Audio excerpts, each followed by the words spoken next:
Valerie Batchelor, Patrice Berry. Let's get started.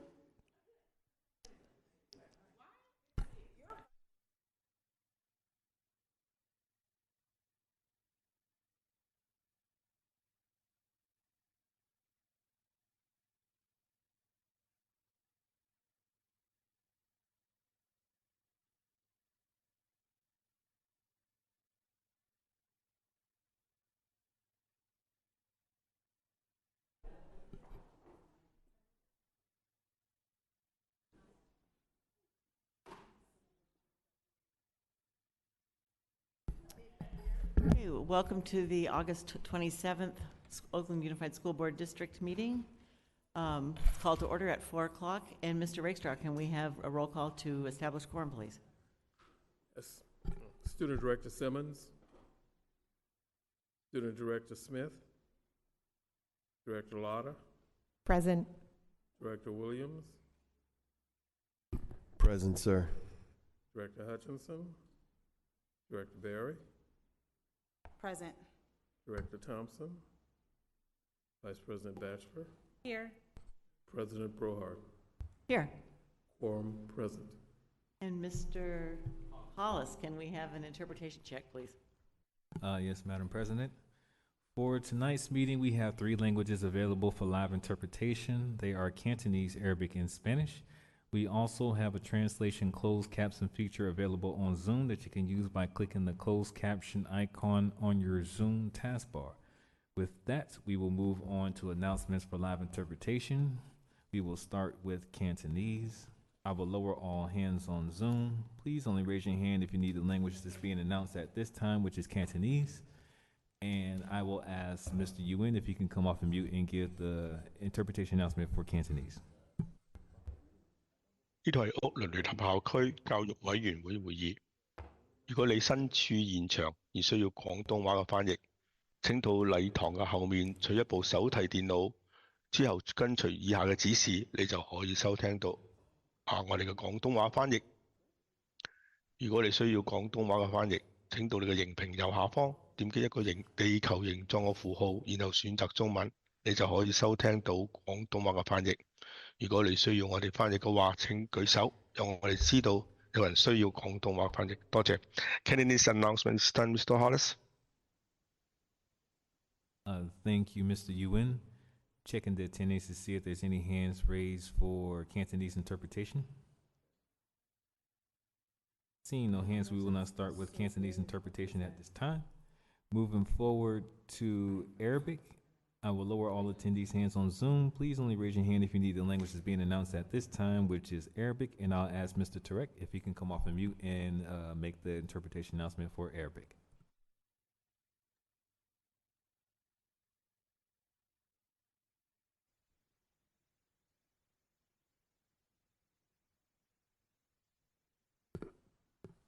Hello, Tarek. One moment. How about now? Can you hear me now? There it is. Okay, we got you. If you can start back over, Mr. Tarek, please. السلام عليكم جميعا، مساء الخير.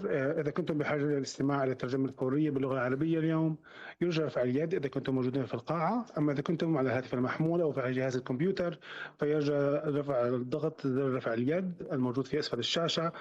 ومن ثم عند بدء الاجتماع يمكنكم الذهاب إلى رمز الكرة الأرضية الذي يحمل عبارة ترجمة أو بالإنجليزي interpretation.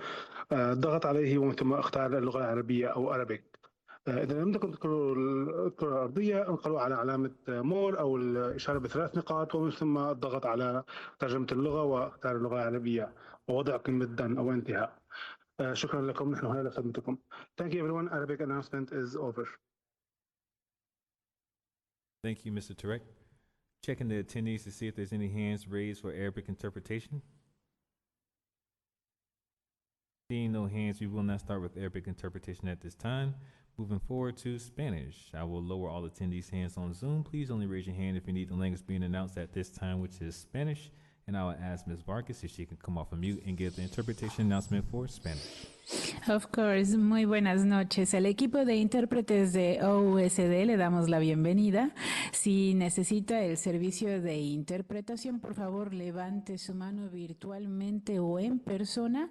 Si nadie levanta la mano, no se va a proporcionar el servicio.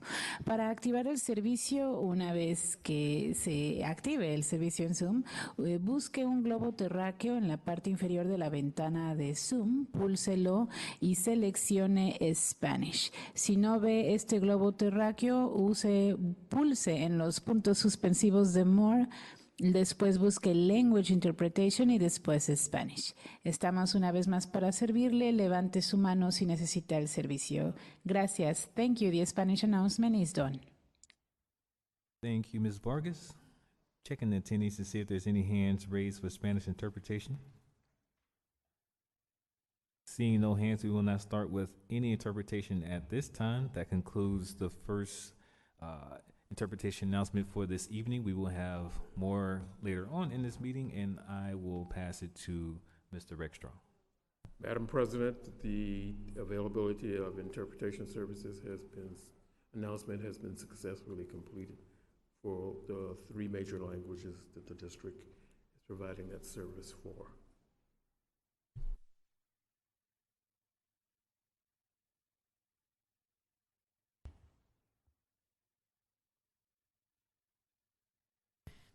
Going over the agenda there. Tonight in closed session, we will discuss items D1, 25-1864, conference with labor negotiators. Under legal matters, D2, 25-2007, conference with legal counsel, anticipated litigation. D3, 25-2091, conference with legal counsel, anticipated litigation. D4, 24-2776, conference with legal counsel, existing litigation. D5, 25-2095, conference with legal counsel, existing litigation. D6, 25-2113, conference with legal counsel, anticipated litigation. We will reconvene to public session at 5:30 p.m. We are now going into closed session. We have public comment. Sorry, not so quick. Is there any public speakers? Yes, for closed session, we have Joe Bates and Michelle Jetter. And how many minutes would you like to allocate? President 2. Brewer? 2 minutes. Good afternoon, board members. Joe Bates, I'm the business agent for ASME. I am here today to bring to your attention discriminatory practices that are happening in the central kitchen and in the student nutrition, the nutrition services department. We have an effort by Preston Thomas, who is purposely trying to create a job for promotion that's within our bargaining unit, but he's excluding our members from being able to apply for the promotion. By doing so, he's trying to create job minimal qualifications in which he believes our unit members will not be able to obtain. So, in my opinion, the workers, they're very frustrated about it. They would love to be able to promote and grow within the department, but his tactics are very clear, and I'm going to tell you what my experiences are. He is treating the workers as if they're the help. He doesn't believe that they belong in a position in which they can be able to be promotable. He prefers to keep them in service jobs where they're working very hard, and all of these are very hard jobs. They are. But being able to promote gives you an opportunity to be able to look forward. We have long-term employees that have been here 10, 15, 20 years looking for opportunities to promote. Currently, we have a contractor. 3 years, we're going on 4 years of a contractor in this job. And he's trying to stop our unit members from being able to promote. The other issue is that we have over 30 vacancies. We have some school sites where we have no workers that are here serving food. We have teachers, principals, volunteers that are serving the food because the department has done a poor job in posting our positions to fill them permanently. The department's focus is actually to hire substitute workers. So I urge you to please take a look into the discriminatory practices that are happening within this nutrition services department. I'll be respectful of your time. Thank you. Thank you. Next speaker, please. Hello, my name is Michelle Jeter. I am a rep for Ask Me. I'm here to talk about our retro pay. We've been asking and asking, when will it be done? When is it going to get posted? And we have nothing. Lisa Grandalson, no one responds, and we need to understand our contract's been done before school was out. Here we are, brand new school year. Most of us don't get paid the first month of school because we have to put in that week. So why is it that we can't even get a date of when our retro pay will be posted, or where we at with retro pay? All we're asking is for some communication. During the summertime, we get no communication from employees that are supposed to be working during the summertime. Nothing. So I'm asking to please, please, please have them have a conversation with us.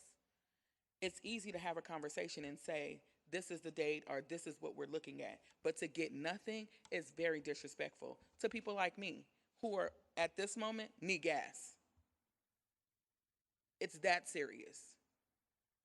So I came to ask to please make people do their job. If you're a summer employee, if you work during the summertime, you should be able to answer a phone call. So now I have all the union reps calling me, when are we getting our retro pay? When are we? And then I call and we get nothing. A conversation, we've had several emails that went out with no response. These people get paid top dollar to just respond. I can't make you pay me now, but just to respond, to give me that courtesy, I think that should be more than enough. So thank you for hearing me. I really appreciate it. Thank you. Next speaker, please. Thank you all. Thank you all for doing it. My name is Basho Kulevich. I'm a BCTC Chief Steward. I got a multiple. I'm gonna try to put it on one thing. So much going on through the district right now. So many untrust that it's ridiculous. It's so many things that B&G being praised, but at the same time punished. We did over 60 projects this year, and clearly you can see it. One of them, like I've been this morning at Prescott High School Elementary, we did that project painting by myself. We did the lighting, this lighting that you see, we did it, I did it myself, and stuff like that. But on the other side, we're being pushed and poked in the wrong way, underestimated, underappreciated in so many ways, understuffed, underpaid. I can continue for months about what's going on. The recent one, they want to use it as a safety, the GPS in our vehicles, which is nothing to do with the safety. Our vehicles are stored at the B&G yard overnight, and those thefts happen at night, not during the work hours. So they will use that as an excuse to track me and micromanage. They will be using so many other incidents like this. I brought up the safety about my members getting attacked at the school site from the homeless, follow back to the yard, the response to them. Finally, I got a meeting today. They took 2 months. They couldn't even answer me protocols of the safety. They only know the safety of the students, not a staff, which is ridiculous. We all appreciate the student safety, but also we are working around school site, but there is nobody. There is no police for Oakland Unified as it was before. Getting the thefts in our vehicles, we locate them right away the next day. The problem is nobody wants to go pick them up because it's a reliability. And now they're talking about how we're causing the insurance to go high, that we need to do left and right. I'm just telling you, please pay attention to it. Also, I know my time is out. This budget revised 45 days. I find so many things that in 10 years, confidential stuff went from 37 million a year to 85 million a year. That's talking about almost 100 vacancies open up, the new positions. But they want to fire me. They want to lay me off. They want a gardener that makes barely 50,000 a year. want to lay off, but nobody wants to talk about people above us.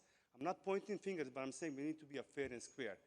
And we need to be as transparent as possible we can, because this has been going on for decades and who long before that. Thank you so much, and thank you. Appreciate you. Thank you. Are there any more public comments? No, that includes public speakers. Thank you. We will now go into closed session, and we'll reconvene at 5:30.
Welcome to the August 27th Board of Education meeting.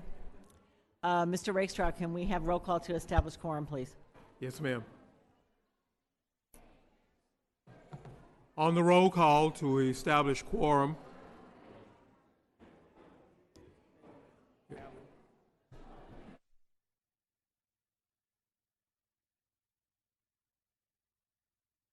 Okay. Mr. Rakestraw, can we have roll call to establish quorum, please? Yes, ma'am. If the audience could just settle down. Thank you. Student Director Simmons. Student Director Smith. Here. Director Lotta.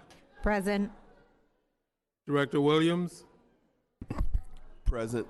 Director Hutchinson. Present. Director Barry. Present. Director Thompson, Present. Vice President Batchelor, Here. President Brohard. Here. Quorum present. Thank you. And Mr. Hollis, can we have an interpretation check, please?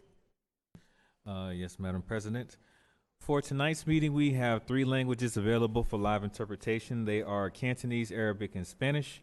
We also have a translation closed caption feature available on Zoom that you can use by clicking the closed caption feature on your Zoom taskbar. With that, we will start with announcements of live interpretation. We will start with Cantonese. I will lower all attendees' hands on Zoom. Please only raise your hand if you need the language that's being announced at this time, which is Cantonese. And if you are in the public and need a translation laptop, you can see the gentleman underneath the basketball court on your left for a translation laptop. With that, I will ask Mr. Yuen if he can come off of mute and give the translation announcement for Cantonese. 大家好，呢度係屋倫聯合校區教育委員會會議。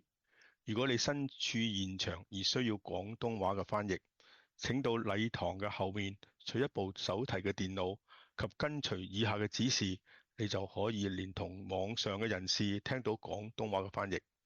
如果需要廣東話嘅翻譯，請到你嘅熒屏嘅右下方點擊一個地球形狀嘅符號，然後選擇中文，你就可以收聽到廣東話嘅翻譯。如果你需要翻譯，請舉手，讓我哋知道有人需要廣東話嘅翻譯服務。多謝。Cantonese announcements done, Mr. Hollis. Thank you, Mr. Yuen. Checking the Zoom attendees to see if there's any hands raised for Cantonese interpretation. Seeing no hands raised, we will not start with Cantonese interpretation at this time. Moving forward to Arabic. I will lower all attendees' hands on Zoom. Please only raise your hand if you need the language that's being announced, which at this time is Arabic. And if you are in the public and need a translation laptop, you can see the gentleman sitting underneath the basketball court to your left in the public for a translation laptop. I will ask Ms. Miriam if she can come off of mute and give the interpretation announcement for Arabic. Okay. السلام عليكم ورحمة الله وبركاته. نقدم لكم الترجمة باللغة العربية. أرجى اتباع One moment, التعليمات. please.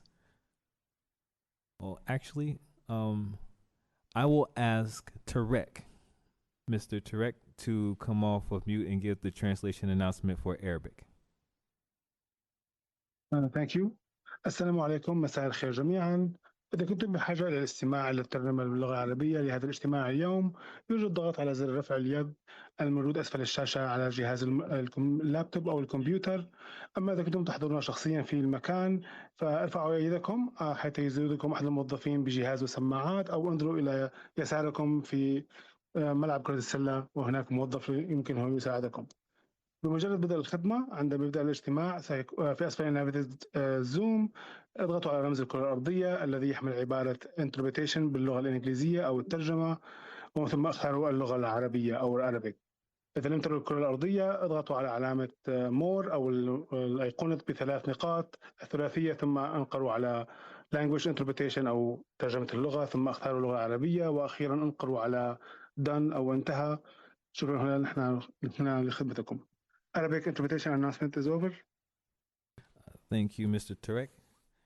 Checking the attendees to see if there's any hands raised for Arabic interpretation.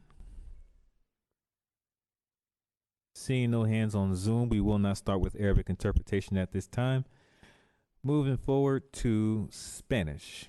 I will lower all attendees' hands on Zoom. Please only raise your hand if you need the language that's being announced, which at this time is Spanish. And if you are in the public and need a translation laptop, you can see the gentleman to your left underneath the basketball court for a translation laptop. And I will ask Ms. Walker Marquez if she could come off of mute and give the announcement or interpretation announcement for Spanish. Of course. Buenas tardes, les damos la bienvenida en nombre de los intérpretes del Distrito Escolar Unificado de Oakland a esta reunión de la mesa directiva del 27 de agosto del 2025. Estamos ofreciendo el servicio de la interpretación al español simultánea, si así lo piden. Solamente se va a dar este servicio si lo piden. También está la opción de ver subtítulos traducidos. Van a ver en la parte de abajo de la pantalla un icono que tiene una doble C, CC. Presionen ahí y van a elegir los subtítulos traducidos a su idioma, al español.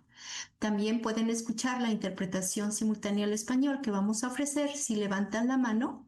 Cuando se prende el servicio van a ver en la parte de abajo de su pantalla un globo terráqueo y abajo dice interpretación, interpretation realmente es lo que dice. Presionen ahí, elijan español, que en realidad está en inglés, dice Spanish. Presionen Spanish y van a poder escuchar la interpretación. Si también van a escuchar la parte de inglés con un volumen más bajo, lo pueden apagar buscando donde dice apagar el audio original, que dice en inglés Mute Original Audio, y después aprietan donde dice Tone. Si están presentes en el salón, en la parte de atrás, debajo de la canasta de básquetbol, hay un caballero que les puede dar computadoras para que puedan escuchar el servicio de interpretación. Pero nuevamente, solo se va a prestar el servicio si levantan la mano en esta primera parte de la agenda. Muchísimas gracias. The Spanish announcement is done. Thank you, Ms. Walker Marquez. Checking the attendees on Zoom to see if there's any hands raised with Spanish interpretation. Seeing no hands raised, we will not start with Spanish interpretation or any interpretation at this time. That concludes our second interpretation announcement for this evening. We will have later announcements later on in the evening, and with that, I will pass it to you, Madam President. Thank you. Tonight in closed session, the board discussed labor matters, D1, number 25-1864, conference with labor negotiators. The board gave direction on this matter. Motion by Vice President Batchelor, seconded by President Brohard, with a vote 6-0. Director Hutchinson was absent. On legal matters, item D2, number 25-2007, conference with legal counsel, anticipated litigation. The board approved a settlement in this matter. Motion by Director Latta, seconded by President Brohard, with a vote of 5-0, abstaining Director Thompson and absent Director Hutchinson. On D3, number 25-2091, conference with legal counsel, anticipated litigation. The board gave direction on this matter. Motion by Director Latta, seconded by Vice President Batchelor, vote 6-0, absent Director Hutchinson. On item D4, number 24-2776, conference with legal counsel, existing litigation. The board gave direction on this matter. Motion by President Brohard, seconded by Vice President Batchelor, vote 4-0, abstained Director Williams, Director Thompson, and absent Director Hutchinson. On item D5, number 25-2095, conference with legal counsel, existing litigation.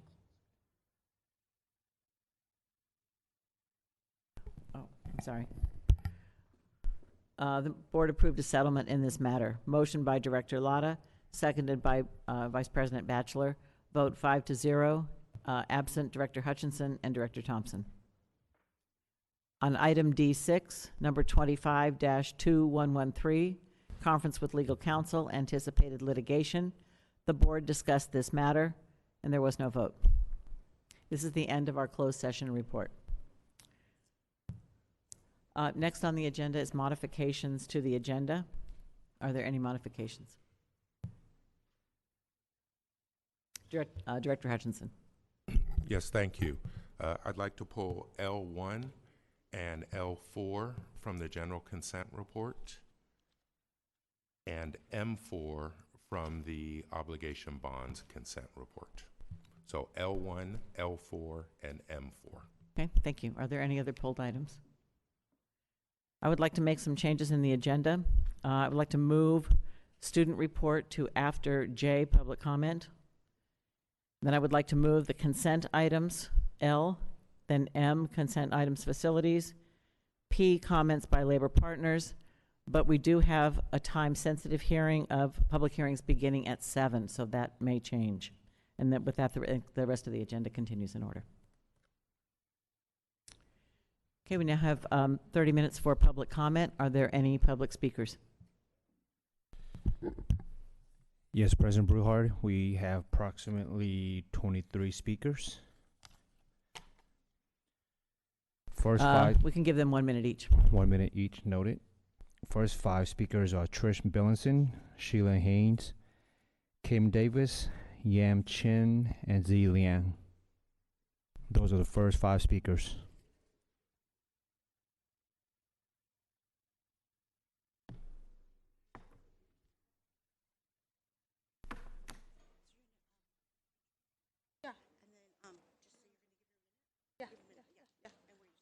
Hello. Good evening. Okay.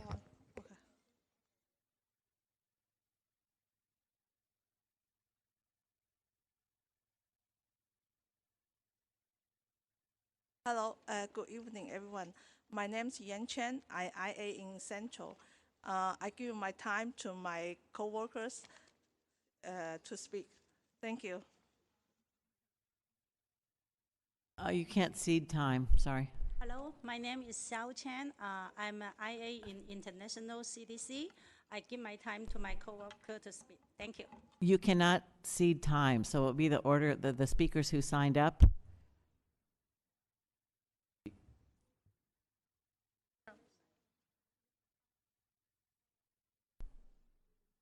Mr. Hollis, can you want to call the names? Oh, I'm sorry, Mr. Secha. Yeah, the first five speakers are Trish Billinson, Sheila Haynes, Kim Davis, Okay. Zi Liang, and Yam Chen. Those are the first five speakers. Good evening. My name is Jia Liang, and I have been an international CDC instructional assistant for 24 years. I spend my own time and money to earn a master teacher permit, investing in my skills and my profession. This allows me to cover classes only during scheduled teacher breaks. Instead of being recognized for my efforts, I am regularly asked to cover classes for the whole day when a substitute teacher is not available. I am not probably reimbursed for this work, but it is almost impossible to simply say no. Out of care and concern for the children, I do it. So every day, I am in the classroom helping teachers, supporting children, and most importantly, keeping the learning environment safe. This work is demanding. Sometimes children run out of the classroom, sometimes they hurt other children, and sometimes they even strike adults. A few years ago, I was injured while protecting a child, and it took me 3 months of therapy to recover. We are not babysitters. We are trained professional educators. Classroom cannot function without us. Children cannot thrive without our support. This is not recognition. This is not respect. What we need is fair pay, a living wage that truly reflects our skills, our dedication, and our dignity. Respect must come with action. Thank you. Thank you. Next speaker, please. Hello, I'm Holly Warren Mordecai. I work at International CDC, and I'm the teacher that works with Miss Jeannie and Miss Cindy. And I'm here to tell you the amount of work that they do, I could not do my job if I did not have them. I am not the only teacher in that classroom. They are teachers as well. Our children learn from them. They need them every day. They've created relationships, and they learn better because of those relationships. And if either of them were not here, and any of these other IAs that I've worked with and known for decades now, they are teachers as well, and they deserve to be paid and valued and respected. They are not babysitters. They are teachers as well and should be treated that way. Thank you.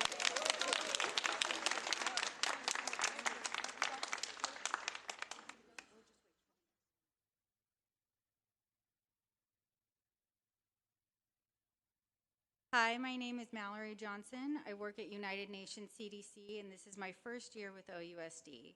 I've been in childcare for 15 years, but now I witness firsthand how hard IAs work. Classrooms can have multiple IEP students and no paras, meaning IAs work twice as hard. In my previous experience, I was making between $30 and $40 per hour. In this current role as an IA floater for an entire campus, I make $18 per hour. As someone who struggles to pay my rent and relies on food stamps and Medi-Cal, and I know I'm not the only one, we need livable wages. Thank you.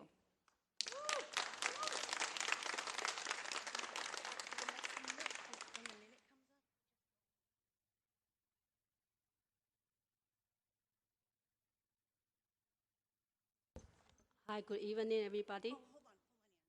They're gonna set Yeah, we're going to call the next 5 names, then we're going to reset the clock. Yeah. Hi, good evening, everybody. 1 second, we're going to just call the next 5 names, so the next 5 speakers can be. Next 5 speakers are Xiao Jing Chen, Lian No, Morbel Bernardo, Laura Morales, and Catherine Joseph. Those are the next 5 speakers. It's okay, I can. Yes, I'm sorry about that, yeah. All right, thank you. So my name is Anna Lau. I've been working in school district. I'm an IA and since 1995. So that means 30 years. But you know how much I got? I got paid.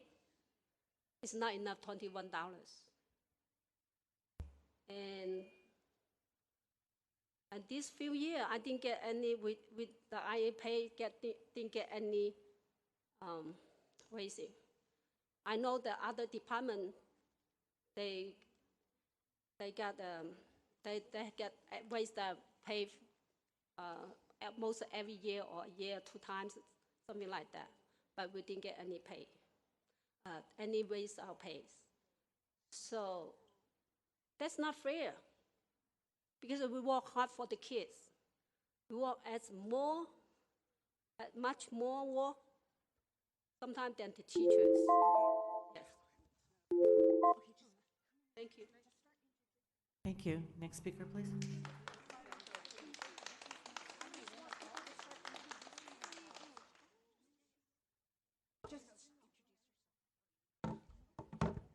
Hi, my name is Yimei Tam, and I work for the IA, instructional assistant.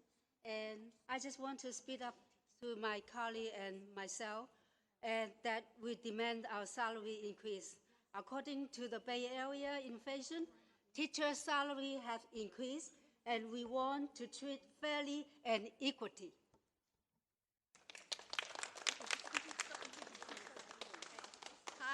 Hi everybody. My name is Irene Hong. I'm working OUSD been over 25 years. I've been treating students like disrespectful because all the IA supporting all the teachers and students. We work a lot with them and then make them very safe and comfortable and have a good environment. So it seems like it's so unfair pay while living in the Bay Area. That's why I just wanted to you guys think about is that have little standards to care us respectful for IA and respect the students. Okay, thanks. Thank you. Okay, Mabel. Just wait for a minute.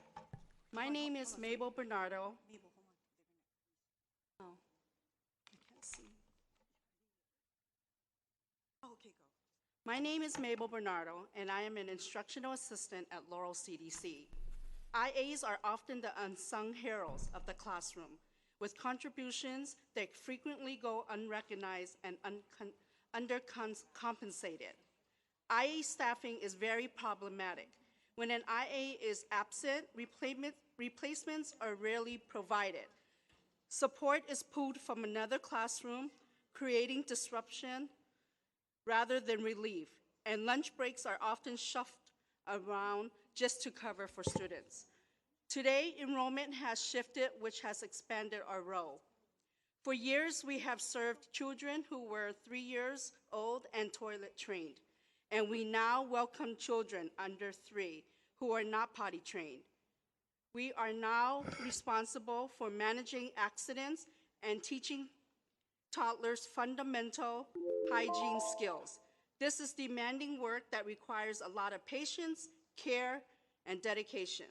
that falls outside the traditional aspect of an IA. This demonstrates a misunderstanding of what truly makes education effective. Fairly compensating IAs is not just right. It delivers real results, stronger classroom outcomes, better student support, and consistent, stable learning environment. This is not just my story alone. I am speaking on behalf of many IAs who cannot be here because they must work multiple jobs to survive. We show up and give our hearts to working with children. We ask you to recognize the value of our work. OUSD tells us we are essential workers, but we struggle to pay for essential necessities to live a life of dignity.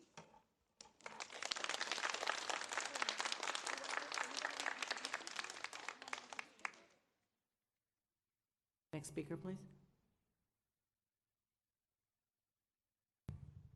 Hi, good evening. My name is Shirley Wang. I'm proud to serve as an IA at Laurel Child Development Center for 42 years. I have shown up to work, commit to the preschool children I love. I teach them how to learn, share, and care for themselves and care for their friends. I provide classroom fight, and I prevent classroom fight, break up fight, keep order, sanitize, clean, potty train, administrator, inhaler, and surviving feeling with respect to individual allergy. And I care very much about being a good responsibility employee. I spend my own time and my money to get a teacher permit. Every day of the week, I am asked to use it to cover for teacher, but receive to nothing for the extra hour. However, for the health and safety of the children in my care, I continue to do it day after day. After giving so much, I should not have to choose between buying a grocery or paying my PG&E bill. After 42 years, I am paid under $25 an hour. IA are tired of being exploited. It's time that we are paid fairly and treated with respect. Thank you.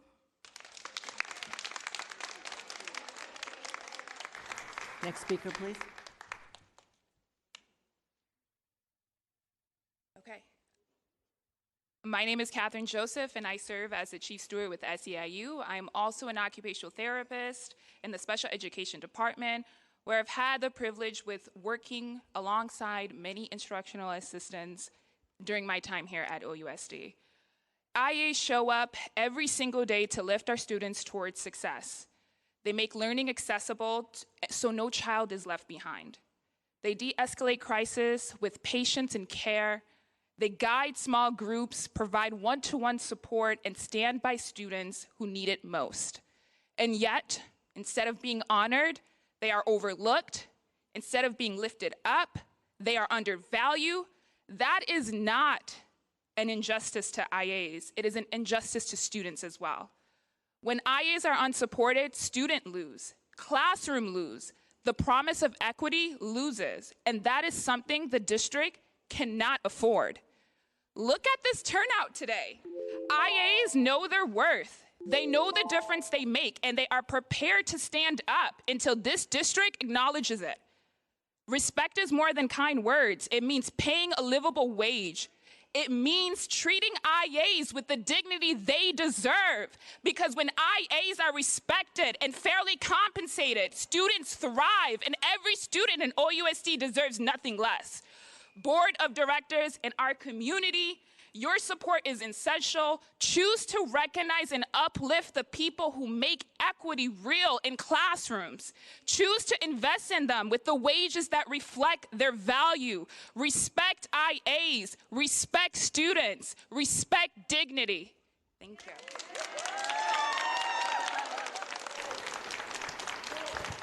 Next speaker, please. My name is Phoebe Wen. I'm an OT with special education and the vice president of SEIU. As an itinerant therapist, I serve students throughout the district, visiting classrooms and collaborating with hardworking frontline providers. This role has given me the opportunity to see with a wider lens the joy in joyful schools. With this experience, I'm here to speak for respect, dignity, and decency for all classified, especially the lowest paid. When a person earns a living wage, it says, we see you, we value the work you do, we believe your contribution matters. It means that no one who dedicates their energy, skill, and care should have to experience food and housing insecurity. A wage doesn't mean basic living standards a wage that doesn't meet basic living standards sends a different message, that the work is invisible, that the worker's well-being is negotiable, that dignity is optional. When workers are paid a living wage, they stand taller, they take pride not only in what they do, but how they are treated. The pride flows back into our schools, our community, and our shared future. Board, you are the steward of Oakland's core values.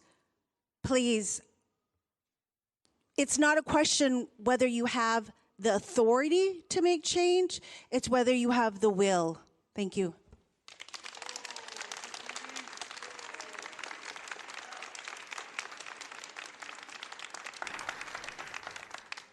Are there any more speakers? Yes, we have Sheila Haynes that's online. Okay, thank you. Go ahead, Ms. Haynes. Hello, my name is Abby Kalia Scarborough, and I am a preschool teacher, and I'm here standing with the IAs and all the other classified professionals. We can't do our job if it wasn't for them. Every day, we're teaming up one and one together to shape our children of Oakland Unified School District. If it wasn't for Miss Nancy, if it wasn't for Miss Ann, who's been here for 50 years as an IA, it's beautiful. It's beautiful how we shape our children. We need the parent with the teacher, with the classified, in order to shape our children the way we need them to have the best results for our children.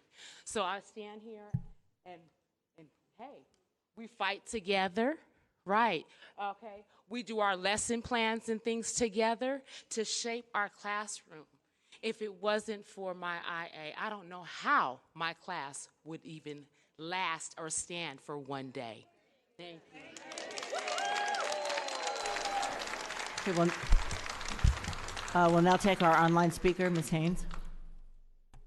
Ms. Haynes, if you could unmute yourself to speak.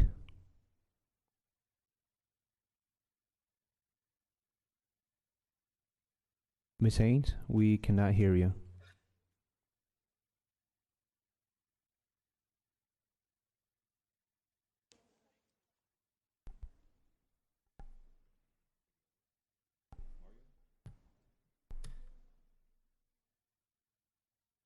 Ms. Haynes?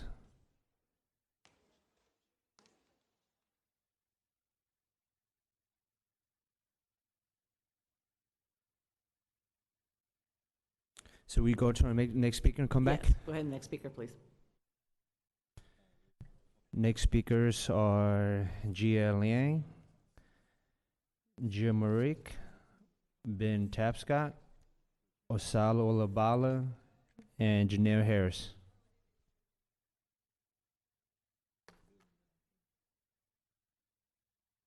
Point of clarification before you start the clock.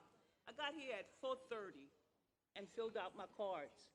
Is there any process for order of who fills out cards first? Is there a process? Because I'm listening to people and names weren't called. People were just stepping up to the mic. This is true, and I apologize for that. No, so I'd also like a point of clarification. Are we going to allow that all night? Or is the board president going to go by the names that are called and enforce the rules? Because otherwise, it's a huge equity issue, especially as we have a full room. And so we just had, I think, 10 to a dozen speakers come up and speak whose names hadn't been called. And so we're going to at least need to extend the public comment time to ensure the people who did sign up are able to speak. But you also didn't even enforce the 1 minute for the people who spoke. So can we please have an enforcement of the rules, or at least equity around how they are enforced? Thank you. Yes, we did. We were calling off names, and we didn't know who those speakers were. There was 1 minute for speaking. What I did allow was public comment for 30 minutes. We do have a time sensitive at 7 p.m. We do have to have a public hearing for Latitude Charter School. So are there any other speakers who have not spoken, Mr. Hollis? I know. Yes, Sheila Haynes is online now. Should we go back to her? Let's go back to her after Ms. Olobato. Okay. You called Ms. Harris and some other people, so can we finish with the names that were called, please? Yes, if your name submitted a card to Mr. Hall and called your name, we can do this until 7. Otherwise, then we have to take a break and come back to it. I understand. Thank you for considering my concern. I want to thank the superintendent for visiting McClymonds, and I want to thank her for spending so much time to embrace all of the issues that were discussed, and I want to thank Mr. Williams for spending time with us on Monday. We identified a number of issues at McClymonds. We do not have working fire extinguishers. Our flow water station outside the cafeteria is not working. We do not have first aid equipment available. We do not have access to the library, but I think that's being worked on. We have restroom services, but the adult female restroom is not accessible for males and females on the first floor sharing the same bathroom. We identified that we have 2 teachers in some classrooms that needs to be fixed. We have a situation where the football field is being patched, and the coach is saying that patchwork will cause injuries on the fields. I have other concerns the superintendent wrote down, and we're expecting that we get some results related to McClymonds.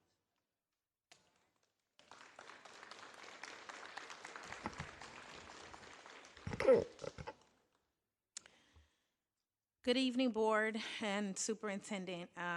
After your visit, I just want to, I'm speaking to formally document the harm that is caused by repeated incidents of staff violence and inappropriate behavior towards parents within the Oakland Unified School District, particularly McClymonds. I want to also highlight the district's failure to respond to multiple level 1 complaints I've submitted since 2023. On Monday, August 25th, I was physically assaulted by an after-school member who identified herself as the director of the after-school program, which you didn't get to visit on your visit. This will be the 3rd incident of a McClymonds staff member assaulting me. Apparently, I'm a punching bag. 1, the facility administrator engaged in a hostile yelling match with her coworker in a conversation about me yelling and cussing and calling me names right in front of my son. 2, a paraprofessional threatened me in an SSC meeting in front of the entire faculty, which included our district director and parents. The next day, her granddaughter approached me to cause harm and threatened me in my car. 3, the supposed after-school director, who is a partner and longtime friend of our current principal at McClymonds High School, physically assaulted me while yelling at me in my face to get out of the space that I was in to verify a microwave that my son has to use to heat his food up under his IEP. Violence and intimidation. Parents have been subjected to verbal aggression, physical intimidation, hostile treatment by staff members who are expected to lead by example and protect our children. These incidents have caused emotional trauma, fear, particularly for families advocating for children with disabilities or special education needs. staff in position of authority have engaged in retaliatory, dismissive, and aggressive behavior, including public humiliation, exclusion from school spaces, and attempts to silence me and my voice as a parent.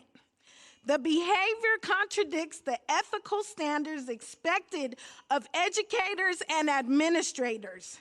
These actions have created a hostile environment that discourages parental involvement, as you all know, because for the past 4 years, I have been one of 2 parents who have shown up to this body.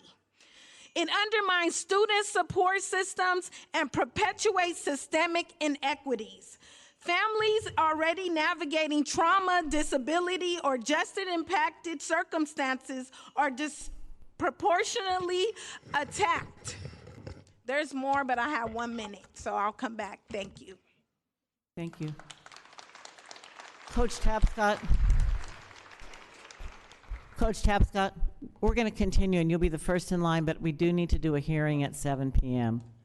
Wait, the names were already called. We're in the middle of this. It's I'm 7 sorry, o'clock. Director It's 7 Hutchinson. o'clock or later. So I would I'm sorry. respectfully ask that we at least allow people to finish their comments. The reason so much time elapsed is because you let everyone speak and you didn't enforce the 1 minute. And it's extremely rude and really disingenuous to stop public comment halfway through because of a hearing when you can allow 15 more minutes, finish public comment, and then the hearing happens. And so there's nothing other than your intent as the president that says you need to cut this off now to have a public hearing. I'm going to go back to, so we can fully listen to our public comments after the public hearing. Right now, since we have so many other new parents and families in our, I'd like to do one more interpretation check.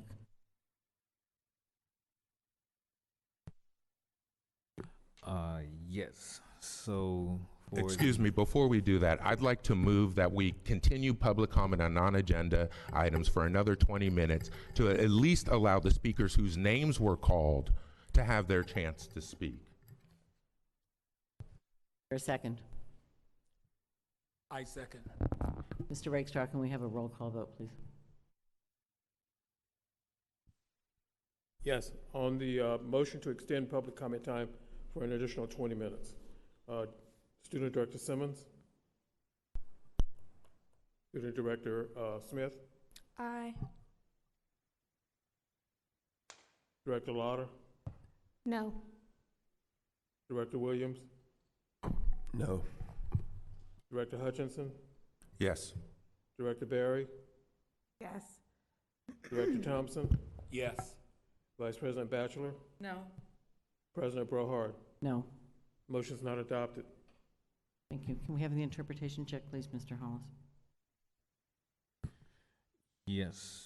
For tonight, we have 3 languages available for live interpretation. They are Cantonese, Arabic, and Spanish.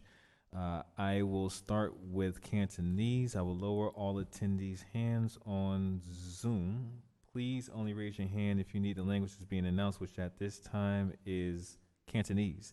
And I'll ask Mr. Yuen to come off and mute and give the interpretation announcement for Cantonese. 大家好，呢度係屋崙聯合校區教育委員會會議。如果你身處現場而需要廣東話嘅翻譯，請到個禮堂後面取一部手提電腦及跟隨以下嘅指示，你就可以連同網上嘅人士聽到廣東話嘅翻譯。如果需要廣東話嘅翻譯，請到你嘅熒屏嘅右下方點擊一個地球形狀嘅符號，然後選擇中文，你就可以收聽到廣東話嘅翻譯。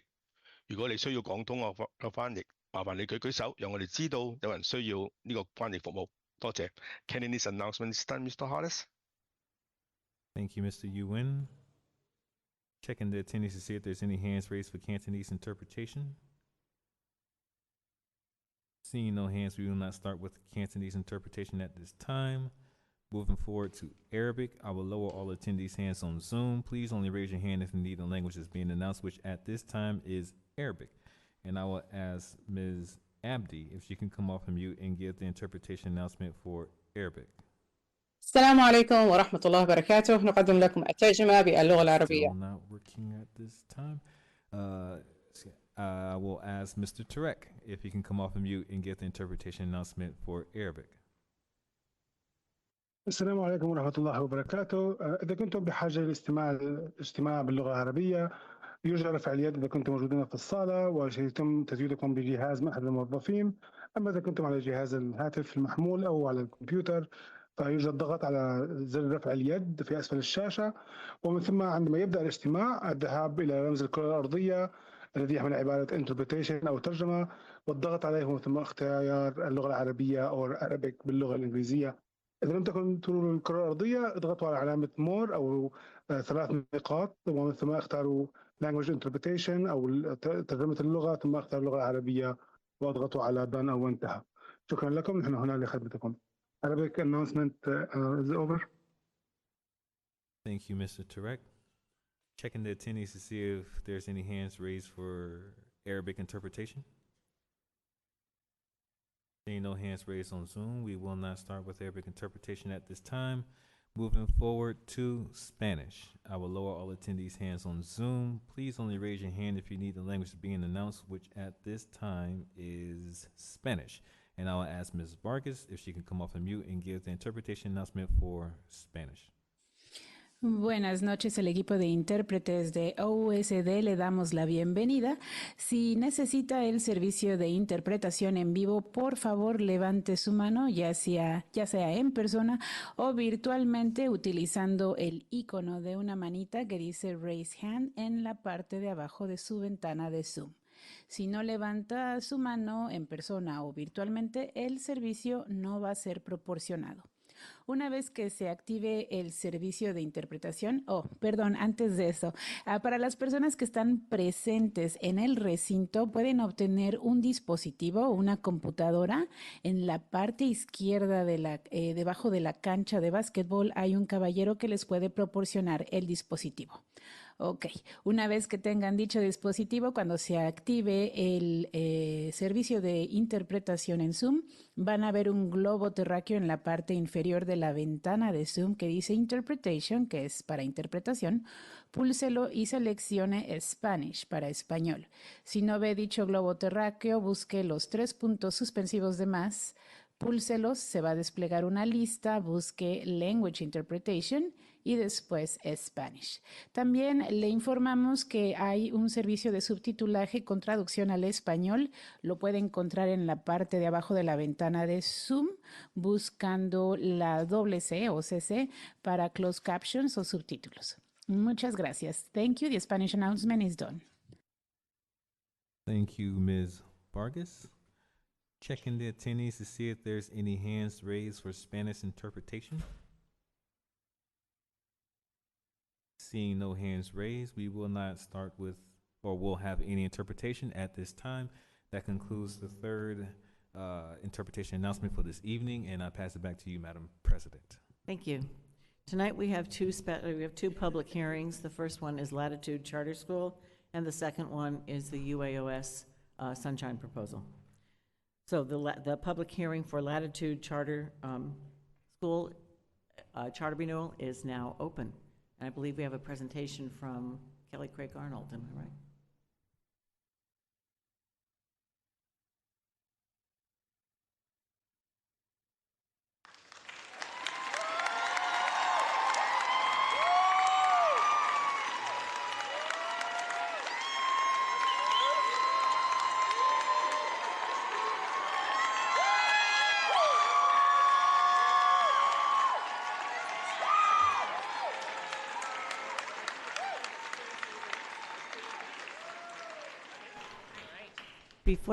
Before the presentation begins, I want to remind everyone involved that Latitude has a 10-minute presentation, and then we'll have public comments and board comments after that. Thank you. Good evening, Board of Directors, Superintendent Sadler. It's good to see you and staff. My name is Larissa Adams, Superintendent of Education for Change. And my name is Lillian Sue, Principal of Latitude. Our community is proud to be here tonight to request renewal of the Latitude Charter. Next slide, please. Latitude is part of Education for Change, a robust network of 6 charter schools that collectively serve 2,700 East Oakland students. We're an Oakland-grown network that serves traditionally underserved students and has driven accelerated outcomes since 2005. We pride ourselves on strong collaboration with our families and our labor partner CEFC in service of our students. Together, we strive to realize EFC's collective vision that our students challenge predictable patterns of performance and access to opportunity in this country. Next slide, please. At Latitude, we believe that too many students today don't know why they're learning what they're learning or how it connects to their future. So our mission at Latitude is to engage students in relevant, real-world projects both in and outside of school. Next slide, please.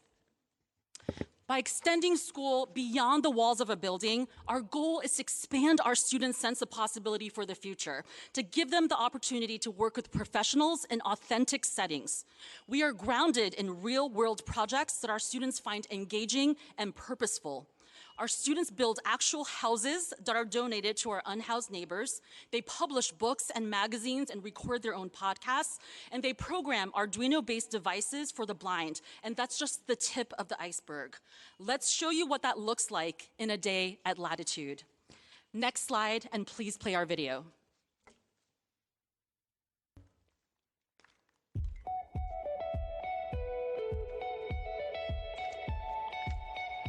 I think the Latitude community is a really joyful one, and it's a really collaborative one, both in terms of the adult community and in terms of the way that students work together on projects and other endeavors. There's a lot of diversity in terms of students' interests, students' passions, kind of their backgrounds and their families.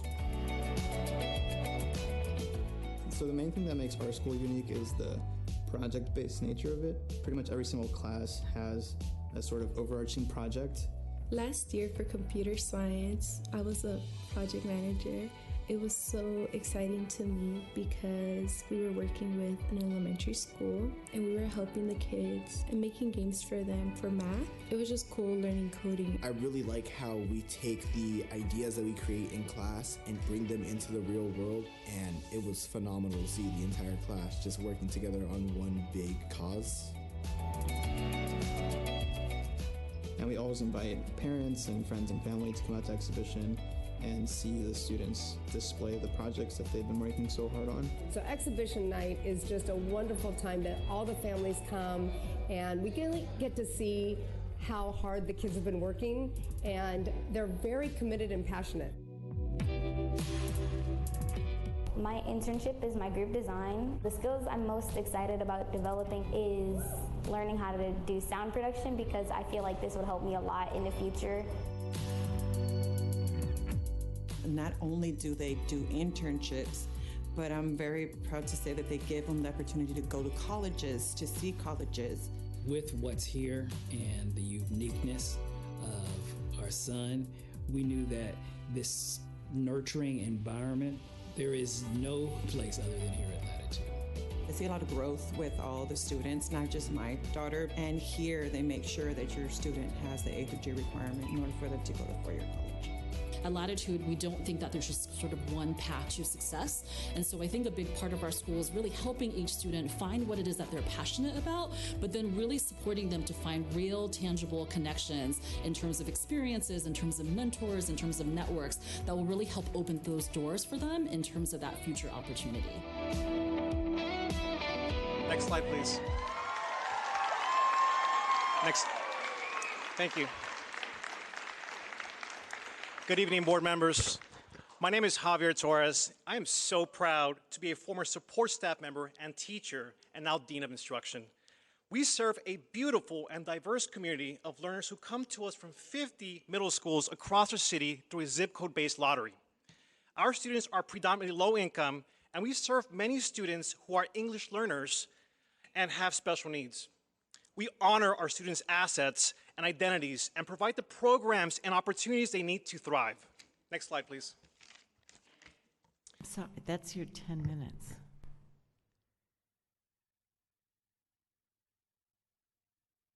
I started at 7, it's 7:10.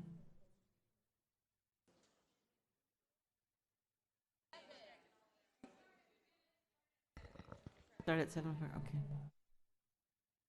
Great, thank you. 27% of our students are English learners, and 100% of them receive integrated support as well as designated ELD. They participate in advisory belonging groups, and our newcomer students engage in additional learning with me in order to create even more access. These opportunities put them on track to create post-secondary success. Thank you. Next slide. My name is Darylyn Davis, and I'm a proud parent of a student with an IEP. Every single year, we've continued to attract more students with neurodiversity, oftentimes through word of mouth by families who know how much support they get from the school. In addition to having a strong team of special and general education staff who collaborate to support full inclusion, we also have an innovative special day class where all of our students have access to real-world projects and the internships, but with a wider spectrum of supports. Next slide, please. Powerful learning experiences, extensive services for our school community are possible because we partner with our union, families, and organizations throughout the city and county of Alameda. We are truly a community school. Our partners provide career learning and internship opportunities, mental health services, staff, family, and student leadership opportunities. Next slide, please. Good evening. My name is Eva, and I'm a senior at Latitude. Latitude currently places more students in real-world internships than any other high school in Northern California. Every 11th grader at Latitude gets to do an immersive month-long internship where we are at our internship full-time Monday through Thursday, and then in our senior year, we get to do a semester or year-long internship. Mr. Mike and Mr. Daniel work super hard to help us find mentors who can help us explore our interests and passions. Students at Latitude have interned with mentors in so many different fields. Internships help us figure out what we want to major in during college and what careers we want to pursue, and they actually help us develop skills that are outside of the classroom that are applicable in the real world. Next slide, please. Latitude intentionally develops powerful three-way learning partnerships, students, their families, and staff to ensure that our kids thrive. As a parent, I participate in my child's exhibitions, presentations of learning multiple times throughout the year, and take part in workshops that build my knowledge about college access. I also have the opportunity to lead, to organize other families to engage in civic actions that benefit our entire school community. Good evening. My name is Lisa Kelly, and I'm a proud Latitude teacher and union member. One of the areas we're really proud of is the strong adult learning community at Latitude, which is leading to increasing teacher retention over time. We take part in a broad range of development opportunities that support us teachers to grow our knowledge and skills. We always launch the year with a staff retreat where we build our shared vision together. We collaborate closely in grade level and content teams and conduct cycles of inquiry throughout the year so that we can address the problems of practice we encounter in instruction. Next slide, please. We know that we have several growth areas, and we tackle them head on as a team. For example, our English learner progress rates were below expectations in 2023 and 2024. As a team, our whole school focused on English learner needs last year. Our teaching staff engaged in weekly professional development sessions focused on integrating language support across all academic spaces. And as a result, we're seeing remarkable growth in our preliminary 2025 SBAC data. Similarly, our suspension rate had risen in 2024, so our team fine-tuned our PBIS structures and restorative practices, which resulted in a major reduction in suspensions last year. Next slide, please. At Latitude, teachers and staff work super hard to make sure no students slip through the cracks and that we all get the support we need to meet our A through G requirements and graduate. Every single day, our teachers offer office hours after school, and the senior teachers give us tons of support on writing our personal statements for our college applications. Latitude outperforms the state in both graduation rates and college and career preparation because the staff and the rates have increased every single year because the staff is always looking for new ways to prepare us for the real world. Next slide, please.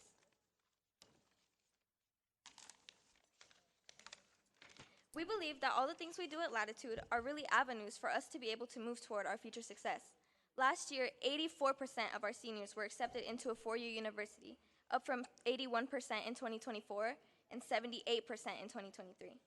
Thank you so much for taking the time to hear from us today, and we look forward to answering any questions that may come up for you. Thank you. Thank you. At this time, we'll have 10 minutes for public comment. there any speakers?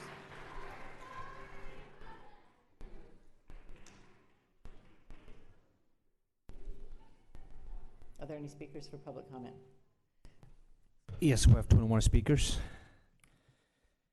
First 5 speakers are Kim Davis, Janera Harris, Christina Overstreet, Derlin Davis, Callie Huang, and Angie Pixon. Those are the first 5 speakers. And would those speakers please line up at the microphone, please?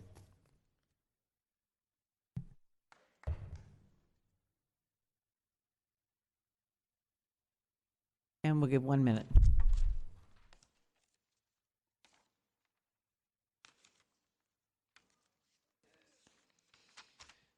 I'm going to finish where I left off. The behaviors described in my prior communications constitute violations of civil rights, special education law, and district policy.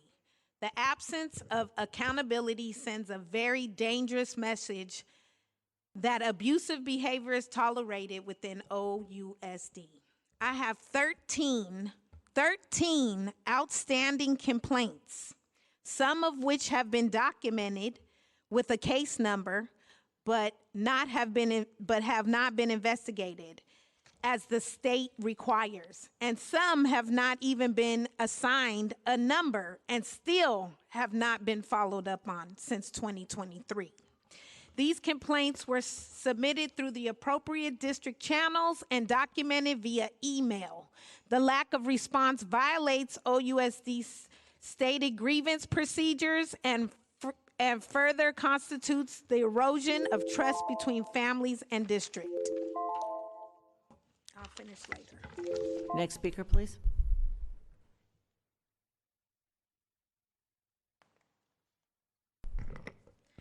I remember 3 years ago going into my first day at Latitude having no confidence in who I could possibly be. Back then, I felt so unprepared to speak in front of even a few people, but freshman me would be amazed to see how far I've come. At Latitude, we don't just read from textbooks. We learn through hands-on projects and real-world connections. I've built everything from a video game to an electronic calendar device and even up to a house. These weren't just class assignments, they were real solutions I presented at our exhibitions and industry events, and they actually made a difference for the people they were designed for. Suddenly, like that, something sparked in me. I wasn't that unprepared girl anymore. I became confident, curious, and passionate about science and technology. Latitude doesn't just prepare students for their future, it makes us believe we can excel. This is why I want you to vote yes to renew Latitude. Thank you. Thank you. Next speaker, please.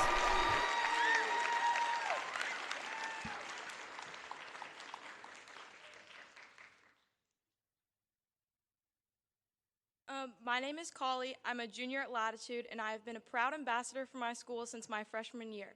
I give tours to new incoming students, families, and educators.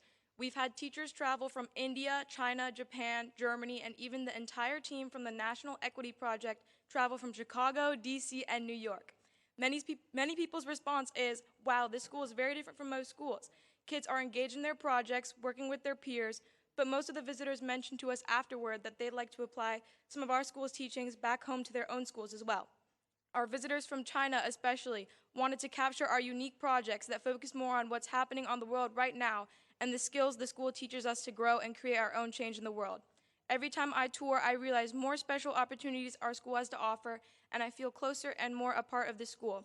I'm asking you as a young leader at my school to keep Latitude open for the generations after me to learn leadership and create strong communities just like I have. If I did not end up at Latitude, I don't know what my trajectory would be. Vote yes to renew. Thank you. Next speaker, please.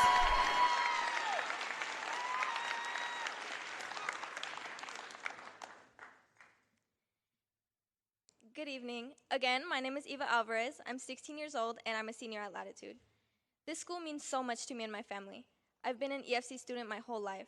My mom went to protest for Lazier a few years back, fighting for it to stay open. My older brother went there, I went there, and now I'm hoping my little brother can go there as well. The EFC team believed in me enough to let me skip a grade, and even though I started high school at the age of 13, I never felt out of place. The teachers supported me, they encouraged me, and they made me feel like I belonged. Before coming here, I didn't know what I wanted to do with my life. But thanks to all the different trips and internships I've done, I found a sense of direction and purpose. If Latitude closed down, I worry that my little brother wouldn't have the same opportunities that I had here at school, or the same support system. During my time here, I've made some of the best friends I've ever had in my life, and I've done internships in different places, like a graphic design and marketing studio, and now a cybersecurity company. Doing all these things before even turning 17 is an incredible accomplishment, and I don't think I would have gotten to where I am today if I didn't attend Latitude. Latitude has changed my life, and I hope it can keep changing lives for students like my little brother. This is why I'm asking you to vote yes and renew Latitude's charter. Thank you. Thank you. Next speaker, please.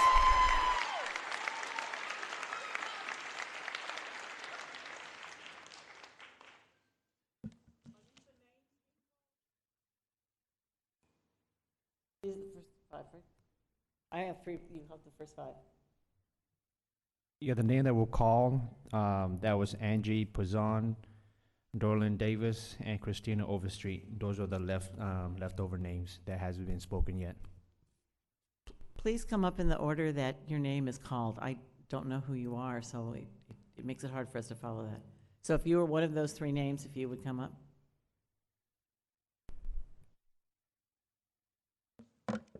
Hello, committee. I'm Christina Overstreet, a parent at Latitude High. I lived in Oakland for 30 years, but I grew up in Petaluma, where at my large high school, I felt invisible. Looking back, it hurts knowing that even though I graduated with great grades, I didn't have the proper guidance to send me to a four-year college. I don't want my children to face those same barriers. At Latitude, it is so different. Latitude makes a real impact. My son graduated with a 4.0 GPA and was accepted to 14 colleges. In fact, 81% of his class went on to four-year colleges and universities. That proves that Latitude gives students the credentials and the confidence to succeed. But one of the things that stands out to me the most is the community. Diverse and attentive, with guidance and smaller class sizes, the teachers care deeply and are definitely shaping futures. So thank you for your time in investing in our students.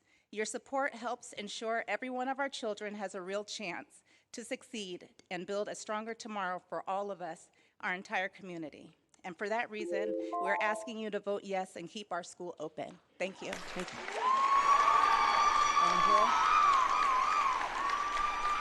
You want to read the names off? Good. My name is Darylyn Davis, and I'm a parent of a student at Latitude who has an IEP. My daughter was diagnosed with autism in the 8th grade, at the end of the 8th grade, and we were just unsure of where we would end up. We applied to a lot of different high schools, and she got into most of them, like St. Mary's and Bentley, some of the really great schools that they say are really great. But one thing that we're missing was a supportive environment for kids with learning differences. And as we found Latitude, it was the right fit for us. We weren't sure in the beginning, and she wanted to go to St. Mary's, but she has never asked about St. Mary's again. So, and after 4 years, she's a senior now. She is now, public speaking is one of her special traits because of Latitude and the public speaking opportunities that our kids are given, and also the support in the classroom and the way that she learns. She has a lot of learning differences, and they have provided all the things that she's needed to succeed. And so now she'll be going on to college and at the end of the school year. Thank you. Thank you. Angie Pigzon, if you're here, please step up to the podium. Angie Pigzon. If Angie's not here, next five speakers. As you hear your name, please line up in order at the microphone. Thanks. Next five speakers are Carlos Campana, Sherry, Stephesia Equoy Walton, D&D Sellers, and Jordan Neal. Those are the next five speakers.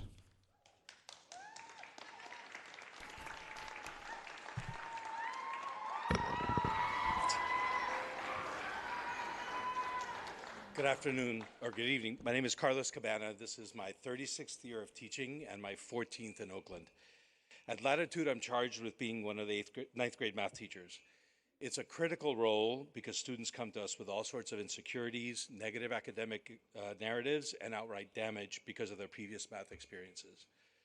My job is to use math to help them see that things can be different, that they have an intellectual place in this world. And I can't do that by teaching straight textbook algebra.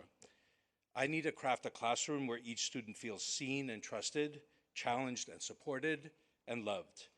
You'd think that'd be possible and essential at any school, but in my sad experience, it's not. Latitude is a rare place where I'm surrounded by colleagues who also lead with love, who never give up on kids, and who push to empower them. Latitude is a school of hugs, of laughter, and of trust.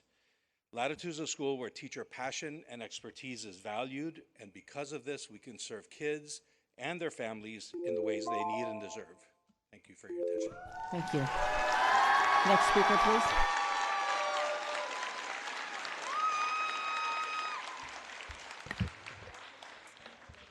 Hi, good evening. My name is Cherie Adriazola. I'm the founder and CEO of My Groove Design and co-founder of M&M Vibes and Earthscale. I've worked for over 20 years at the intersection of brand strategy, design, multicultural marketing, and storytelling. But my proudest work is mentoring Latitude High School students through real-world, high-impact internship experiences. Since 2022, I've had the privilege of hosting multiple cohorts of Latitude interns in fully immersive 4-week accelerators. They don't just observe, they lead. They concept, strategize, design, and produce a professional live stream show from scratch. Every role from creative direction to production is real with real outcomes. They build assets, coordinate talent, and manage execution as a team. What makes this model powerful is project-based learning. It builds leadership, accountability, and entrepreneurial thinking. The very skills our students need to thrive beyond the classroom. These students don't just gain experience, they leave with confidence and professional portfolio and vision. Many go to college, such as Howard University, UCLA, UC Berkeley, Cal State East Bay, and SF State, just to name a few. Some start businesses, but all of them transform. Thank you. So that the other speakers can come, we're limited to a minute. Thank you for your time. Thank you. Next speaker.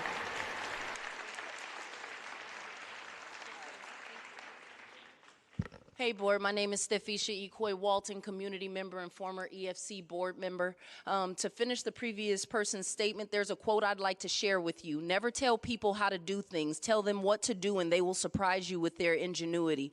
That's what Latitude does. It gives students the space to rise. Renewing Latitude's charter isn't just about sustaining a school, it's about expanding access to real opportunity for Oakland youth. So I respectfully ask that you vote yes in keeping Latitude High School open. So what I want to say with the last 30 seconds is that my initial introduction was with the students of the Launch Lab, and I was majorly impressed because they had the opportunity to design campaign logos for some of the different candidates throughout the city, and I think to engage in that way civically says a lot, and it does a lot for them. Secondly, I help coach volleyball, and what I notice is that some of the athletes and students that are here, they're in the room. So the students at Latitude, they care about what's happening in the classroom, but they're civically engaged, and I think that the show of parents, families, and students in the room is the mark of a great educational space, just based on the way that they come out, engage, and they talk about their school in the way that it's centered and rooted in love. So I really pray that y'all renew this school, because this school is one that sets a model for what all of Oakland should follow. So thank you.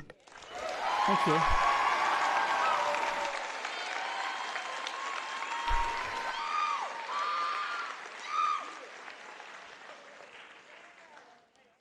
Hello, my name is Jordan Neal. I am a junior at Latitude High School. I've been going here since my freshman year, and I am a recurring 4.0 student.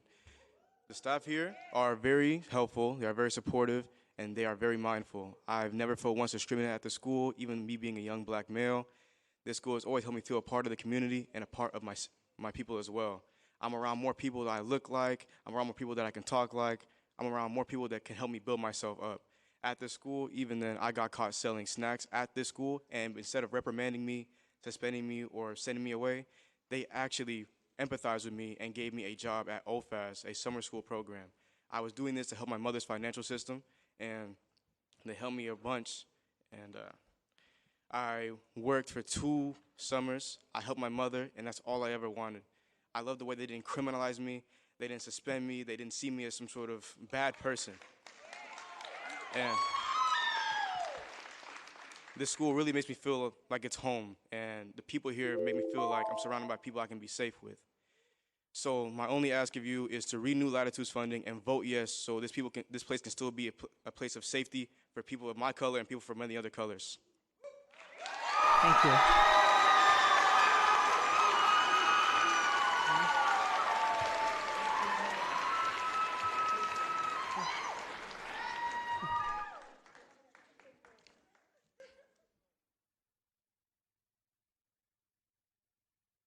Hello, my name is Dre. I am a senior, and I am very honored to represent Latitude High School. Today, I want to talk about how the staff at Latitude has really shaped who I have become and given me a strong sense of belonging. Mr. Mike opened up doors for me to lots of opportunities, such as working with kids and landing an internship at a Highland Hospital. These experiences showed me that what I want to do and study and encouraged me to focus more on my future after high school. Mr. Torres gave me the chance to be a leader on the football field. When our captain got hurt, I was able to bring my teammates closer and build the discipline and grow as a leader. Every time I walk into this school, I feel as if I belong. That comfort feeling lets me be myself in class and build the community we all share. It helps people feel as if they can talk to anyone in the school and not feel judged. Latitude as a community is full of diverse students from many different genders, cultures, ethnicities, all learning together. So I please ask you to vote yes to renew Latitude High School. Thank you. Thank you. That concludes the time allotted for public statement. Again, if you didn't get a chance to speak, please feel free to email us at our firstname.lastname@ousd.org or comments in the board section. Thank you. We'll now take board comments.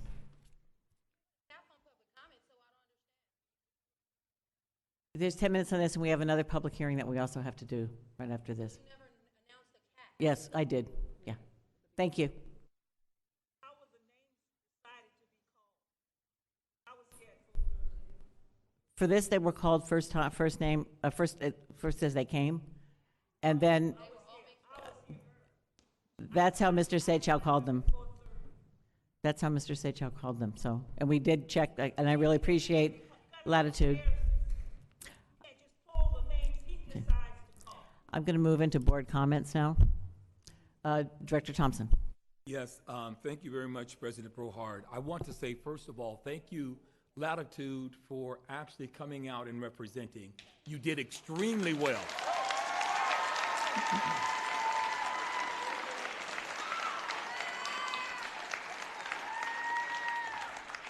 But actually, if I can concretize some of the points that I heard, and actually reviewing your literature, it made me feel quite good when I saw the graduation rate so elevated, also the A to G requirements, because all of us know that individuals have to meet A to G requirements to be eligible for a four-year college or a university.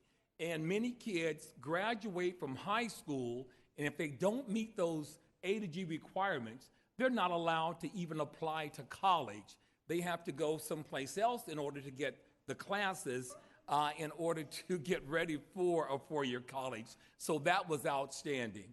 The second thing, I really looked at the English learner rate that has actually increased, and I'm so proud of what you're doing because you're reaching into the community where kids have been traditionally marginalized, and then you're bringing up those kids, you're giving them access to actual educational opportunity. The third thing that I saw that was very impressive was the suspension rate went down.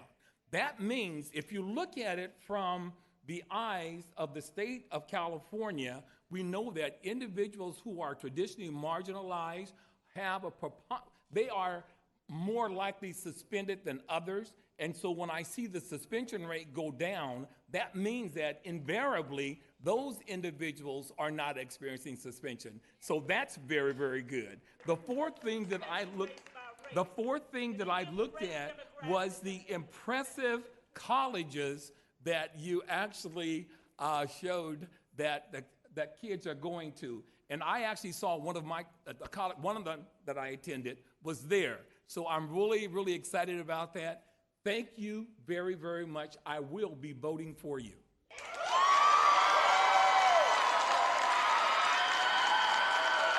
Director Lada.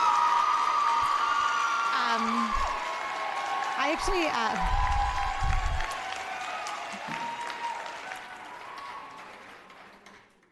thank you, Latitude community. I have a couple questions. Gracias, comunidad de Latitud.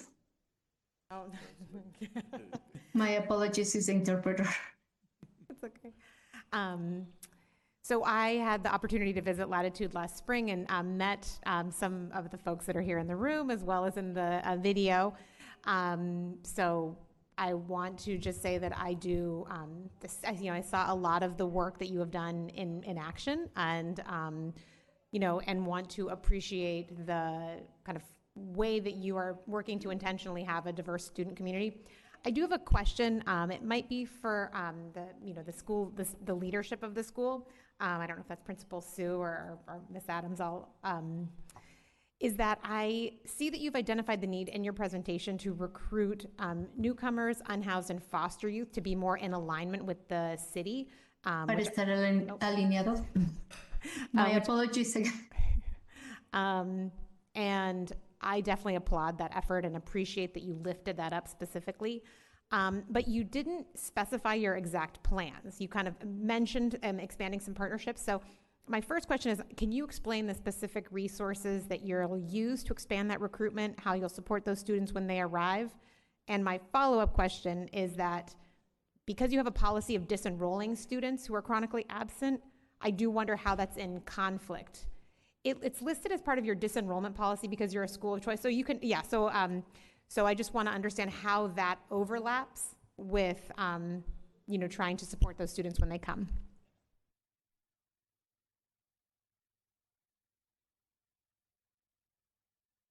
I can speak to, we do not disenroll for chronic absence. We do have a disenrollment policy when we are not able for weeks on end to get a hold of anybody in the family on their emergency card. We've done home visits. We've done all of the steps, and a family has literally left town. In those cases, if the student and their family are no longer around at their residence and we cannot get a hold of them, then we do have a rigorous process, which includes a hearing and an opportunity for the family to show up. But we do not disenroll for chronic absence. We actually have a very intentional and supportive approach to chronic absence, where we really partner with families and students to get at the root cause, provide transportation if it is needed, assist with links to community organizations. We deeply feel that it is our role to serve all students. That's great. Do you have that that written down as your? We do. I'm wondering if, because I know one of the things that we're asking folks to do this, and I should say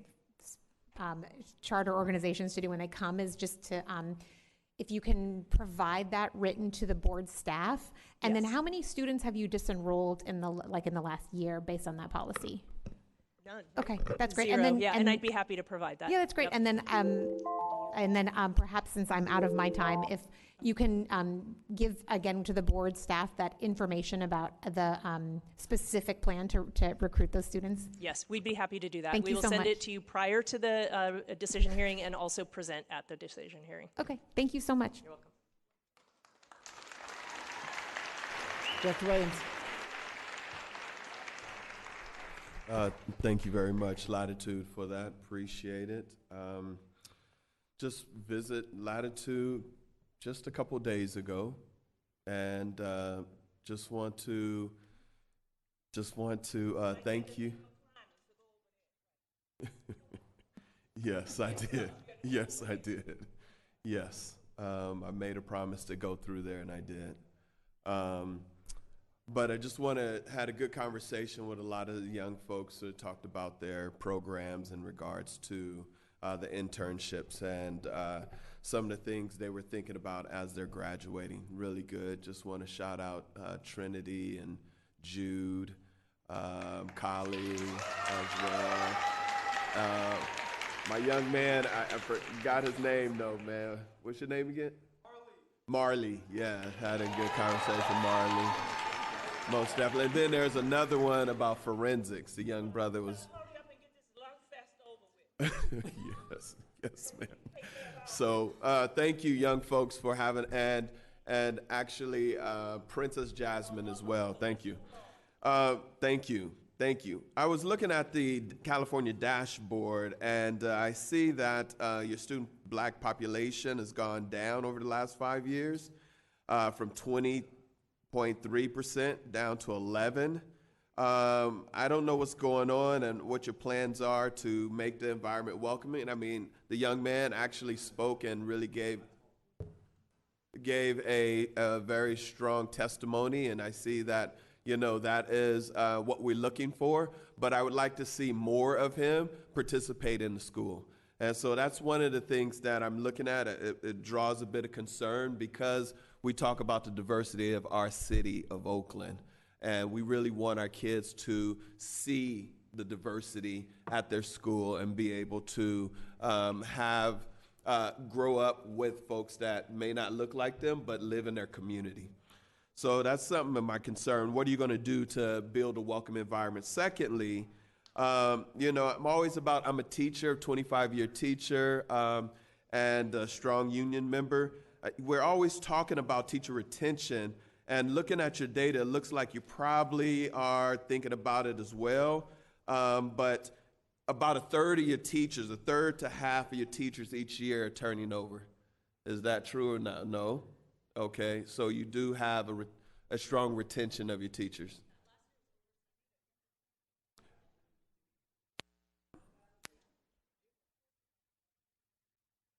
And so last year, our retention rate was actually over 70%. And in terms of classroom teachers, we only had 3 brand new teachers last year. And so, and of those, one of them was to cover maternity leave. And so we've really had really strong teacher retention over time, especially since the pandemic.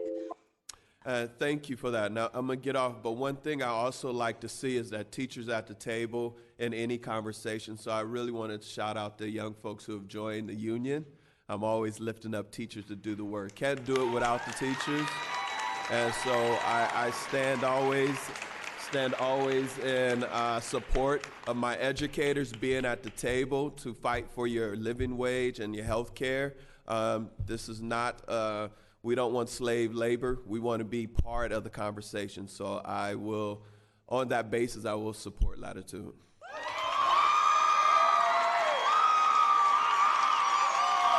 Director Barry.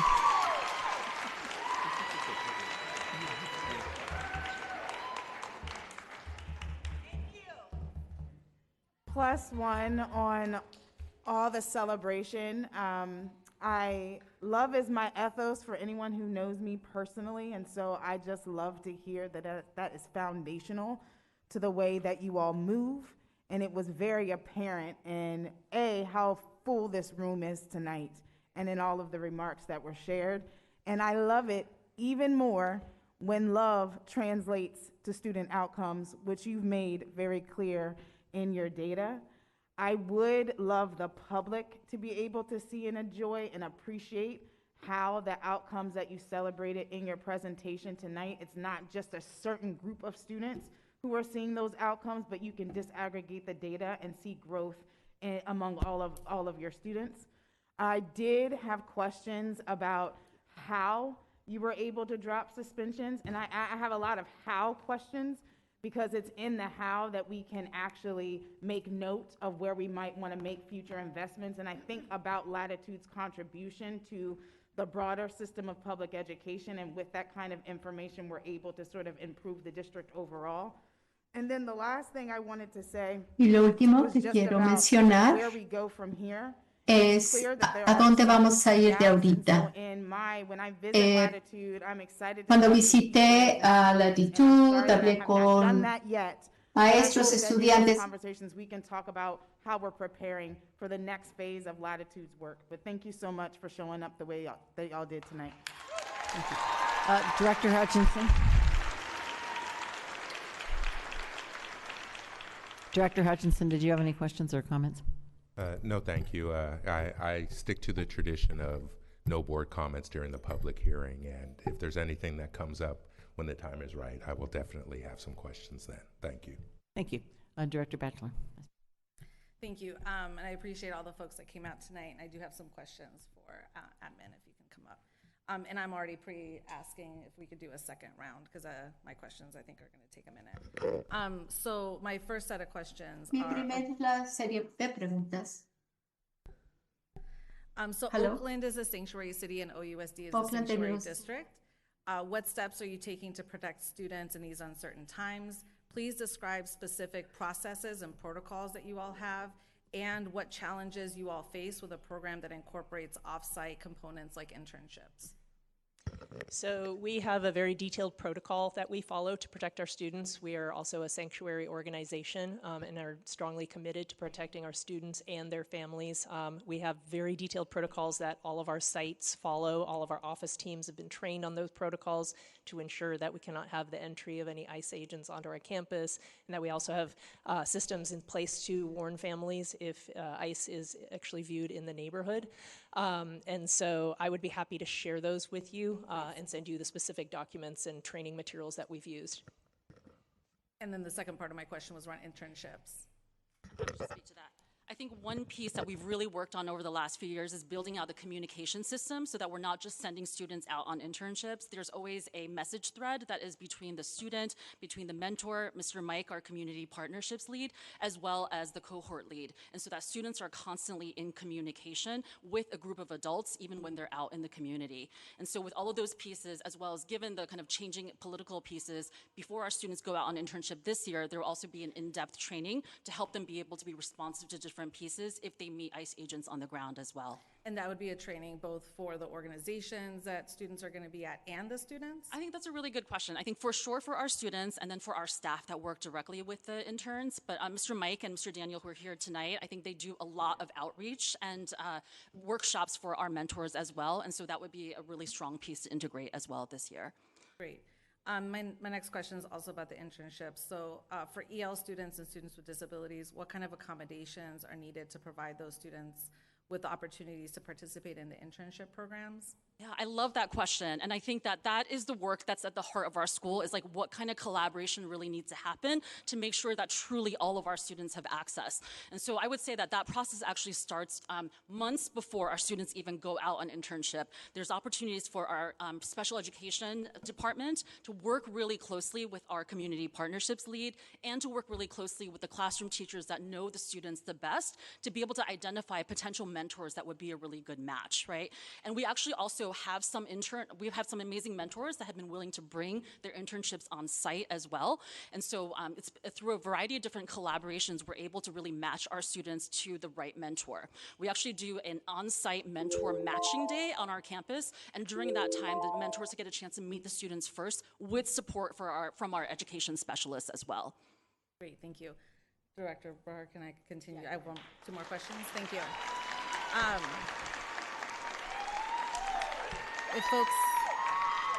If folks can come back up, I'm going to continue.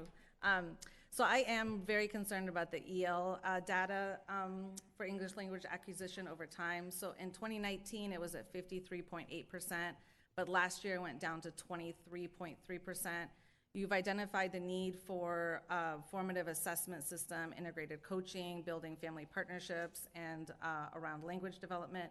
First, what restructuring have you done to the program and when? And can you explain what future investments look like and when they're going to happen? Absolutely. I'm really proud to speak to this one because, as Ms. Kelly said, who is one of our humanities teacher and also teaches targeted ELD, we've really come together as an entire school. All of the teachers here tonight can actually speak to you in nuance about the professional development that we've done.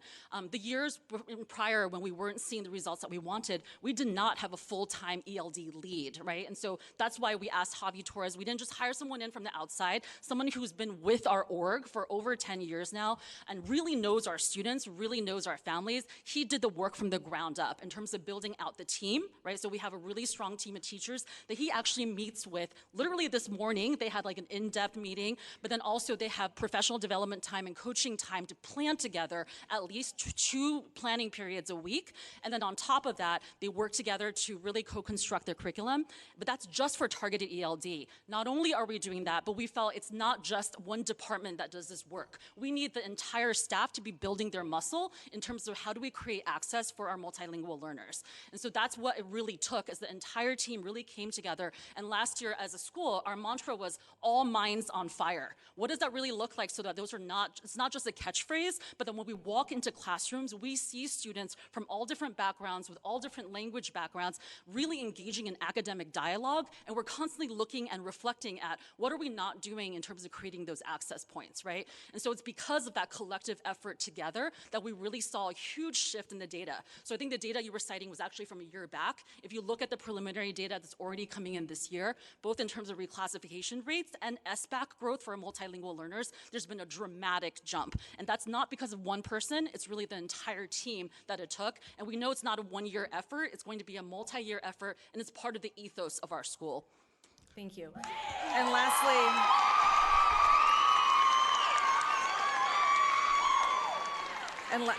lastly, if we could also get suspension data per race, per year, like over time, that would be helpful. And then a breakdown of newcomer students as well in N1, N2, N3, and then also their English proficiency throughout a period of time. That would also be helpful. Gotcha. Yeah, we will provide all of that. Thank you. Thank you. Thank you. I have a few questions too if you want to come back. Oh, and I did appreciate the visit. The student ambassadors did a great job. Also, I think it was very moving hearing the parents, particularly those of students with IEPs. So my questions I forgot to ask when I was there. I wanted to know, one, I know we talked, the students talked a little bit about the self-contained classes.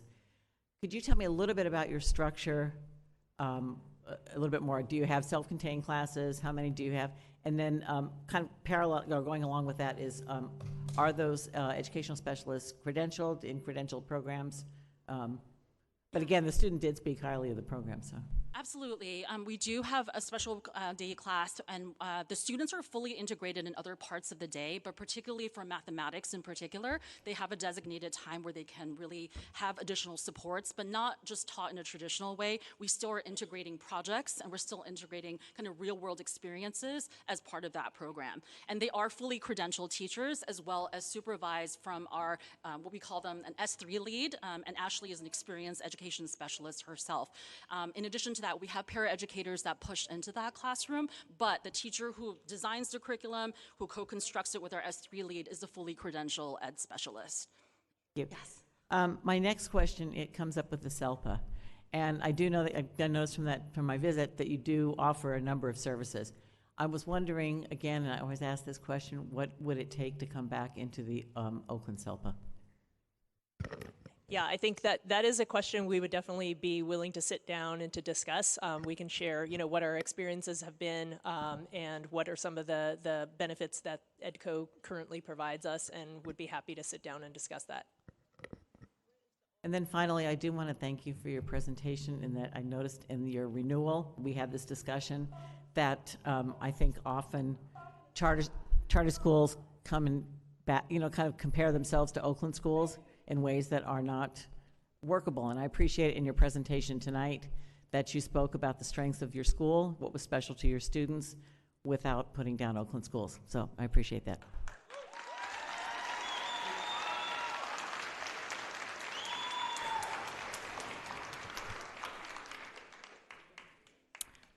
I just wanted to express my appreciation for all of you for coming out tonight and fighting for what you surely deserve. I am so in awe of your student leadership. I truly appreciate all of you guys for being here and the students that spoke up.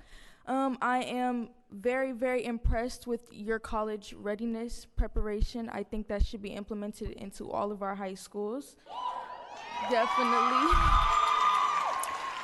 And I dearly hope that the board makes the right decisions to give you what you need to continue to thrive. So thank you. Do we need a second round of questions? Okay. All right, with that, thank you, and the public hearing is now closed.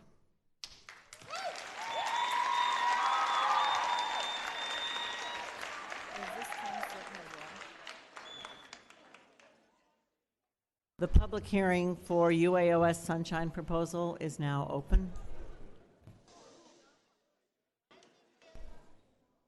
Is there anyone from UAOS here?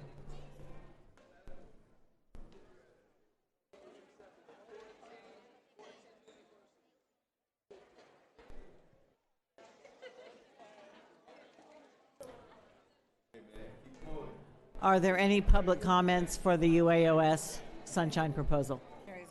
President Brohard, the president of UAOS has his hand raised on Zoom. Okay, go ahead, Mr. Kaufman.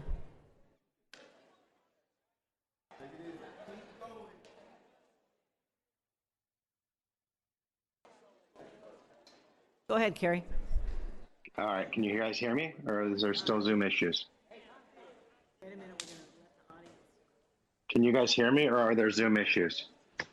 We can hear you. We're just waiting for the audience to clear so we can really hear you. Sorry. Okay, I can wait like 10 seconds. Yeah, that'd be great. Thank you.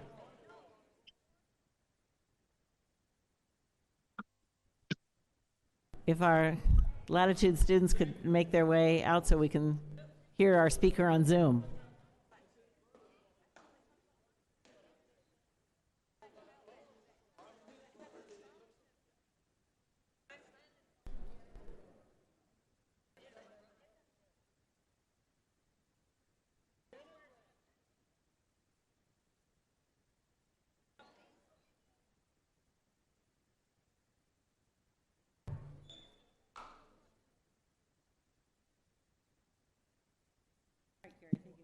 Oops, you can go ahead, Carrie. All right, thank you very much. My name is Kerry Kaufman. I'm the president of United Administrators of Oakland Schools. Thank you guys so much for this hearing. The United Administrators of Oakland Schools is in their third year of our 3-year contract right now. As part of our contract, we agreed to 2 things with the district. First, to form a joint committee on salaries, and second, to reopen on salaries for the 3rd year. We have been engaging in both, and we are working on the second one right now on reopening on salaries. The first one was a joint study, which we are currently still working on with the district. So far, what we have seen is that with including benefits, our administrators, especially our site administrators, are 12 to 20% paid less than the average in the area, including benefits. This is something that we continue to want to address. We are very sober-eyed about the situation with the budget with the district. We are also continuously watching the SEIU ongoing, need for them to settle a contract, which has been well over a year. However, we need to make sure that we are addressing the concerns that exist in pay discrepancies with our neighboring districts. I appreciate the time, and that is all I really wanted to say. If you guys had any questions, I am always available to speak to you guys. And thank you board members for scheduling times to meet with me. Thank you very much. Thank you. Yes, President Brewhart.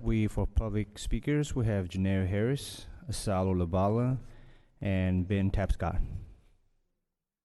How many minutes? 1 minute. Ms. Harris, Mr. Tapscott, and who was the final one? I'm sorry. Asalo Labala and Janelle Harris. Okay.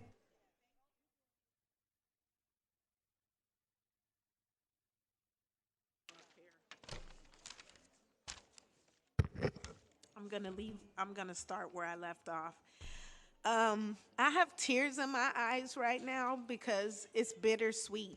On one hand, I'm excited for the young men that I just met that go to Latitude, but I am sickened by all the questions and all the enthusiasm you had when they were talking about a school that you don't oversee.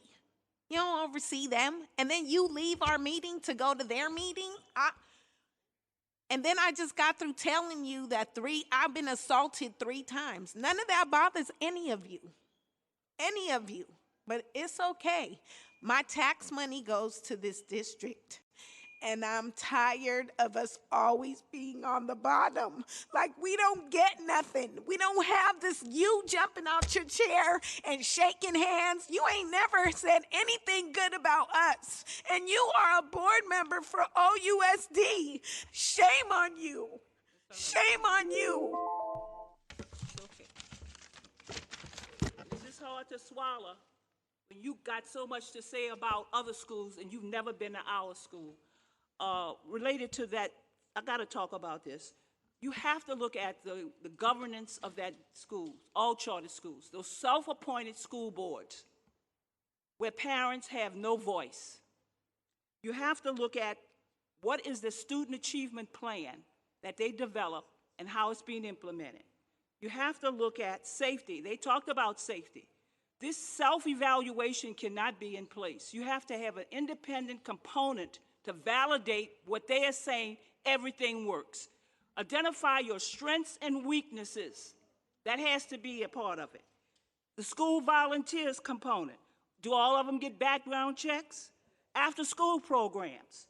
The opportunity for extracurricular activities. That school sits right there by that BART train. And believe me, I've been to one of the elementary schools in front. Every time that train passes, it disrupts the systems. Address, do they have cameras after school? Do they have newcomer programs, not just newcomer students, that accurately identify them? They talked about suspension, but they didn't break it down by race. You congratulated them, but you didn't look at the race demographics. You didn't look at the expulsions.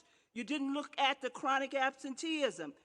There's so much that is not there. We cannot evaluate with self-evaluation. One thing about McClymonds, we don't come here and give you the goody-goody picture. We give you the good and the bad.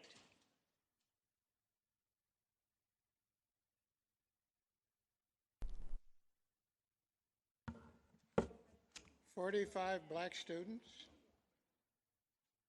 When are we going to hold charter schools accountable for integration? We've gone through that in the South. So when are we going to hold charter schools accountable for integration? 350 students, 42 blacks. If it's so great, why aren't they integrate? Why aren't you holding them accountable to integrate since they're part of Oakland? Now, switching subjects, we need a boiler at McClymonds High School right now. Right now. We lucked out. Preston Thomas should be fired. He should be fired. 40 schools in 9 months, he didn't say anything about it. We want that boiler back this week so those kids, if we have cold weather, will have warm water in that school. 17 restrooms, no warm water. 10 classrooms, no warm water. 5 custodial stations, no warm water. Shame on you. Thank you. Are there any more public comments? No, that concludes public speakers.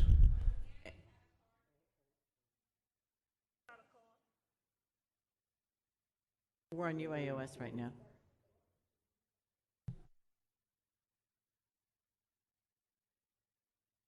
Okay. Are there any board? We're talking about UAOS. We haven't gone back to public comments yet. Yeah, no problem. Are there any board questions or comments on the UAOS Sunshine proposal? Director Smith?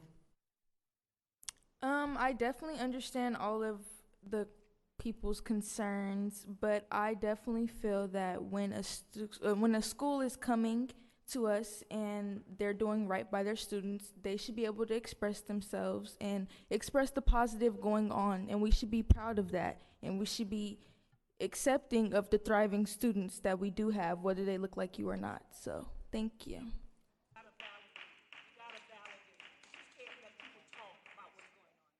Thank you, Director Smith. Thank you, Director Smith. Are there any other comments on the UAOS? Is Carrie still online?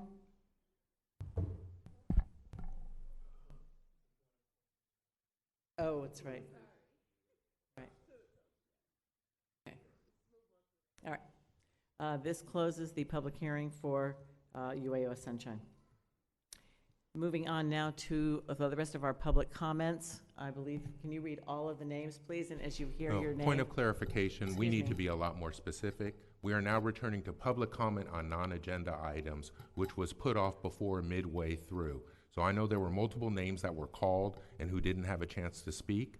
So please, those of you who are still in attendance, let's make sure that everyone's turn is honored. And it's really sad we had to wait like this. Thank you, Director Hutchinson. Mr. Saychuk, can you please call the names? And as you hear your name, if you could line up in that order, please. Yes, we have Sheila Haynes, Ben Tapscott, Jill Merrick, Gia Liang, Ashley Handy, Jack Nelson, Sophia Allgood, Luan Nguyen, Abiklia Scarborough. Those are the speakers that I have for non-agenda items. Again, if you could line up in that order, that would be great. Thank you. Mr. Tapscott. What happened to putting the students at the beginning of the agenda so they can get out of here? I heard about it. What happened? They're still not going early? They have things to do. So we need to adjust the agenda to accommodate them so they can get out of here. I'm passing this out to show you the damage that this school board has done. They have closed a total of 16 schools in West Oakland, and there are 2 more if we add Parker and some of the other schools. The fact that they closed 7 schools in one part of the city, which creates a hardship. And the lies that continue to go on, no one ever addresses. Gary Yee said that the air was not healthy at Lakeview. They moved all the students out. 2 years later, I guess the air got healthier by the school Lakeshore. Now they have a charter school. So when are the lies going to stop? The fact that this board, not one of you, called and said, Coach, what are BTUs? Why aren't they using the 3rd boiler? Because they weren't heating the building, folks. Turn your water heater down with the cold weather coming and see what happens. President Thomas went over and took that boiler away from those children. We want it back, and we want it back now. Thank you. Next speaker, please. They have no warm water, so they have no heat.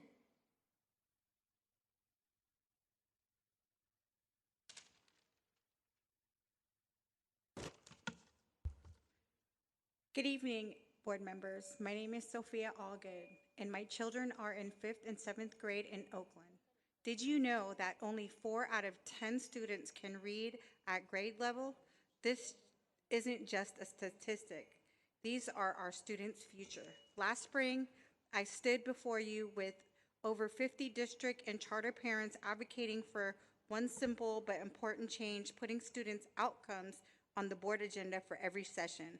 Tonight, I am back because this issue demands our attention.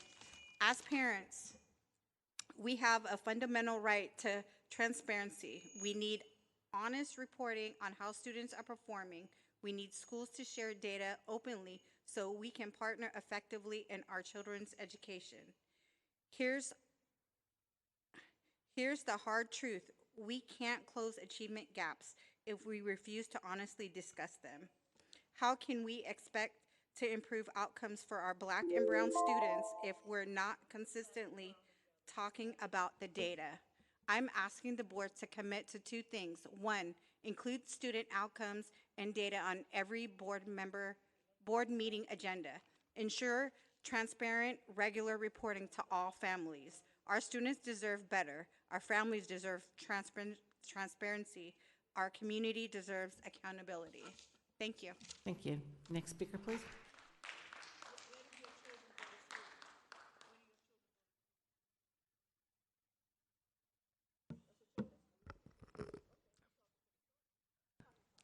Good evening, OUSD board members and superintendent.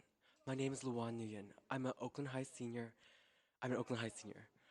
I am saddened to see the board push back public comment again, even when you were all given the chance to extend public comment by just a few more minutes. To me, it feels like a breach against student values, and I hope that the board keeps in mind the timeliness and the precedents you all set for the meetings to come. Next, I want to thank President Brohard, Vice President Batchelor, Director Berry, and Superintendent Sadler for participating in last week's Help a Teacher Out event. It was exciting to see your involvement in the event planned by our Mayor Barbara Lee's Youth Advisory Council. Following that, I want to reiterate my invitation to the Raise the Bar Awards happening on September 18th. Families in Action will be celebrating 18 district schools, including Oakland High and 22 charter schools, for their A to G participation, Black and Latinx excellence, and academic achievement. This is a great opportunity to celebrate our community for the amazing work we are doing. Thank you for your time. Thank you. Next speaker, please.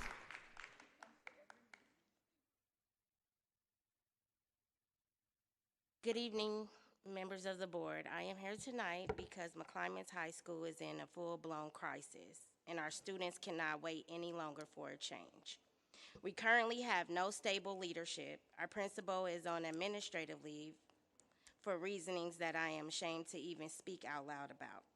Our building receives nothing more than surface-level patchwork, while the deeper issues are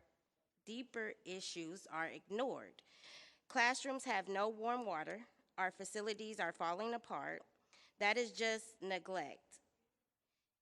It is disrespect to the students and families who walk through those doors every day. Worse still, our children are being denied the most basic needs. We don't have enough food to feed every student, and over 70 of our students with IEPs, students who rely on individualized support to learn, are receiving little to none of those services that are legally guaranteed. These are our most valuable students, and they are being failed in plain sight. I ask, if this was happening at a school across town, would it be allowed to continue? McClymonds students are just as worthy, just as capable, and just as deserving as any other student in this district. I urge this board, step in, take action, and make sure our children receive the dignity, the resources, and the education they are entitled to. They cannot and should not be made to wait any longer. And for Van Cedric, as a board member of District 3, in which McClymonds reside, can you name 5 students like you did for Latitude? I don't think you can. And we have students that are going to MIT, UCLA, and the same schools that they are attending. Thank you. Yeah, Jack Nelson. Okay. This is our last speaker for public comment. Go ahead. Jack Nelson, de facto leader of the John Beam Fardella naming of the athletic complex. You'll hear about that more later. I'm going to piggyback on this tonight. I visited McClymonds and Tech just about a week ago.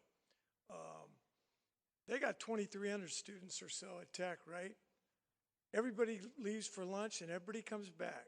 There was 2 guys in the hall, and the principal walked me around. They treated me like a VIP, which I don't know why, but it's great. It's a great school. You're taking money, you guys that vote on the charter schools, you're taking money away from Tech and Skyline and Castlemont. I've been the ball boy and water boy for them for football for 4 of the last 6 years. I'm going down the Crenshaw neighborhood next week to go to the game. I've left money in my car and my windows open. Nobody's ever taken it. You know why? The kids are great. Kids are great. Remember, you give that money away, that charter school money away, it's ridiculous. I would listen to Coach Tapscott more because he's an icon. He's an educator. When he won the championship in 1978, you guys, most of you weren't even alive maybe, Coach Tapscott was an educator and a coach. Willie West sat there and let guys play all the time, all day long in the gym.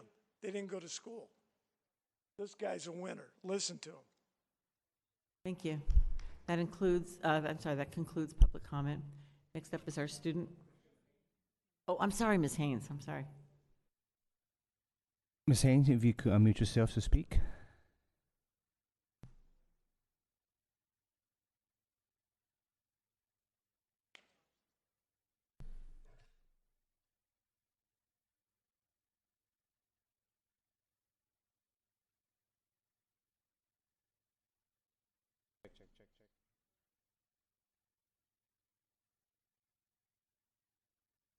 Check, Mario, copy.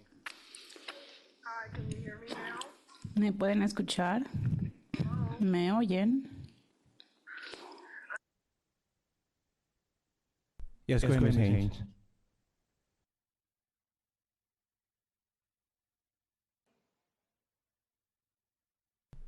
Ms. Haynes, can you keep on speaking? We're gonna check our system just to make sure that the channels are correct. Si la gente de Zoom me puede...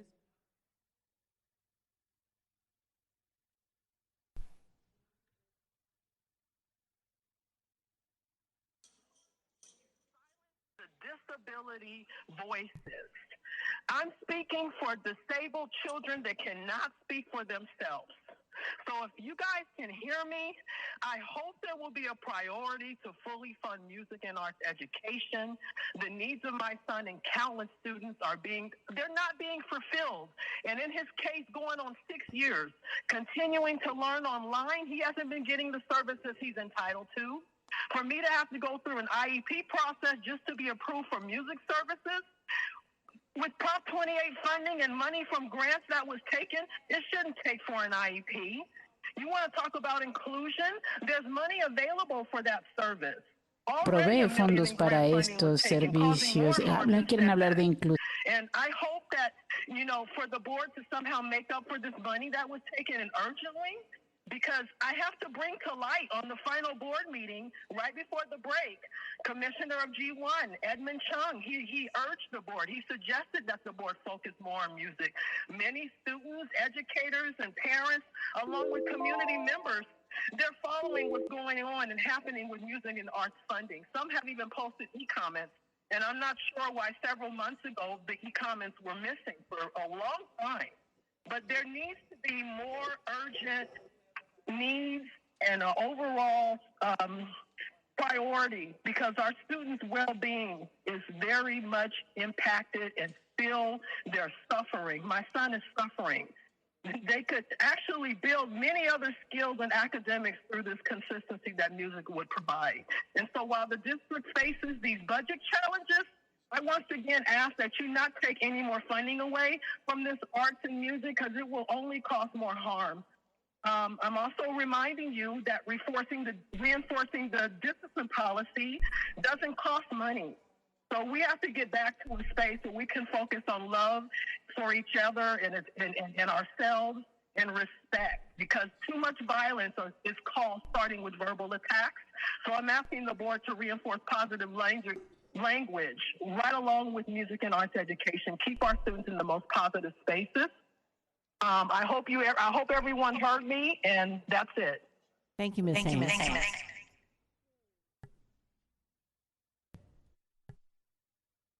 Okay, next we have our student report.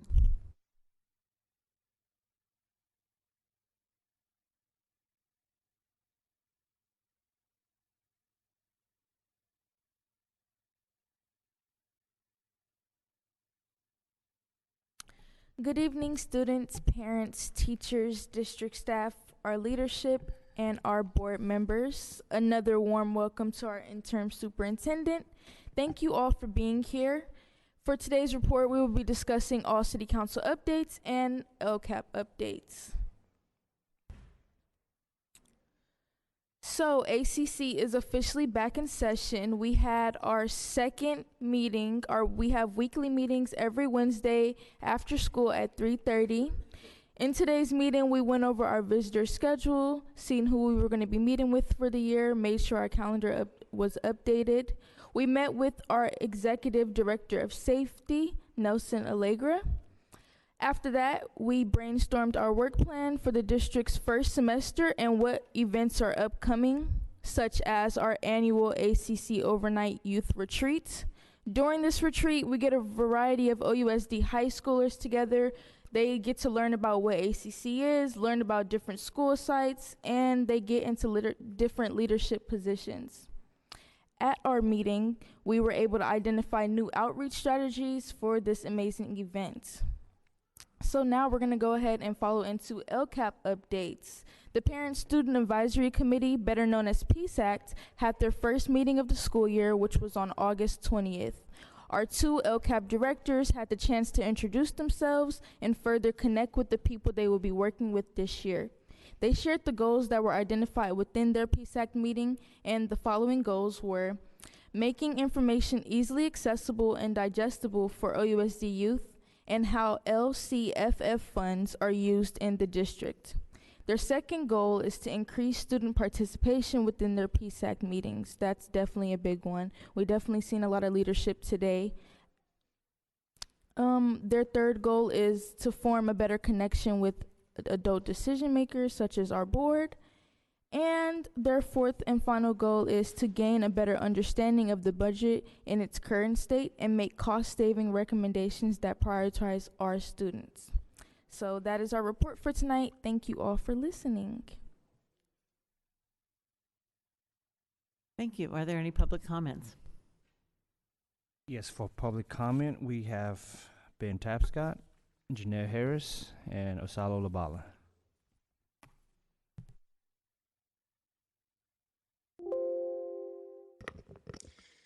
Thank you, Director Smith. Thank you for your report. I look forward to the student report every meeting. It's really nice to see young leaders like yourself come up here and model how it should be. So thank you. Next speaker, please.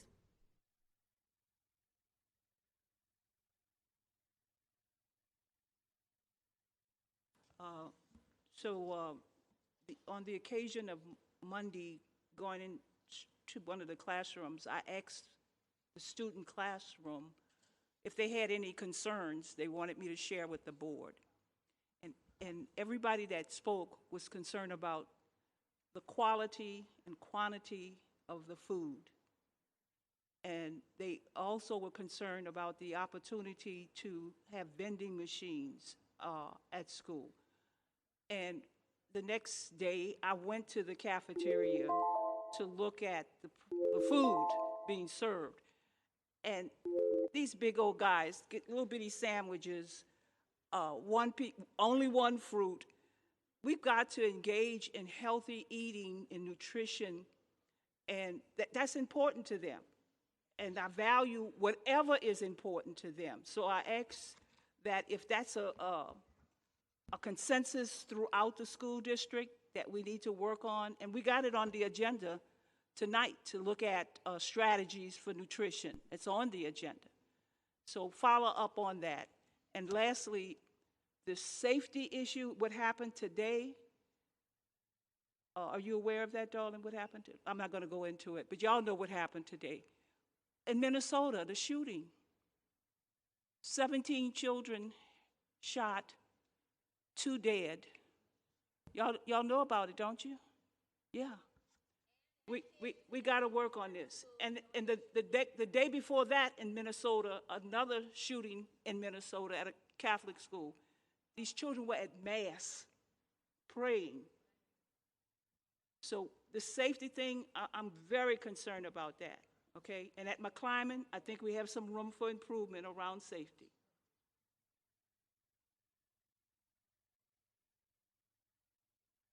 Next speaker, please. Mr. Tapscott.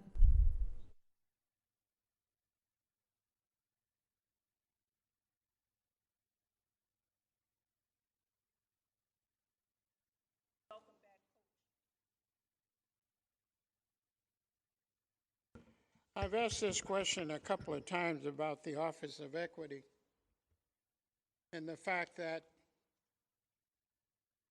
we're, 22, 25% black. Why are we 90-some% suspensions. And has anyone looked at that? Is there some, I bet you there's a correlation between, especially black males, not being able to stand up and speak. So it's easier to act up and get sent out. But the Office of Equity should have that information and what's causing the high rate of suspensions when it comes to black students. How are you going to address the problem if you don't know what the problem is? And I think it's probably correlated with them not being able to read or to speak.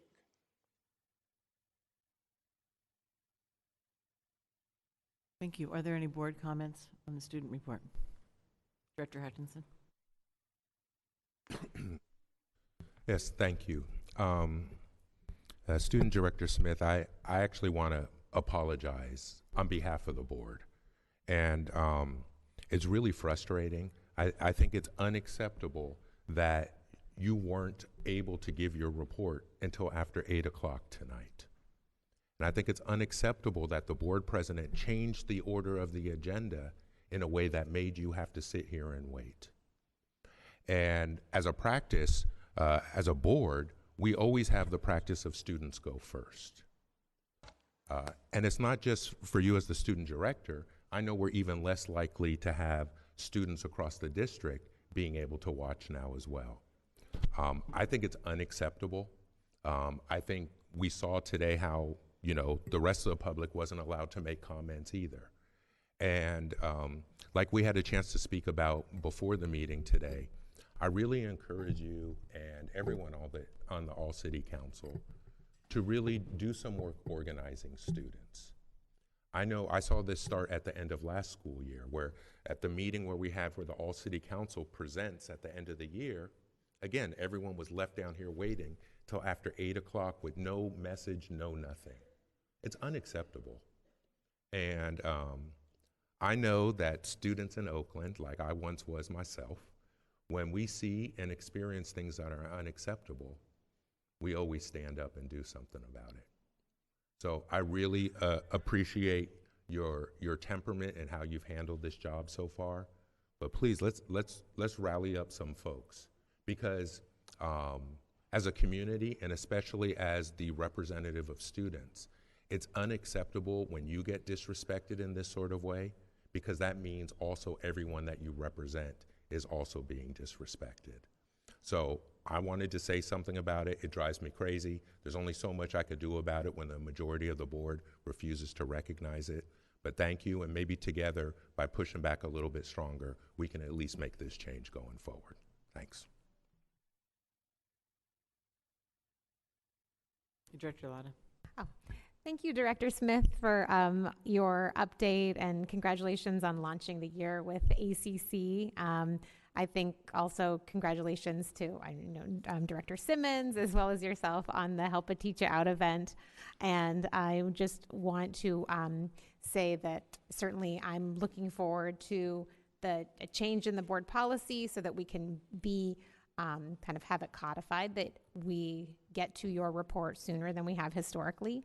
And also I just want to say the one thing that I noticed in your report is talking about partnering on how we can, how ACC can lead on student-centered budgeting, because I think it's no secret that we're going to have to make hard decisions, and we're going to have to make them sooner this year than we did last year. And I'm really looking forward to having this additional time and working with you all to make sure that not only are we having students give their voice, but that it's actually fundamentally changing how we work as a district and what we actually prioritize, instead of, I think, just listening and doing the same things. So anyways, I look forward to working with you all more. And again, congratulations on the launch of the year. Director Williams. Director Smith, thank you very much for that. So just want to thank you for being in tune. I think our PSAC group, our Parent Student Advisory Group, is a really powerful group. We hear parents and students come and express their concerns, with the school district. And I totally always say, please go to PSAC. And we got a lot of parents that have spent a lot of their off time from work doing work, and students like yourself in that space. That's a representative body in addition to ACC, but our parents are really doing a lot of work, and we want to lift up that work. And I want to thank you for being in those spaces, because that's the information that needs to get out, that there are people who really care about our district. We don't hear that enough, right? We hear folks saying what's wrong with our district, and it's really easy to catch a negative attitude like that. It's really easy to be toxic about it. I think we need to move with best intentions and good intentions. I think of the good things that you can do first before I try to say you disappoint me, right? And we're all human too, right? We are learning every day. So sometimes it's like, oops, I forgot, I didn't get to you, but I'll make sure I will get to you as we come along, right? So when I see parents and I see students who have some concerns, I'm like, hey, there's a couple good groups that we can hit up, and I will go. Any one of us on the board will be there with you to support you, or support the ACC students who choose to be in that space. You will see some real good, deliberative work, and they're fighting for our kids every moment of the day. Yesterday, I was in there, and I appreciate Director Tara Gard was in the foster youth. So we're talking about lifting up our foster youth young folks, right? These conversations don't happen every day. And so the good work that is happening is really happening. It's really happening. And I want you to be a part of that, to put out the good word as well. We're not perfect, so none of us are perfect. So I think that's real. 2, we know that in any relationship, it is about communication, right? So if we don't get our communication right, then we're constantly off on alignment. So if I do something that harm you, or the board does something, talk to us. Let us find out how we can, restore that, belief that what needs to be done can be done by adults. And we still are learning as well. So I just want to put that out there. I would love to work with you, right? I loved, if you got some ideas, I got some for you. I can call the folks from LA Students Deserve, and we can make that happen. I got some other school board directors around around the Bay Area that's ready to do something. So give us a chance. Give us a chance. We want to work with you. We want to lift you up. We want to lift all the students up and have your voice at the table. Thank you, sis.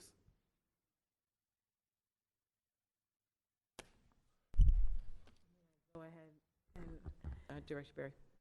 So 3 things. 1, shout out to the student-friendly board information, particularly around LCAP. That's going to be board member-friendly information, so I look forward to that, using that and supporting that effort. So let me know how I can support that directly. 2, Director Lotta mentioned student-centered budgeting, and that was something that I wanted to discuss with you all. I have a few Community District 5 meetings scheduled that I'm scheduling right now for District 5. We're going to be talking about superintendent search, and we're going to be talking about budget, and often students are not represented in my community meetings. And so I want to pick times where students can be available, and B, want to partner with you and Director Simmons to make sure that students, at least the students represented in my district, know about it and can show up so that they can participate. And then number 3, I just wanted to give a shout out for the Help a Teacher Out event. It's very clear that ACC, at the Mayor's Youth Advisory Council, that y'all have real agency and real power and real vision, and I am so excited to see more and more and more of that this year. So thank you all for setting that up and supporting Director Simmons and making something happen on that front.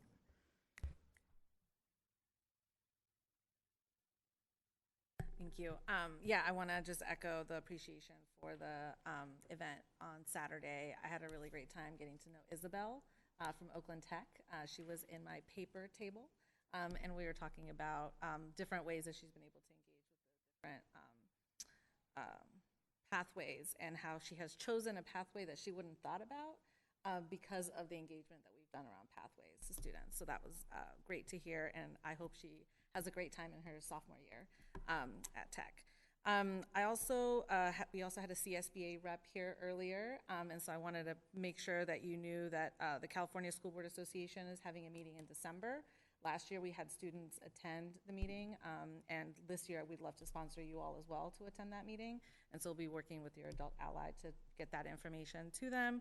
It's in Sacramento, so it's not as sexy as Disneyland, but it's still sexy, and we can do some great work there. I will also piggyback on Director Hutchinson's call to organize, because we do, we have been organizing, or there's been a lot of engagement with the city, but I've also started to do some engagement with the county. And the county does have some funds that they can levy to support our work around immigration and supporting our students.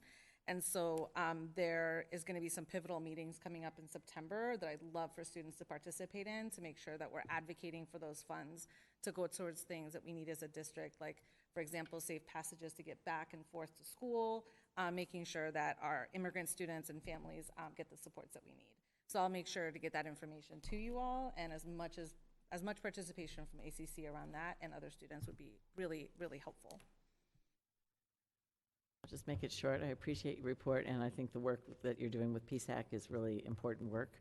I look forward to the work on the budget, because again, we did try and do I think all of us are working towards a budget that does center our students. And the Help a Teacher Out thing was a lot of fun. So it's a lot of hard work. You guys did amazing organizing work for that, and I know as a one-time new teacher, I would have really appreciated that kind of work. So I appreciate that work. Thank you. Superintendent Sandler. I too just want to say congratulations on an excellent report, Director Smith. I've just been super impressed with your participation. You did come to the board meeting that we had on the superintendent search, and I just want to note that. Also, just your organization and your preparation for the meeting, it's just been exemplary, and I'm just really proud that you're one of our students, and your just the leadership and the questions that you've asked, and your engagement in the meeting and communication. So I look forward to continue to work with you. I too enjoyed being at the Saturday event, Help a Teacher Out. Was there all day, and it was awesome. It was so well planned and thoughtfully done. You even had there was a debrief. There was preparation for follow-up. It was just exemplary. So you've been a great model for just leadership, showing leadership. Those are, we'll have more comments later. Any other board member comments? All right, so we've already done public comments on this item, so we'll move on to L, which is consent items minus L1 and L4. Is there a motion to approve? Yes, I motion to approve our consent item L minus L1 and L4. Is there a second? Second. Wonderful. Can we get any public Yes. comment on this agenda item? Yes, for public comment, we have Janelle Harris, Asalo Labala, and Ben Tapscott. Great, and we'll do 1 minute. And Kim Davis. We also have some meaty items coming up as well, which there'll be public comments at. Turn the mic off. Okay, starting with L11, which is a strategy to evaluate dietary needs. The quality and quantity of schools needs a lot of attention. That's L11. You have several items dealing with nutrition. Our kitchen at McClymonds is not finished. The staffing is not sufficient.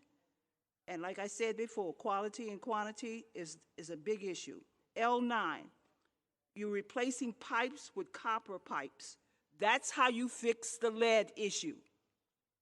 You replace the pipes, not these filters that y'all talking about.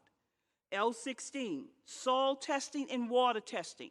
Y'all doing a lot of testing, but you're not doing any remediation, particularly at McClymonds. You've done enough testing at McClymonds. Do the remediation at the field and fix the field. L23, Newcomer wellness. You give a lot of attention to our newcomer students, much appreciated. We are not getting attention for wellness for African American students. L25, culture program for Asian girls at Skyline.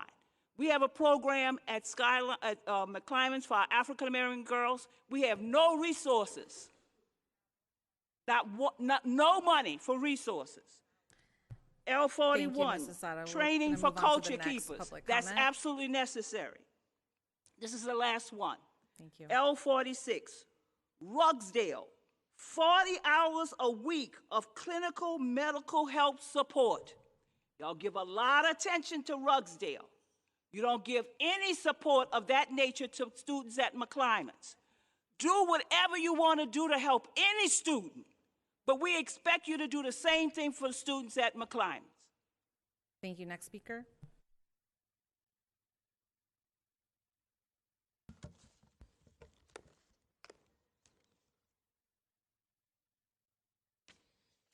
I want to talk about L64. L64, which talks about uniform complaint procedures. I got 13 outstanding formal complaints that I have sent all the way up the chain, from the high school superintendent to my district director to my superintendent who just left, to her chief of staff, anybody that can do something. Some of these are identified and labeled with numbers, some of them are not. But you don't follow your own policies. This district is ridiculous. Like, this is becoming to lawsuit, and I have had enough.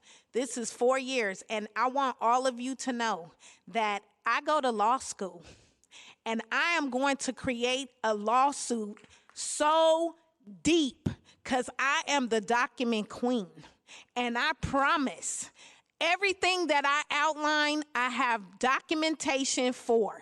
I've been assaulted 3 times, and no one, I don't get a phone call. Are you okay? I don't get nothing, but it's okay, because I'm not going to continue to take it. Something bad is going to happen, because this is what this district allows. If I was a Jewish parent coming up here complaining about 12 students, you would move on it. But no, you don't want to move on it here. So I have a list of suggestions that I will be emailing all of you, because you need to follow your own policies. Probably you don't even know half of them. So let me know when you're ready to do something for our parents and our kids. That's why they don't show up. Thank you, Ms. Harris. Next public speaker.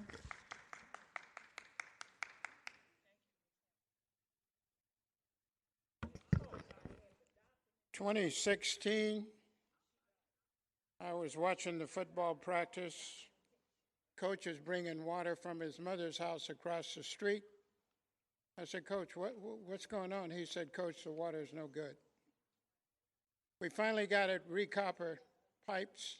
You must also use silver solder to make sure that it won't be a problem down the road.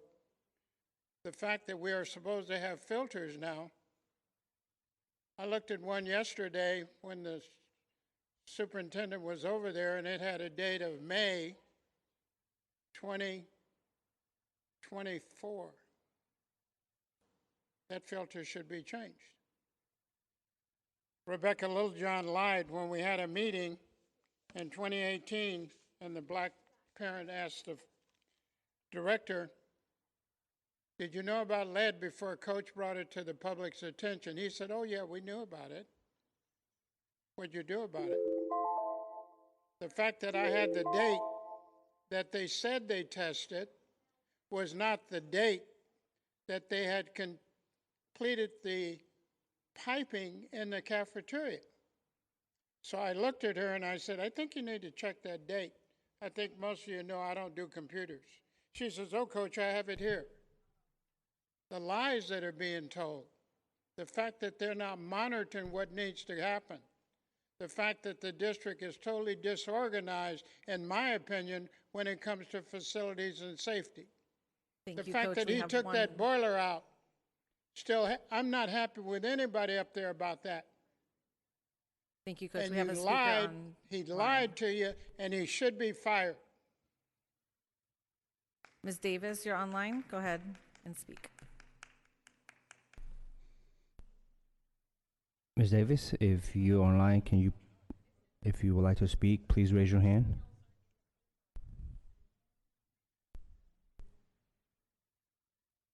No, seems like she is not raising her hand. Okay. Can we go ahead and take a roll call for this item? Board comment. Oh, I apologize, board comments. Director Hutchinson, go ahead.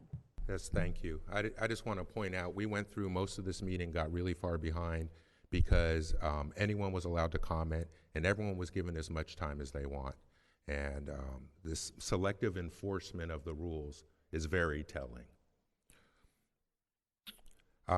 You know, I'm not going to vote for this consent report again, as I haven't been voting for them for about the last 6 months, because I have a lack of faith in the board leadership that's supposed to have approval of the items on the agenda. And I think it's very apparent to anyone who's watched a couple of meetings over these last 6 months that there's real problems. And now we are in financial crisis. And when you look at tonight's consent report, you couldn't tell that we're in financial crisis, that we don't have enough money to make it through the year, because all these items are still on here. And so why are we now in the position where we'll hear soon tonight that we have to cut $10 to $15 million in spending this year, but we're still encumbering new contracts on this consent report? Coach, welcome back to tonight's meeting. I remember that meeting that you described with Miss Littlejohn, sitting in the McClymonds library. And I was really hopeful that we had turned this district around. But, you know, I ran, actually, with you in 2020 on a platform of ending the financial mismanagement of the school board because it had put OUSD in crisis. And the saddest of ironies, here I am 5 years later, and I have to again say that same thing. So it's unacceptable what's been happening. It's unacceptable from the community not being able to comment, to the students being forced to wait, to we're in financial crisis, to our superintendent was forced out of here, to we don't have a head of facilities. I can go down the line, to they're replacing football fields when football season starts. We are in serious trouble, you all. And until, as a community, we stand up and demand something else, it's not going to change.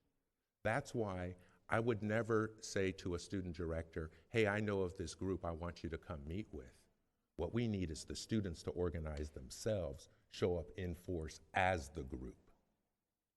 And this letting these folks dictate to us and drive us over the cliff, I'm done with it. It's not gonna happen. And everyone will be hearing that this school board, this board majority, has until October 8th to come up with a plan to solve our finances.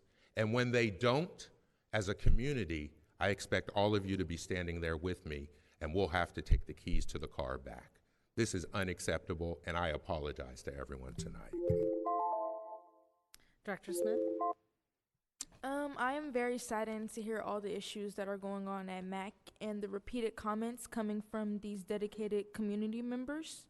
I definitely see that the board is failing our MAC students, and I definitely expect some change to be coming soon, such as support for the IEP students, school beautification, accessible food, and genuine qualified staff. That's what I'm expecting. So I hope that our board takes note of that and that we can actually get some change done. Thank you. Any other board comments? Director Barry? So one thing that stood out to me about this consent report were the 4 or 5 lead related expenses. And so just naming this question for the record, not necessarily for Preston for you to address tonight, but I'm curious if we should expect more of those. And then I'm curious also about the strategy we're deploying to make decisions about what spending will come out of Measure Y and what spending will come out of come through other funding sources. And then response to what Director Hutchinson said, and I think related to lead abatement, I do think it becomes increasingly dangerous for us to approve new contracts this school year because we all know that there's like an imminent decision-making process we're going to have to navigate related to cuts for 2025 and for next year. And so I do want to, I don't want to get in the way of the work that principals and educators are counting on, but we do have to very quickly have public conversations about the budget, because every board meeting when we come here and we approve contracts, we're basically saying that those expenses are off the table because we can't roll those back. It creates legal exposure, and there's other reasons why we wouldn't want to do that. And so I think we're going to have to, heed what Director Hutchinson said very quickly. Other board comments? Dr. Williams? Yeah, I just want to personally speak to Ms. Harris. Just want to say that I am sorry that you've had to go through this particular violence, and it's not acceptable whatsoever. I know how hard you work to make things right at McClymonds, not just for McClymonds, but for all students, all black students. You are coming every morning to greet the students, to see what they need. You're staying late at night and watching the football practices. You've been tutoring. You created a family resource room that has been moved, taken away. You have dedicated 4 long years to McClymonds. And I know that your voice is a voice that speaks to all the parents who are at McClymonds, who have to work, who have to take care of other things. And I'm glad to see that Ms. Hanley is also, Handy is most with you as well, standing in support. I know you're at the SSC as well. You've been participating, really bringing a parent voice to the SSC, both of you. And I know that a lot of common sense stuff does not happen the way it should. My concern is, I've always been told the administrator at the school will step up and do the investigation, check some stuff out, and it's not happening, obviously. Anytime a parent is assaulted at a school, there should be a clear line of investigation from bottom to top, and every single person in that, our network superintendent, high school superintendent, as well as our general counsel, as well as our superintendent, should understand and actually act on that. And so I am sorry that it has not gotten to that particular level, and I appreciate that you're sharing it now, because action do need to be taken immediately in regards to investigating the issue and finding out what actually transpired. We have preached to our young folks, our students, and our school community that violence is not an answer. And so when we have after-school staff or whatever is happening is engaging in that, okay. After school engaging in such behavior, it has to be looked at. So I will definitely be sharing that with those involved. And also, Coach Tapscott, I know that you have certain feelings with Preston, but he is the facilities director, and we have to go through him to actually move this. Well, I would like to make sure you're connected with Preston so we can move that issue forward. He's the director. He's the director, and we have to go through him. So I just want to thank you very much. Thank you. Any other board comments on this agenda item, which again is the L consent minus L1 and L4? Seeing none. L1 and 4.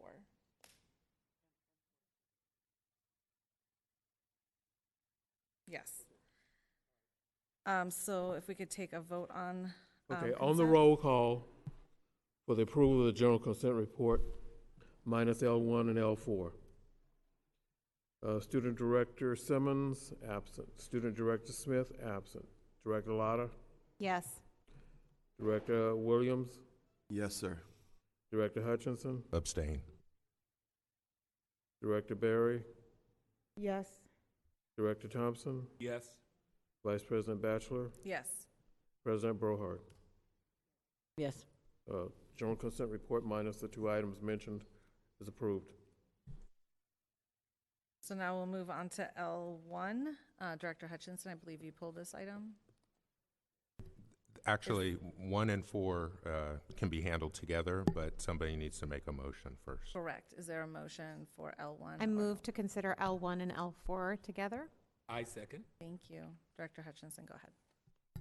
So I really wanted to lift these items up because I was surprised and not very happy. So I wanted to highlight these 2 items to your attention, Superintendent Sadler. My understanding was last year, the school board approved a resolution co-authored by myself and Director Lerma that called for OUSD to take the name Jefferson off of the CDC and any place that it might be left. It is offensive to many of us, if not all of us in the community, to have any of our buildings still named after a slave owner.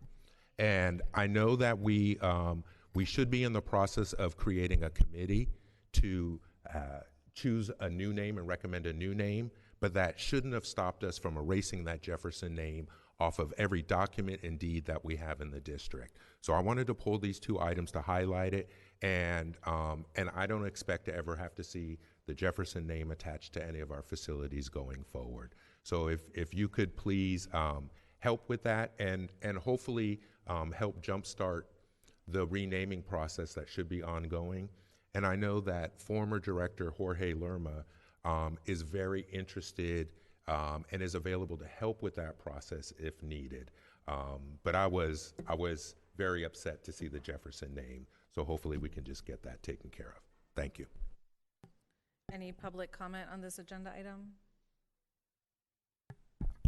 The item was pulled, so I will recommend if there's any public speaker that wants to speak on this item or these 2 items.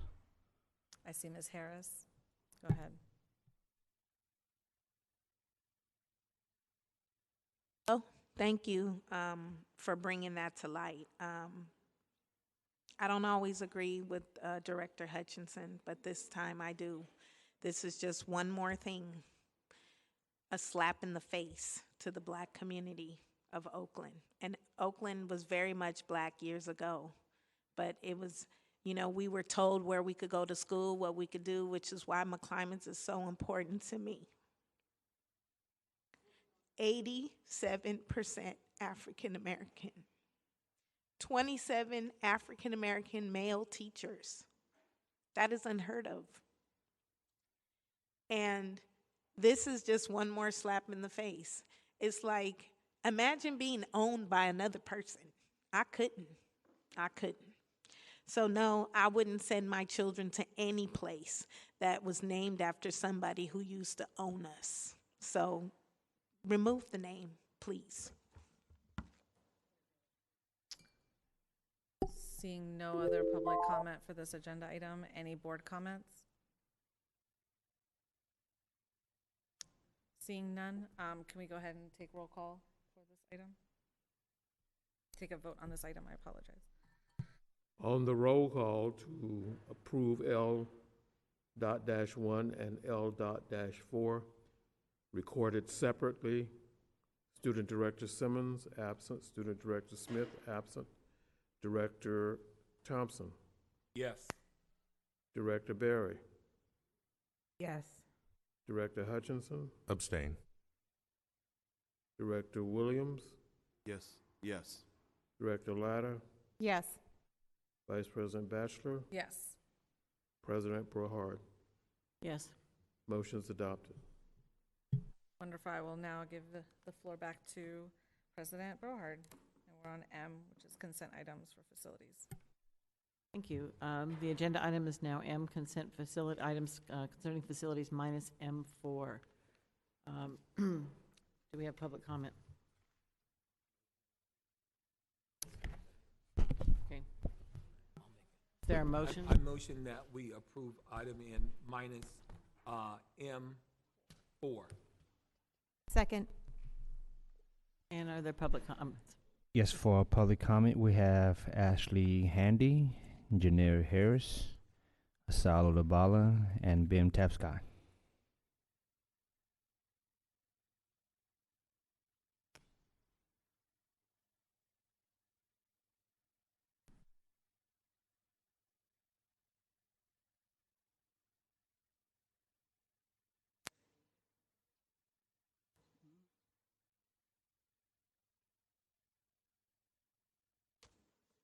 Okay.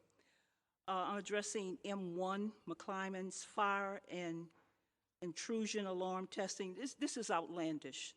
This is 11-month contract after construction is completed. Okay? So McClymonds was supposed to start the remodeling of the building in June of this year. Nothing has gone on related to the remodeling of the building. The kitchen has started. The majority of the kitchen are the new food carts, and I don't know what else, but it's not finished. The football field, we have rescheduled and only have 2 home games. I don't know why we have 2 home games, but you are putting us at a disadvantage for our football team, because playing at home is an advantage. Our team is starting off with a disadvantage this whole season because we don't have a home field advantage. Please, the scoreboard doesn't work, the speaker system doesn't work, the bathroom has roaches in it, water leaking from the toilets, and you have done nothing with the remodeling that's supposed to have started in June.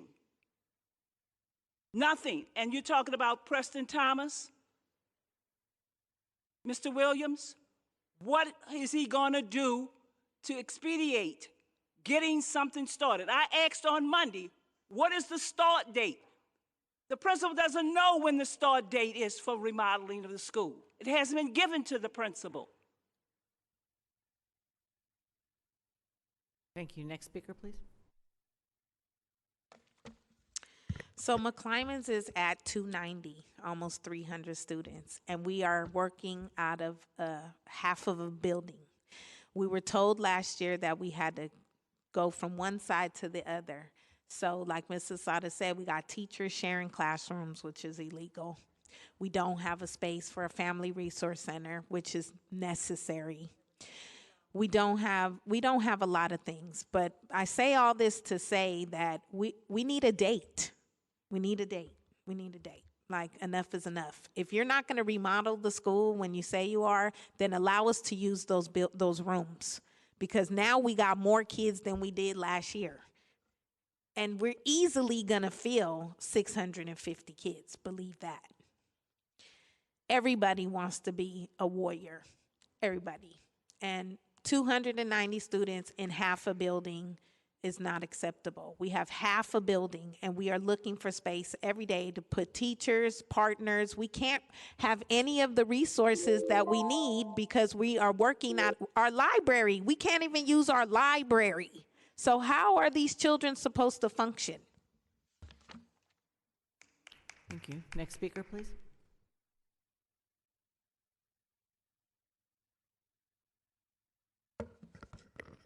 Every time you turn around, somebody's lying, Preston's lying.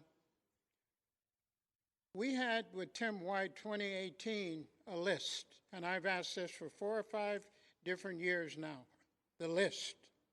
And do we have money to cover those projects?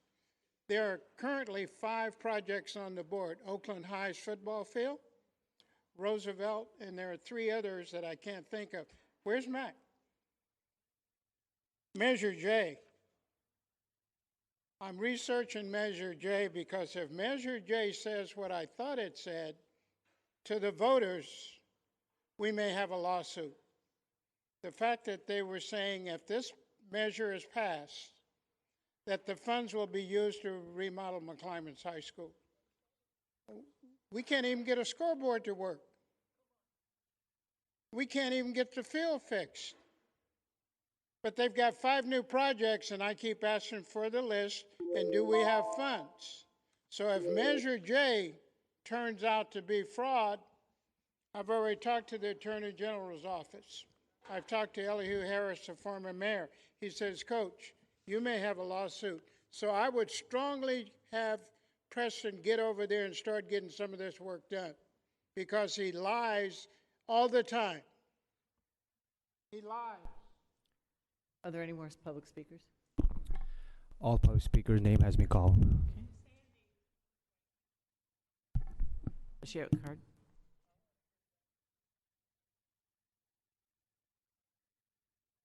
Yeah.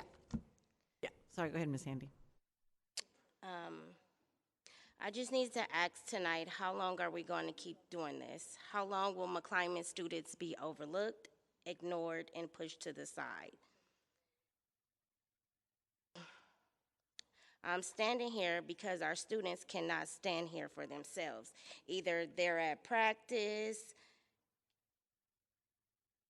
for football, one of the top football teams in the Bay Area, or they're getting after-hours tutoring with the comp ed hours that you guys are providing them, because you're not providing IEP services during the day.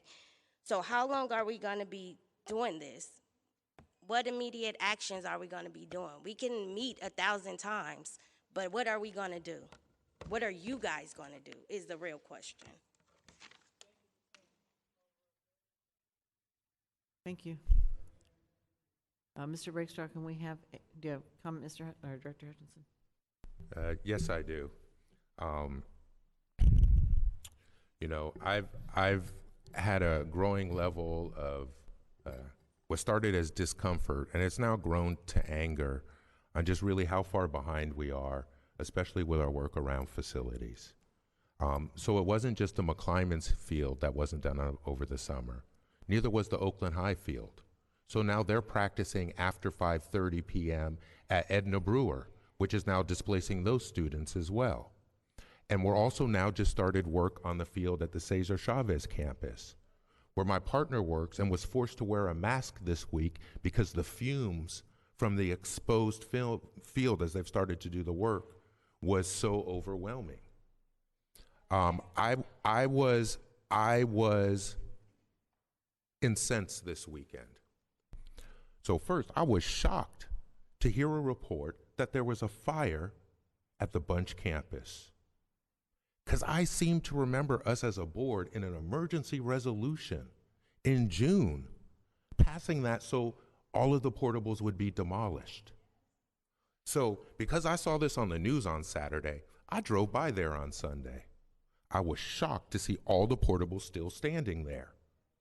And so if we were asked to approve an emergency resolution that was then brought back again the last meeting and is on the agenda today, but no work was done, and now we still have ongoing fires. And in this consent report, there's stuff about windows and fencing at the Ethel Moore building. We can't even secure our buildings with the basics now? This is a huge failure. We were supposed to have a lead remediation plan by now. We were supposed to have the master's facility plan, the list, which is supposed to be done every 5 years. That was due in the spring. We still haven't seen that. And so, well, actually, there are other people that are responsible for things, and the way things are structured isn't working. And so I don't want to put this on one person. This is a complete failure across the board. And it incenses me to hear school board directors making excuses, because the buck has to stop with us. It has to. It has to.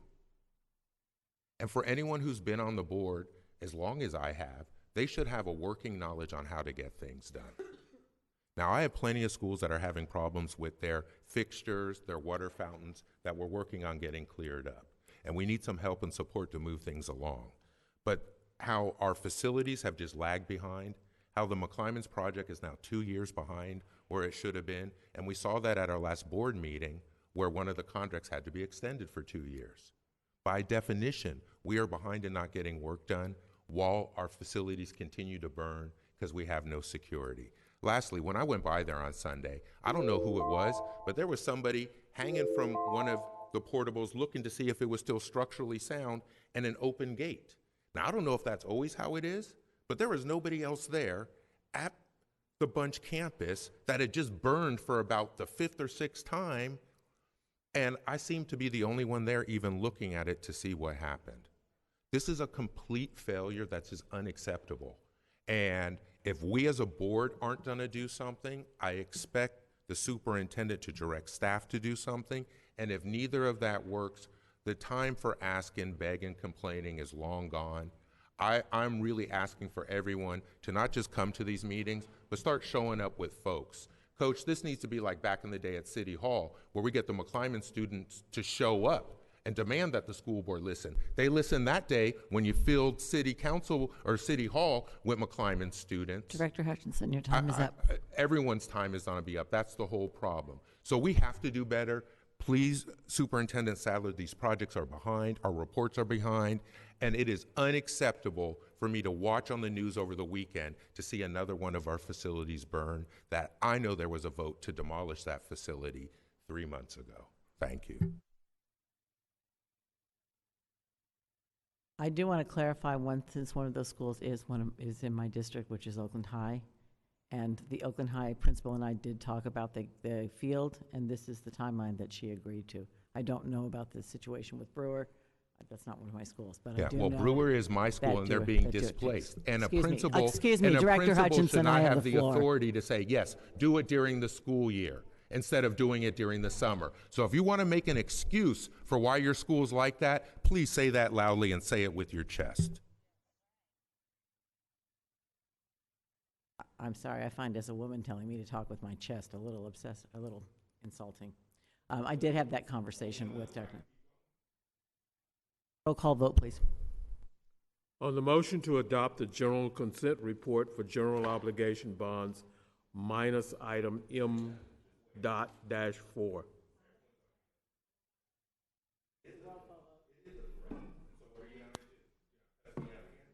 Excuse me, we're taking a roll call vote. Can you please continue, Mr. Rakestraw? I'm sorry. On the motion to adopt the item as stated, student directors are absent. Director Williams. Yes, sir. Director Barry. Yes. Director Thompson. Yes. Director Hutchinson. Abstain. Director Latta. Yes. Vice President Batchelor. Yes. President Brohart. Yes. Motion's adopted minus M4. M.-4. Okay, on the motion M4, agreement for inspection, Inspector of Record for Construction, Antonio Incorporated, Kaiser Development Center Outdoor Learning Environment Project. Director Hutchinson, I believe, is there a motion to approve this? Move to approve item M4. Second. Public comments. Yeah, for public comment, this item was pulled, so I would recommend seeing if the public, to give the public an opportunity to speak. Is there anyone from the public who would like to speak on item M4? Hang on just a second. Okay.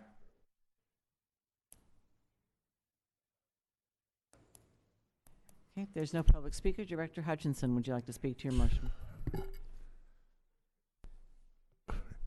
You know, it's fine. It doesn't bother me. My skin is way too thick, and my mom was proud of me. But I will respond every time when I watch the community or other people being disrespected. And from what I heard in closed session, this was another meeting where it was not acceptable the way some directors were treated, and there was a racial context to it. So let's just be clear about a couple of things. So I really wanted to pull this item. For one, it is now a part of my district, but also to highlight a couple of things. And so this is finally the closeout, close to the end of the special education early childhood hub at the Kaiser campus. And I think it's really important that we highlight this for a couple of reasons. We now have a really good outcome for that campus. If you haven't had a chance to go visit, They have a beautiful outdoor space with an adaptive playground that the county helps support. And it is really turning into a benefit for both that neighborhood and OUSD as a whole, becoming our second special education early childhood hub after Burbank. But this is also a cautionary tale, because we had 2 years of protests when Kaiser Elementary was closed. We had just about everything under the sun, including the school police attacking the community around that project. And one of the reasons why I'm so upset now is a lot of us worked really hard over the last couple of years to create a process of community conversation so we as a community could figure out how to change some of our uses for our sites to better uses. We knew that dictating what has to be done is never going to work. But we also knew that if we have conversations with the community, they're going to want the same thing. The best use for our resources, how do we maximize our scarce resources, and how do we spread those resources using an equity lens? And so Kaiser now has gone from an elementary school that only served, its students only had 20% in the neighborhood, to now a regional hub that is providing a real service. This is a great thing, but as a district, we still have to figure out how we can make these changes and pivots without causing 3 years of protests, the anger, a lawsuit that had to be paid out. And so I'm really excited that this project is finally being closed out and close to the end. If you haven't gone and visited, I really encourage everyone to visit. It's really one of our first adaptive playgrounds that we've built in the district. But this is the cautionary tale. If we don't do the things the right way, it'll end in ruin and acrimony no matter what. And if we can figure out how to do things the right way, we can actually make things better and add on for our communities. So, thank you. Are there any other board comments? Okay. It's on the roll. Thank you. On the roll call to adopt M.-4. The student directors are absent. Director Thompson? Yes. Director Barry? Yes. Director Hutchinson? Yes. Director Williams? Yes. Director Lotta? Absent, okay. Vice President Batchelor? Yes. And President Brohard? Yes. Motion's adopted. Thank you. We now have item P, which is comments from our labor partners, and each union is given 5 minutes. Are there any?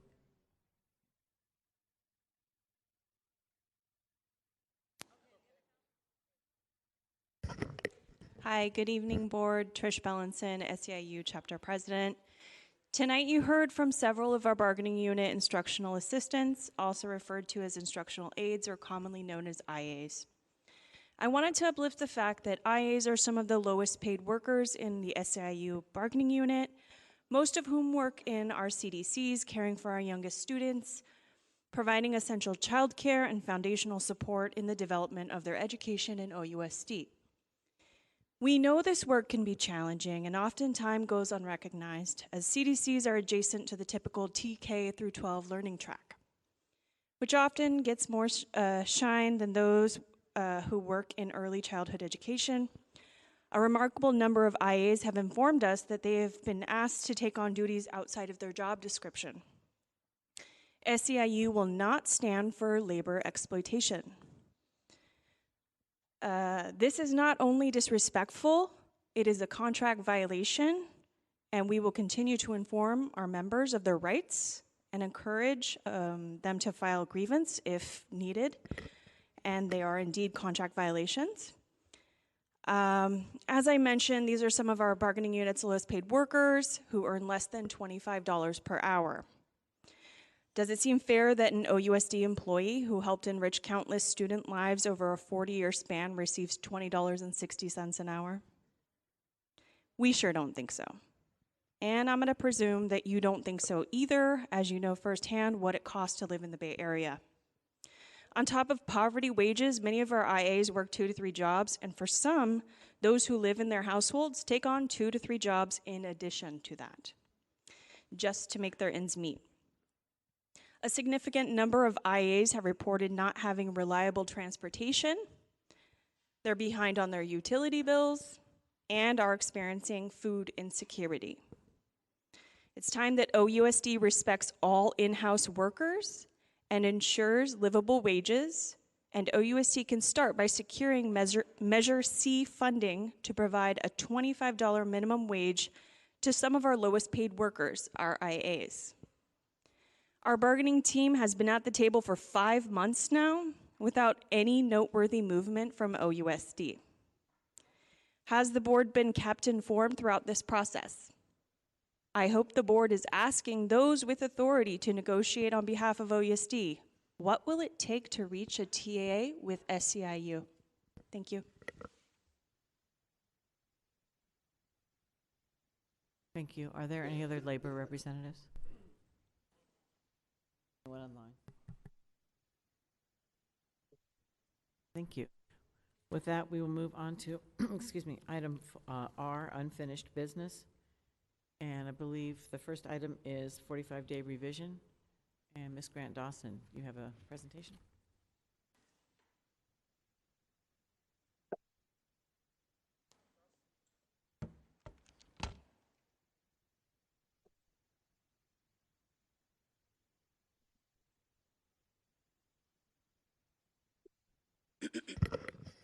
Sorry. We need a motion to adopt this first.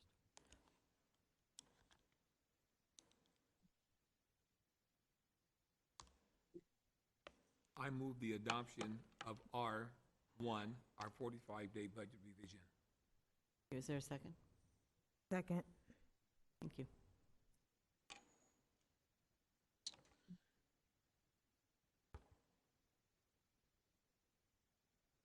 Go ahead. Sorry, you Sasha. got your say. Okay, Oh, sorry. yeah, sorry. Okay, good evening. I know the hour is getting late, and don't want you to have to make a motion on behalf of this report to extend your meeting. So we're going to go through briefly the 45-day revise. We're doing a 45-day revise, and we've provided a couple slides here to share why. We had a lot of business that we took care of at the very end of June, and that was going to affect the budget, and so we wanted to make sure that we were able to have a snap of what the budget would look like with those changes prior to us getting to first interim, which is not until December. And they were primarily due to not necessarily the state budget changes, but our local changes, which included the reversal of the caps on particular kinds of expenditures in our services and operating expenditures object codes. And we also had 2 salary agreements that were approved with Teamsters and ASME.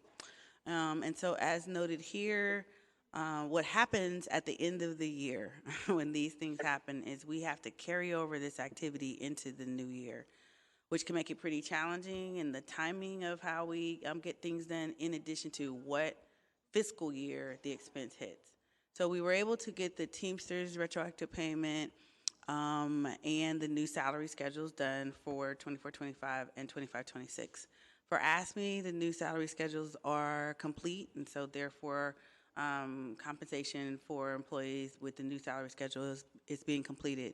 But the retroactive payment, again, back to the crossover of the fiscal year, it gets very challenging for us to do that with our system, and we saw that there were some discrepancies that we wanted to make sure that we cleared before we remitted payment. And so we projected that we should be complete with this review by September 15th. But again, we really just need to get in a different rhythm or wherewithal so we can finish all these things within the fiscal year and not have to, as we have the last 3 years, continue to do this in June. It also adds heavy burden onto the board as well, because the June agenda is super thick with all of this activity. So that takes a collective effort for us to do those things, as well as the partnership with the county, because the county also has to review our AB 1200. And doing all those things by the end of June is really, really challenging for the whole system. So we've done those things. So when we talk about the action item of reversing the alternative budget adjustments, this just shows you that at adoption, We moved $67 million into the 2 object codes that we told you that we created. We created those object codes so that we can easily navigate and move things around if necessary. And so now when you look at the revised budget, it's 0 because those costs have been returned to their original requested object codes. And you likely have not received any phone calls from anyone because of that. We talked about the federal funding. There was a moment for about 23 days that we received notification that there was going to be a freeze on federal funding. And although this was eventually reversed with thanks to our state legislative bodies and our district attorneys and others who pulled together to do this along with other states, we should still expect that there may be other adjustments that will happen in the future. And so when that happens, in this example, what would have happened if they said we're not going to provide you with the cash? It meant that if we continue to provide services with those resources, we would have to figure out how to pay for it because no revenue was coming in. And so with that, we averted it this time, but we definitely were preparing for what may occur as a result. The main things that we want to share with the 45-day revise, with the adjustments noted and some still to come, is that when you look at where we projected we were going to be in June with 28 million with our estimated actuals, so we're looking at the 25-26 budget, but we're closing the 24-25 year first. So we ended the year as of this moment. We'll be back to you in 2 weeks with the unaudited actuals, the final numbers, with 26 million. And that looks like, wow, we did really great projecting and landing very close to where we projected we were going to be. And numerically, we did. However, when you look at the unrestricted general fund, as we've shared and I'll share on another slide, there are multiple resources in unrestricted and restricted resources. What we've been sharing is that the base is the resource that is in trouble, and it's been in trouble for many years. We have done a lot of work to breathe life back into it and to get it where it should be to be able to support not only additional expenditures, but also our reserve. But we're heading in the opposite direction. We were heading in the opposite direction last year and are continuing to head in that direction. So the way we ended up balancing and having a beginning fund balance that looks stronger, still not as strong as we'd like, we shared with you at budget adoption that we already saw in a projection we were going to lose $2 million in average daily attendance because our attendance numbers actually declined. We also saw an increase above budget projections in our contribution to our special education programs. That means we have more expenditures that we are expending, and we need to see how that affects the entire district and what those needs are.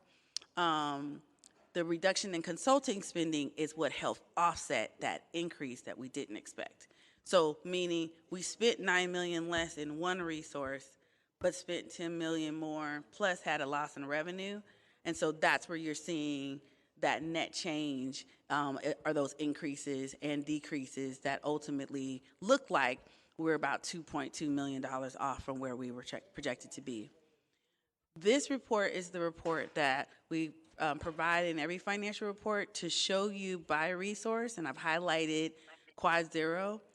When we were adopting the budget, we were projecting that our ending fund balance would be $21.8 million.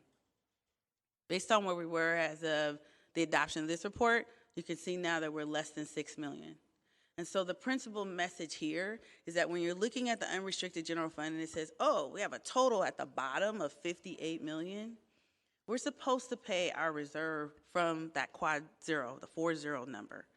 If our reserve on average is 26 to 28 million, do we have enough in Quad Zero to pay the reserve?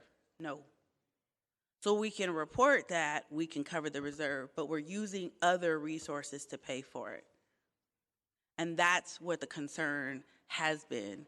So I'm going to jump to this slide to show this is where we continue to show the decline in the general fund. And I don't know where my numbers on the other side, they got lost. Maybe it's because it's how large it is. But if you look over the red number, they're not aligned quite right. The red number, that 5.8 million, that matches this report that we shared with you. So we've continued to decline. When I arrived in 1920, we were at -6 million, which means we were worser, which is not a word, but it sounds real good in this moment. We were worser in our fund balance. And you can see we did the work to improve the balance so that we can cover our reserves. And now we're going in the opposite direction. We don't have a way to make that up. There's no additional revenue that's coming in to support the restoration of those resources. And so that's why when we begin to look at 24-25, we're looking at a beginning balance of 58 million in the unrestricted general fund. And then you can see that if we were to make the reserve of 28 million, which is 3% of all of our expenditures in unrestricted and restricted, we'd be -9 million. That's the problem. And so because of how 24-25 is shaping up, it's worser. It just accelerated where we were projecting that we were going to be and didn't need to be.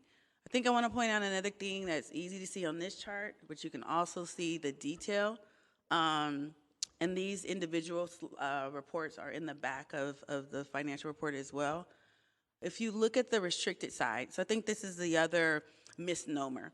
Last year we heard a lot of, look at how much your fund balance is, you guys got all this money and you're not spending it, which is not standard as far as looking at school district budgets.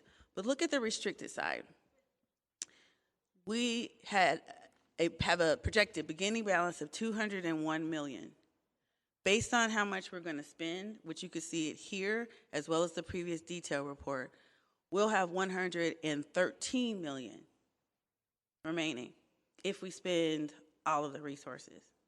Again, we're closing, so there's resources that we didn't spend this year that will carry over, but that's what we've been sharing. Our balances in all of our resources are declining, and some of the restricted resources are ongoing, absolutely.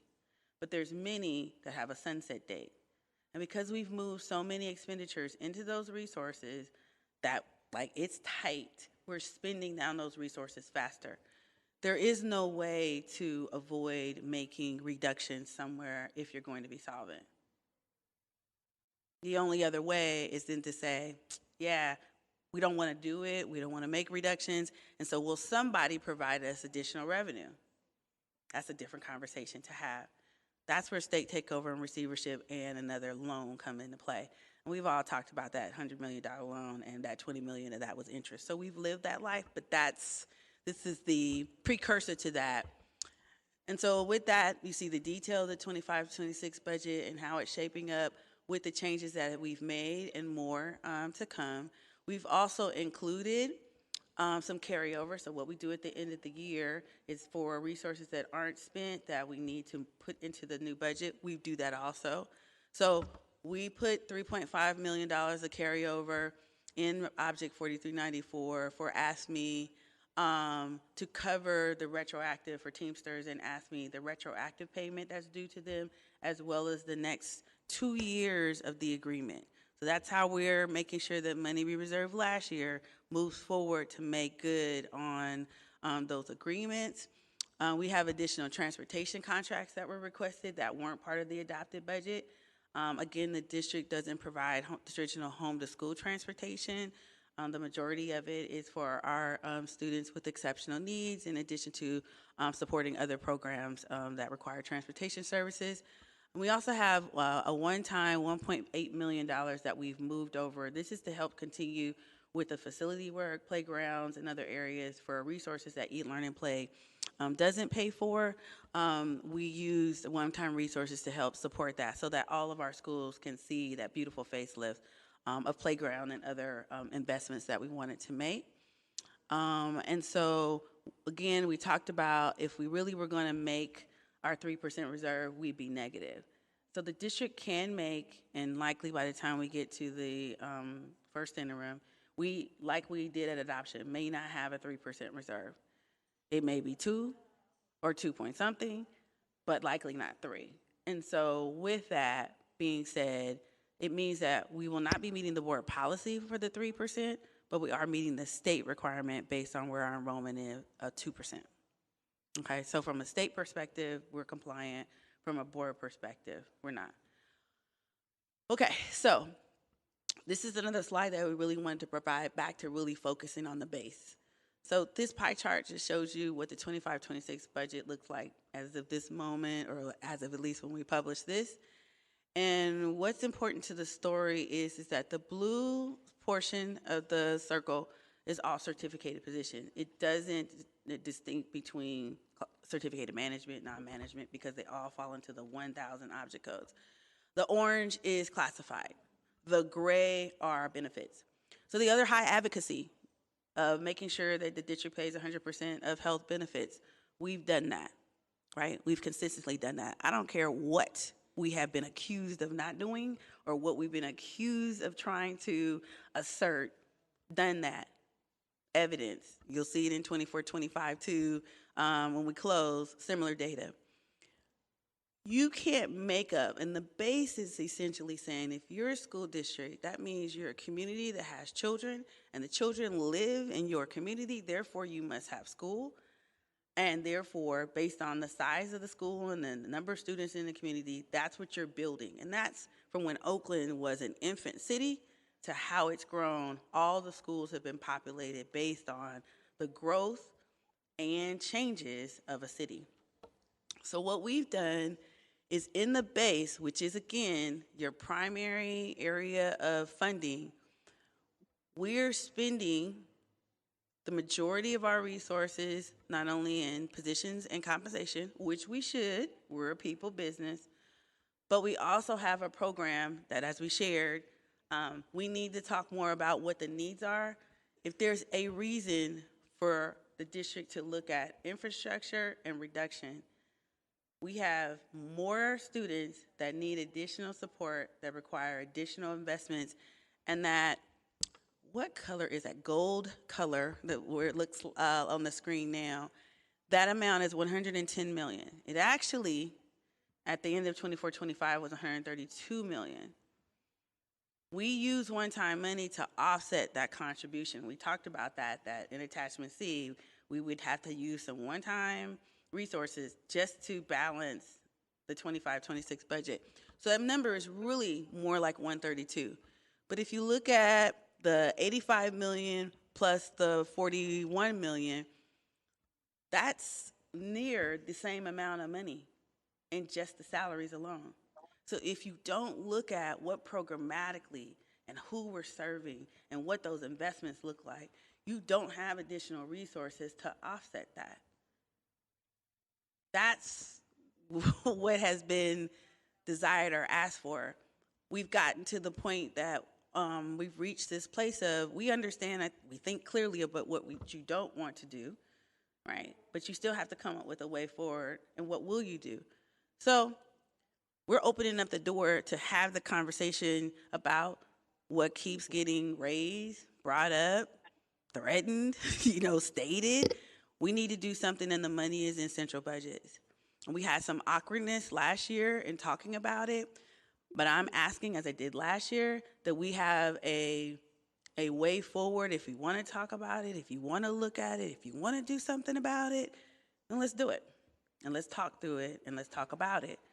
Because the ways we've done before have created different degrees of harm and crisis and conflict, and that's not what we're here for, nor is that what we want for you as a board, nor this community. So if we can work on how do we start addressing that, this particular slide shows you, and there's so much richness to this slide because it has a annual year. It starts with the 13-14 year, and that is the second year we started receiving LCFF. It's the first year that the LCAP was required for school districts. And so if you walk through each year, you look at the blue and the red line, there was a level of parity between, you should have more, the blue line is K-12 schools, you should have more staff at your schools. That's the business that we're in education. But you had support staff, right? That's either immediate support staff and facilities and nutrition and other areas. And there was this parity between the number of staff in those first 3 years. Then you begin to see the blue line go up and the red line go down. Now that was during an administration that said, well, you know, we really want to start reflecting who actually is working at a school site, and we want you to code it so that it shows that they're at a school site. And so when you see that drop, it's not necessarily that we reduce that many positions. It means that we start coding differently. But you can see that that net change, we actually increased the blue line by 200 more FTE. These are all FTEs. And the blue line kept rising. So when the district has asked, this is pre your term on the board, don't cut school sites. Make the reductions that you have to make furthest away from school sites. If you flip this 90 degrees, this is a Magnum wine bottle that we have created in the staffing strategy. We've done that. And you can also see these other lines. The purple line correlates to the blue line because that's your site administration. And you can see the numbers change of how many, site we have. So you have your principals, your assistant principals, and other management that's responsible for the school site. The district has made good on maintaining that theory of action. And what I've said during the 2x2s this week is that when the district went under receivership, 2002, 2001, we knew early warnings. When we went there, I don't know if somebody thought that there was this magic box that they passed from board to board to board that said, when the emergency happens, open this box and it'll give you the clues on what to do next. There was never a plan of how we were going to maintain that. And if you look at the very bottom row, it shows you the loss of 5,000 student ADA. We're going to add enrollment to this graph as well. But we've lost 5,000 students in ADA. That means that we've had a reduction in enrollment as well. And that blue line and the purple line are indicative of an enrollment. The red line also has positions that have ratios based on enrollment. And our theory of action has been, yep, we understand enrollment and attendance is going down, but don't change that number. Make sure we maintain. And what we're saying to you is $6 million projected to be in the bank, like we really can't. Like we really can't. So this is just more components of, working on central budgets. This slide shows by salary investment amount, again by year, right? You see where the areas of focus are. That's what the boards have asked for. And we did it. And you also see that tension with that red line, because historically, when we've made central cuts, that's where you can see it in addition to that other wine bottle. We've cut other positions in order to afford positions at school sites. So we did it. Last, this is a slide by bargaining unit.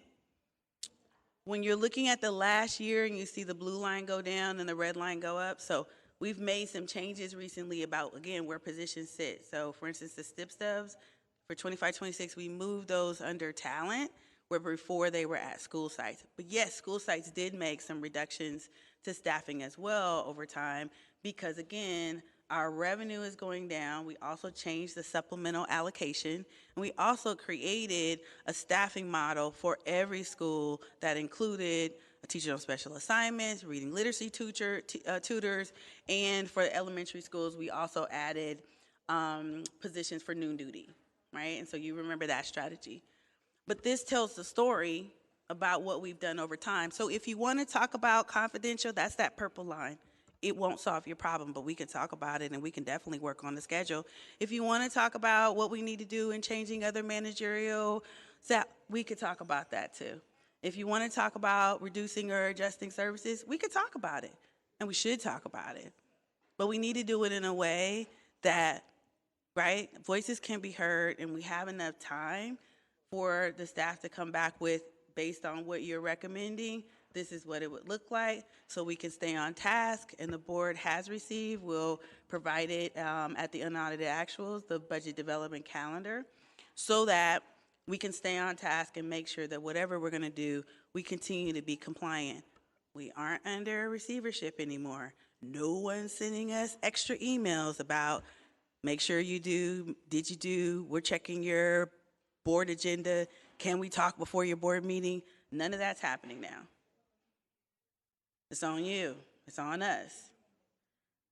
And so how do we best show our community that we're modeling those components based on all of the pain and the threshold that, you know, we've gone through? I mean, I think I want to say one more thing.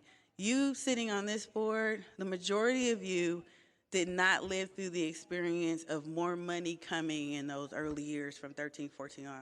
You didn't. Part of you came during the pandemic when there was pandemic response money. And then, as I've shared with President Brohart and Director Batchelor, you came in the middle of that. The money was allocated, but starting to decline. And then, of course, we have our two newest board members. You came when, like, yeah, it's not, there's no more money coming. So with that, you all have an array of experience of when you came on board, but this situation started well before you were seated. So you don't have the same luxuries, if you will, as other boards did. It's just a timing thing. It has nothing to do with your names or your reason for serving. It's timing. And so at this point, we need to figure out how we're going to get there, because there is no additional funding coming that is going to allow us to maintain those lines and to balance, you know, the support that's needed for all schools. So with that, this just shows the timeline from where we are now. We'll be back in a couple of weeks, like I said, with the unaudited actuals, and then working with the board to hear, you know, what your direction is. And then by December, we'll be at first interim, and also we'll see what modeling that we have in play. We have several, you know, strategies that the board, I mean, the staff has presented over time for the board to be able to reference. And so we look for your direction as I turn the mic back over to President Brohart for board deliberation and what the board is seeking and how the board seeks to move forward. Thank you, and thank you for the 2x2s this week as well. Is there any public comment? Yes, President Brohart, we have 4 public speakers. Respectfully, can we have board comment first so we can have the board weigh in and the community can hear that before the public comment, please? Is there any objection to that on the board? Okay. All right, we will start with board comment. As we go into this board comment, I want to think a lot about my 2x2, and I think something that I think Troy is out there today. I think a question that he posed during our 2x2 really made me think a lot about how to start the discussion of giving direction, which I think is really what we're being asked to do here. And he asked, first, what were the things that are off the table for you for cuts or for adjustments? And then the second part of that question is, what things would you look at that you could make adjustments to? And I thought that was a really good way to kind of frame that question, rather than, I think we often have discussions with lots of ideas, but I think by first giving the direction that says what are things that are off the table for us. And I think this would allow the finance team to bring back scenarios with that, because I'm going to guess that there are things that we would like to see off the table that may not be workable in the information that Ms. Grant Dawson has given us. I'm going to also ask my board colleagues to refrain from being personal in this conversation. I think it's a very heated conversation. It's an emotional conversation. We all feel different ways about things we hold that we don't want to see cut, or things that we do. But I think what our real, as we format our comments, I think, one, think about the things first that are off the table for you for being cut. And then I think the second thing to really keep in mind is, in our discussion, how are we giving direction to the budget department? Because I think that is really the ask of Ms. Grant Dawson and staff, is what is it the board wants to see in this budget. So I'm going to ask people first to think about what are the things that for them are 100% off the table for them. And again, let's keep this on our topic of budget and not personal. So with that, I will start with anyone who would like to.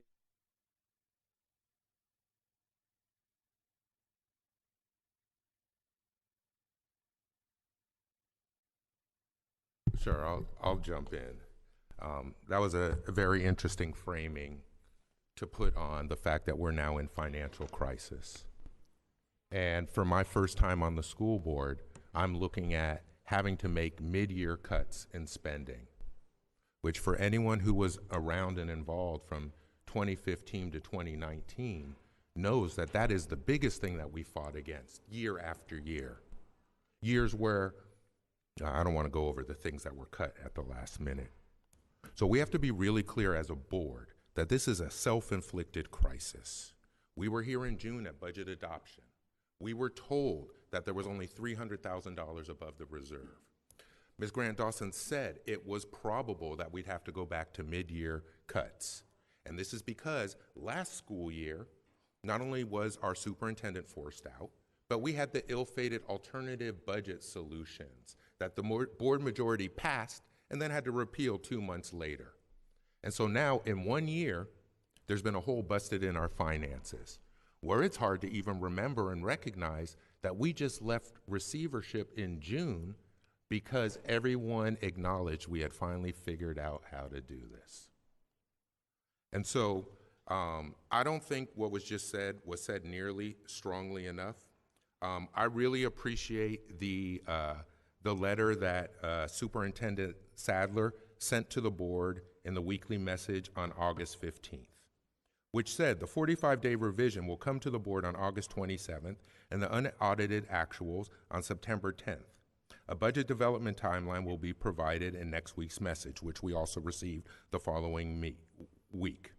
One key time frame to have in mind is that staff will need clear direction by the October 8th board meeting regarding the board's desired strategy for budget adjustments. So that means the superintendent has told the board that we have until October 8th to direct staff. Now, that wasn't high on the agenda today as a special order of the day or a public hearing. There hasn't been a special meeting scheduled to address it. So, President Brohard, this is your responsibility as board president. What is going to be the process for this board over the next 6 weeks to be able to give recommendations to staff by October 8th? Because the way I read it is this is a firm deadline.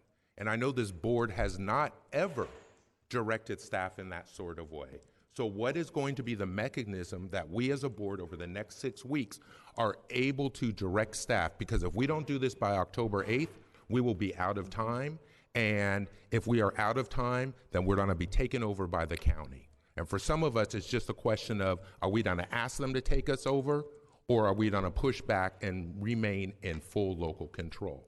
So President Brohard, the question rests with you. What are you going to do for the board to allow us to recommend to staff by October 8th? My last thing is, because I made years worth of recommendations. We had plans on the books, but everyone ignored it and didn't carry through with those votes. So I know this board, by a series of 4-3 votes, won't listen to me. I've watched them not listen to Director Thompson or Director Barry either. So I want to know what you're going to do and your board majority is going to do to direct staff in the next 6 weeks, because otherwise it's a complete failure. And if we fail in our fundamental duty to manage our finances, then we need to go. So I'll be waiting for a response, President Brohard, because you told everyone you'd reach out to me, and I haven't heard from you in months. Go ahead, Director Thompson.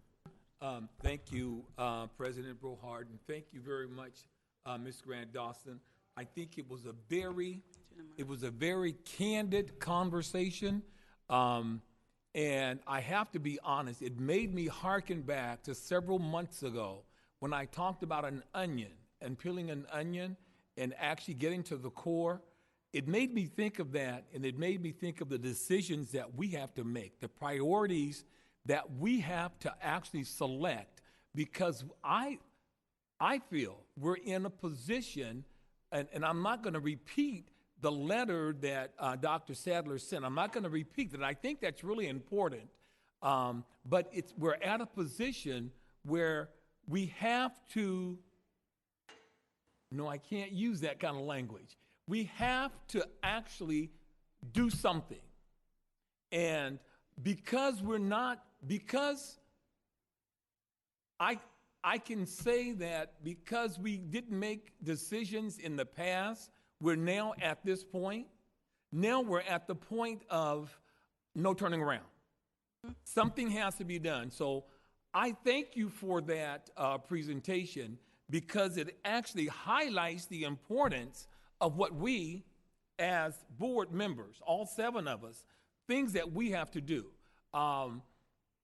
I think we have to, I know, we have to make a decision and not be swayed by individuals who are speaking in our ear. We have to think about our responsibility as board members and think about how we have to keep this district afloat. So if I were to talk about something that's off the table, I probably would not say that I want to take anything off the table right now because we're at a dire point, I think, a dire point that if we don't watch out, we're going to sink again. And if we sink, we're going to be in a situation that we did not enjoy these past 20 years. And I have to be honest, I like the forward thinking of individuals with whom you've worked because you're able to craft out a way to actually take a whole year payment, pay this off a year in advance. Mm-hmm. So I just want to say I appreciate your thinking. I appreciate the time after time after time you stood there and you gave us instruction. And many times we fail to actually follow through. I'm imploring that you not give up on us because I think we as a group, we're going to work together in order to see through or see it through what you have told us. Mm-hmm. Thank you. And I think I better stop there because my time is up. Director Lotta. So yes, I want to thank you, Ms. Grant Dawson, and I see Mr. Christmas in the audience, and your team for what I know has been a lot of work. I think to get to your question, President Brohard, for what's, well, let me take one step back. I just want to echo Director Thompson, and I think what a lot of what I have heard from our parents and students and staff, which is we can work together. I do have faith that we will come together and come up with some clear direction and a solution. What I do think is off the table, and I'll say for me, I think it's off the table to go back into receivership. It's off the table to go bankrupt. I don't think that I have faith that we will come up with solutions. So that's my first thing. My second thing is that any decisions that we make have to center our parents and our students. I will say that also, though, means that in some ways nothing is off the table because I think, as we've heard from the Kleinman's community, and I'll say from my own self, like I have kids at Prescott, I have kids at West Oakland Middle. I've been to all the school. I've been around to the District 1 schools and elsewhere, and I think there's a lot of things in the district that don't work for people. I don't think that continuing to run any program, to have any system in place, I don't think that it is a good decision to keep it going just because it's already there. I do think having some out-of-the-box thinking, having some creative thinking, and I think one thing that I've heard you say, Ms. Grant Dawson, and I've heard other people say is that we're we're meant to be a unified school district. That part of the charge of being a unified school district is to provide a certain level of education to every student in this district, no matter where they go to school. And we have practices in our district that are in place that cut against that. And we are a district of independent schools a lot of times. And I do think that we need to do something different. I will say that, you know, and I am really unapologetic as a parent in this district, and that we do need to think about every single student, and that's who we need to fight for and who we need to think about. And that does mean that we as adults owe it to our community to get it together and come up with a plan. Thanks.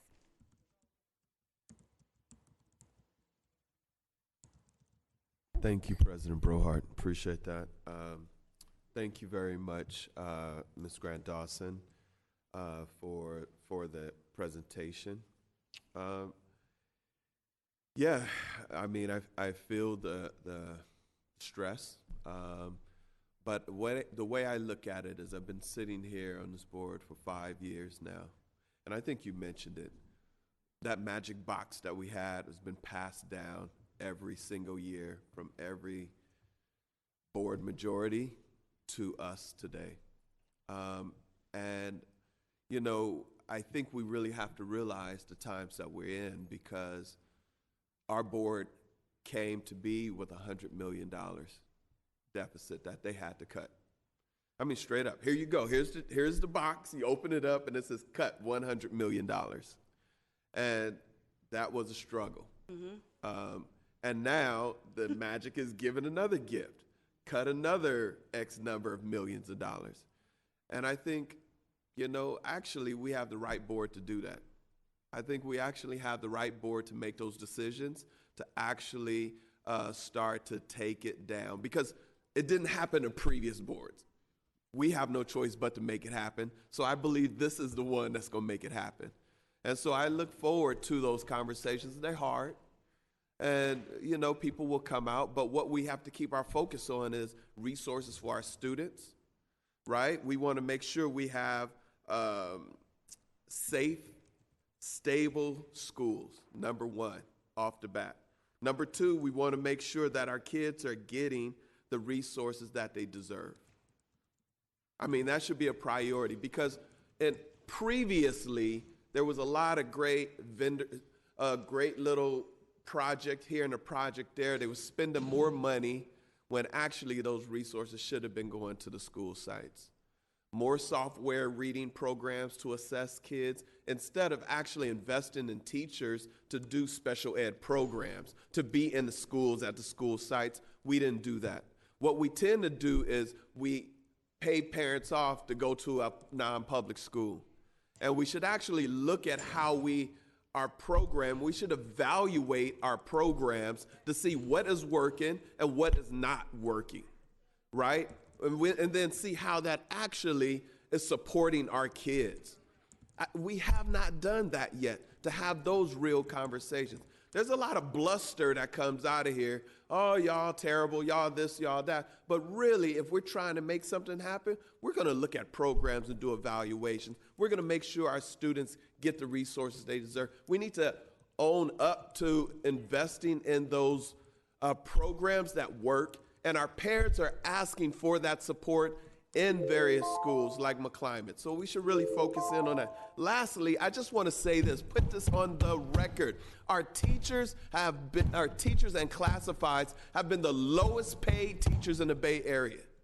Whenever you see that chart, they've been the lowest. We finally are bringing them up to parity, and our administrators. And we have to keep our focus on that. Thank you very much. Absolutely. And buy one more boiler. Director we got to buy one Director more boiler Williams. in this place. Use 100. Director Williams. Director Barry. Thank you. Well, we're about to buy one. We're going to. Thank you. Director Barry, you have the floor. Lisa Grant Dawson, as always, I appreciate you so much. I think I was sick and I couldn't talk the last time you presented in June at some point, and I was asking all my questions virtually, so I appreciate being right in front of you, and I appreciate the 2x2 earlier this week. I'm going to try my best to answer your questions, but I want to first give my immediate reactions tonight. So the first reaction, and this is something I appreciated from what I heard during the 2x2, like an insight is that the district has fundamentally changed.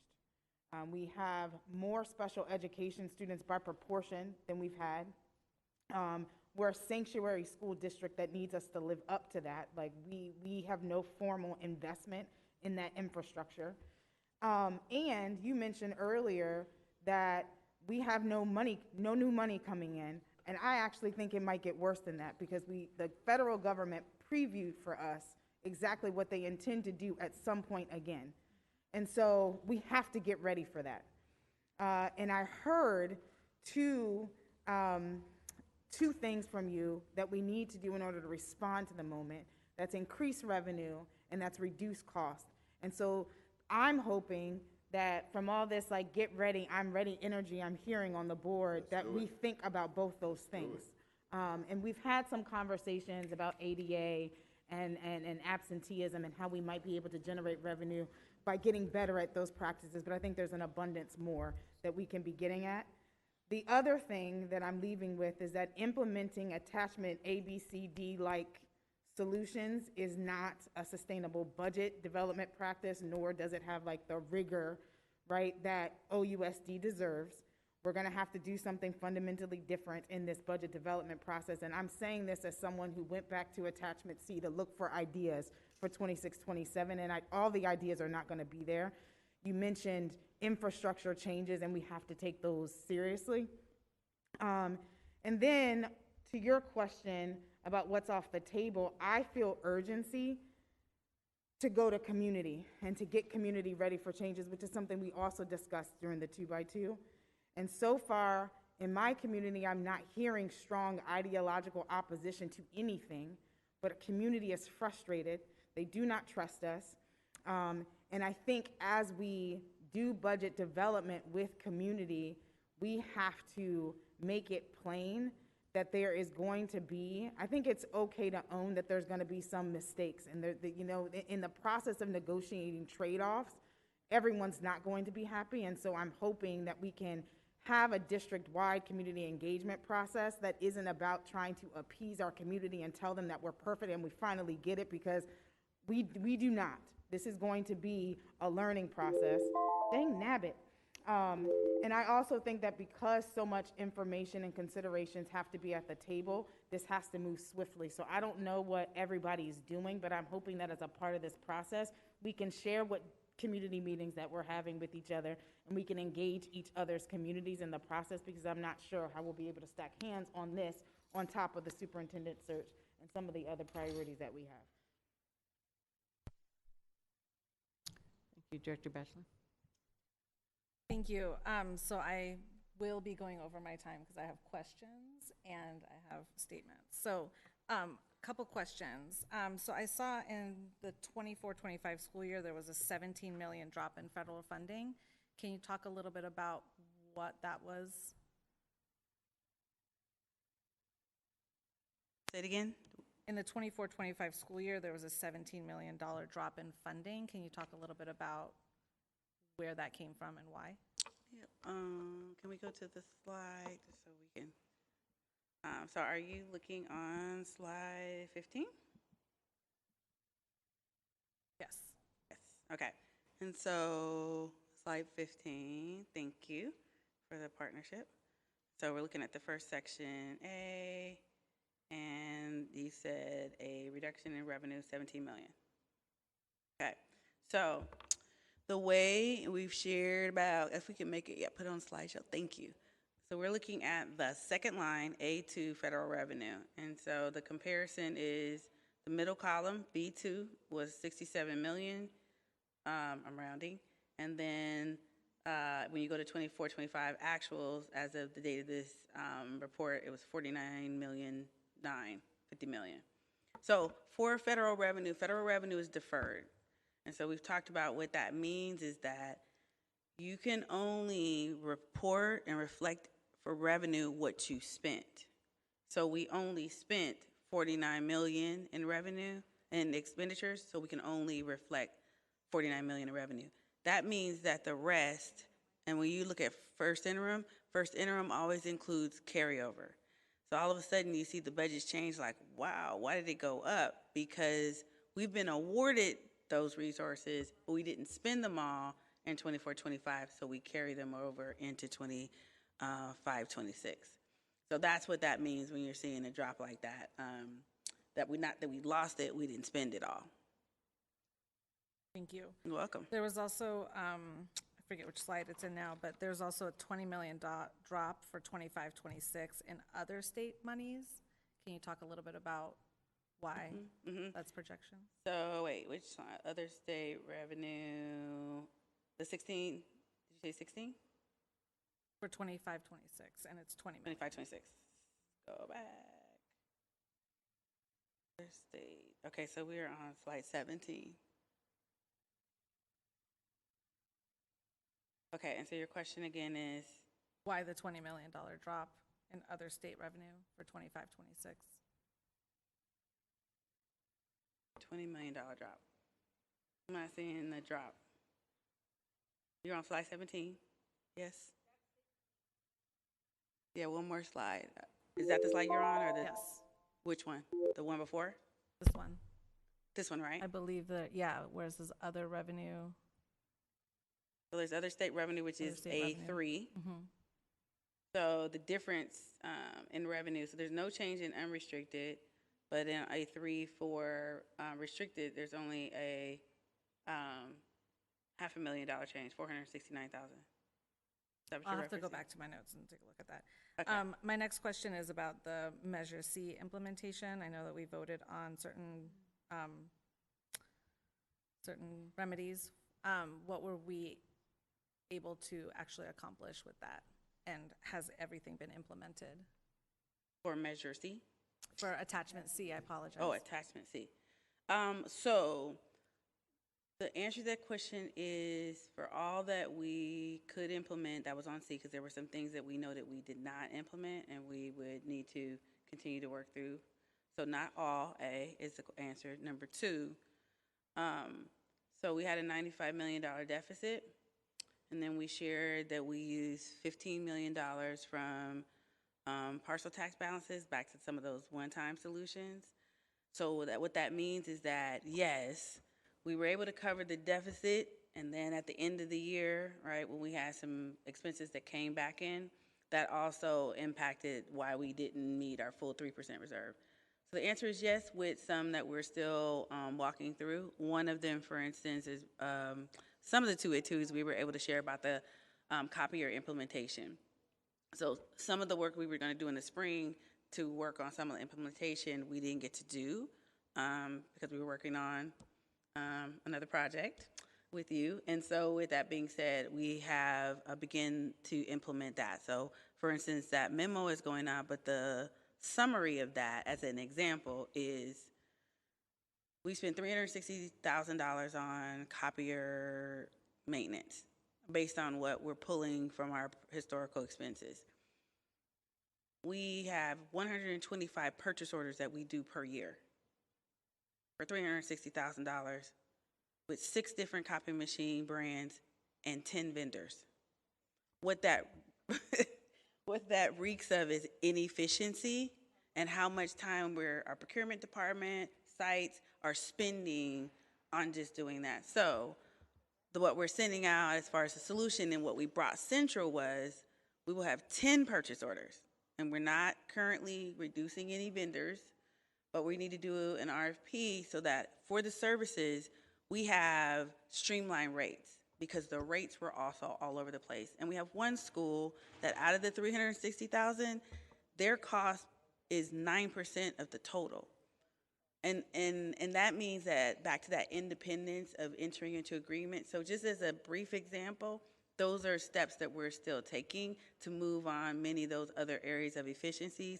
So that will be, a continued project. But as a small in the sense of numbers, but big in the sense of efficiency and time for what we really need to focus on. Can we just really focus on, hey, if a school site needs to get their copy replaced, just call the number and get it, fixed. We will talk about replacement as phase 2. Because we do have a number of machines and we do need to provide equity as it relates to the type of machines that we have throughout all of our schools, and not have schools rely on what monies they have or what PTA support they have to support a copier. That is what the district should do for all of its schools.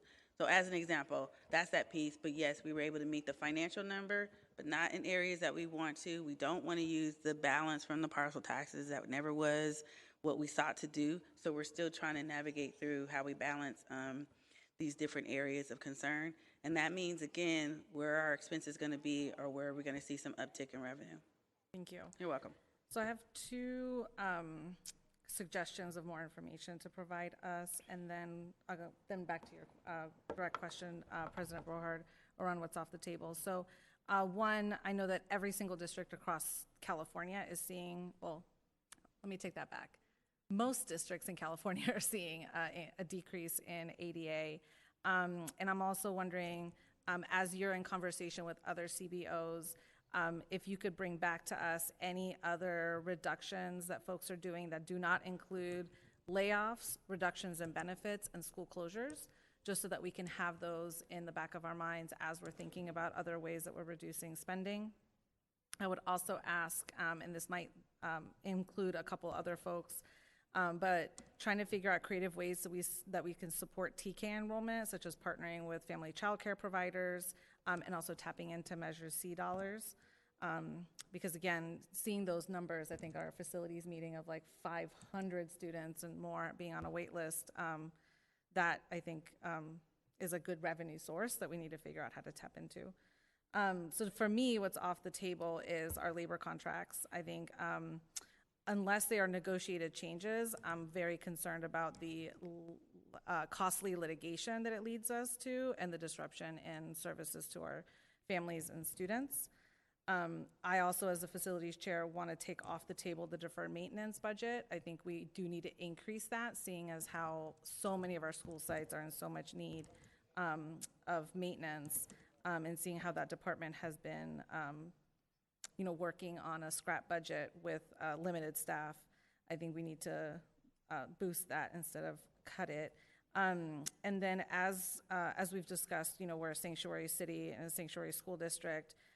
That to me means the work of the Office of Equity and the programs that are associated with our marginalized students, our Black students, our newcomer students, our LGBTQIA students, and our special education students is really important to me. And I think that that's the type of work that we need to continue to be doing.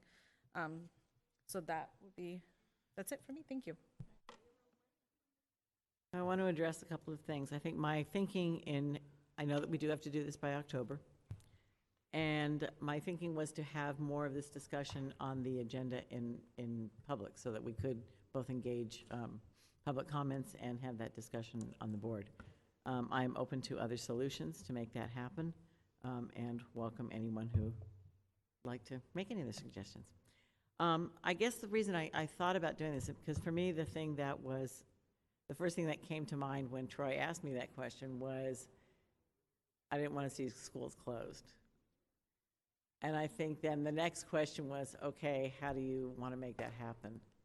And, again, I started to think about, one of the things I think in giving direction that there are lots of things that, we're all in education, we work with students, we have students in the schools, there are all these things that we would like to see, and I think what we really have to think about are the things that we may not be able to see in this period.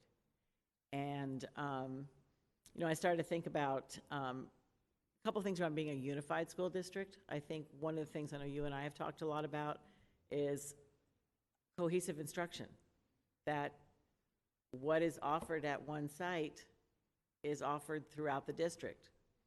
So that's what's offered at Skyline is also offered at McClymonds, what's offered at Brewer is also offered at Roosevelt. And that that instruction, that those curricula, I guess is plural,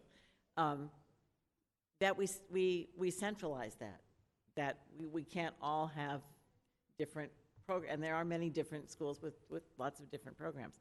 And again, I mean, we do offer different, we have dual enrollment, or dual immersion, and that does have its own set of curriculum, but for those schools that offer dual immersion, if we can centralize what those curriculums are, then we can save money on the purchase of textbooks and on training. I think something else that really also comes to mind is, for me, is the cost of teacher retention. And as we train a new workforce every year, I mean, we train, you know, at least 100 new teachers. That's a lot of, that's cost for a teacher to be enrolled in a program for a year and not be reelected. That's an expensive thing. We've helped them with that program and they're not there. But I really started to think about this thing around what does it mean to be a centralized unified district, and how do we, you know, obviously the Xerox machines, that's kind of the topic of the day, but also I think in terms of contracts that we have, say after-school providers, for example, that we have a list that people can choose from, and that we have contracts with those people, those LEAs, and that we, sorry. But I also think in terms of really looking at our jobs, and not necessarily for layoffs, but I think we have, you know, I've been in the district a long time, and I think there's been a practice of saying we need somebody to do this, so we hire them, and when we don't need that, when that need has been taken care of, we don't repurpose them. So I wanted to be able to look at our restructuring as well. So those were some of the things that I was thinking of. But I think our conversation really has to be, what is the direction we are giving our finance team to be able to come up with a budget? So, do we need a second round? Okay, we'll start again at the other end.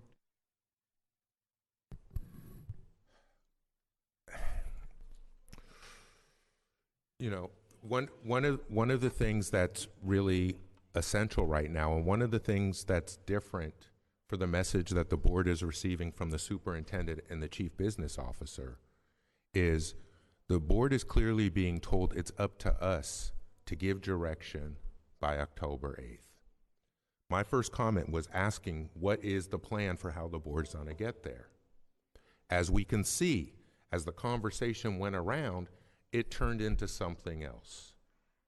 You know, this isn't to wax poetic about job descriptions going forward. We're in financial crisis. We approved a budget that had no money above the reserve, and in 45 days, a third of that reserve has been burned through.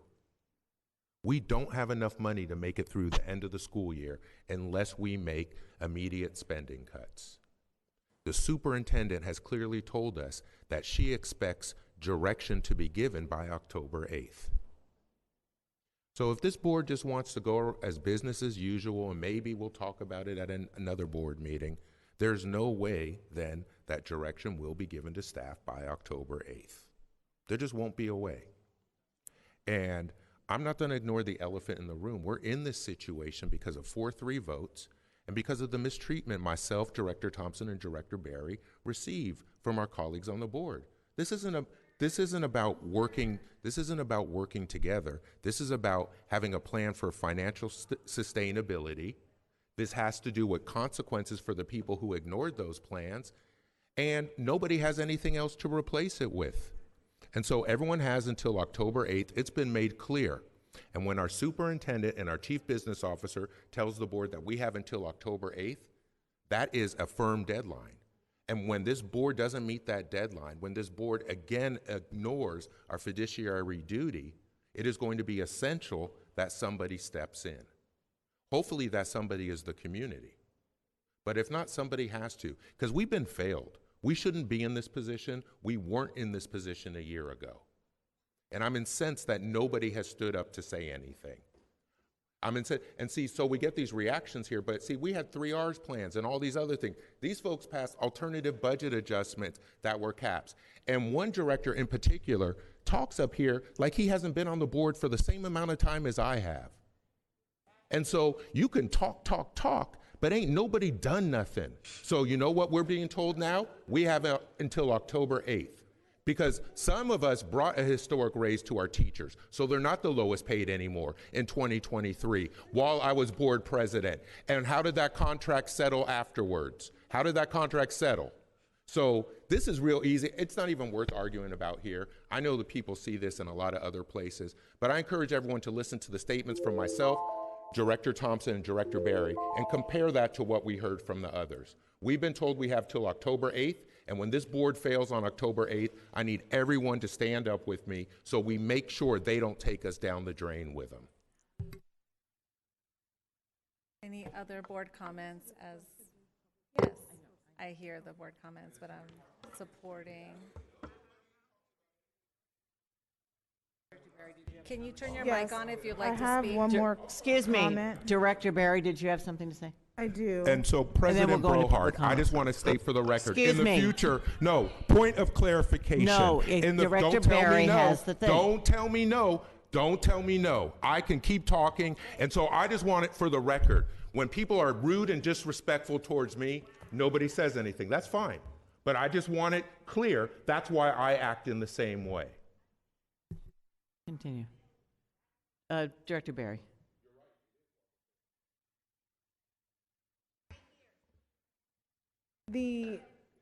So, Miss Lisa Grant Dawson, I heard a few ideas thrown out today. So I just want to state for the record that I think there's at least one more step, which is somehow synthesizing what was shared tonight with what was shared during 2x2s to make sure there is sort of like a comprehensive set of guiding principles for the budget development. And I think in that process, I appreciate what you laid out, sort of no layoffs, no school closures. I think it'll be interesting for us to see what the trade-offs are there. So what does the district look like in that scenario? How do we afford that, right?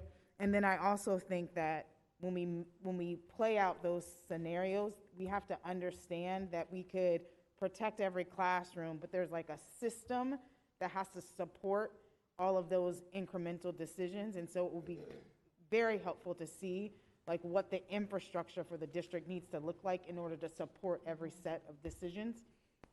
And then there was a comment about community engagement. I do appreciate that this was scheduled during a regular school board meeting because I asked for it, but I also think that a 10 p.m. conversation about budget development is not community engagement, and we have to do more than that as a board. And so hopefully we can look forward to that. Okay. Is there any public comment? Yes, we have Sheila Haynes, Kim Davis, Asalo Labala, Ashley Handy, again, and Janelle Harris.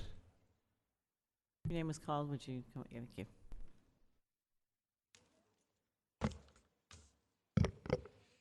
That was very hard to hear.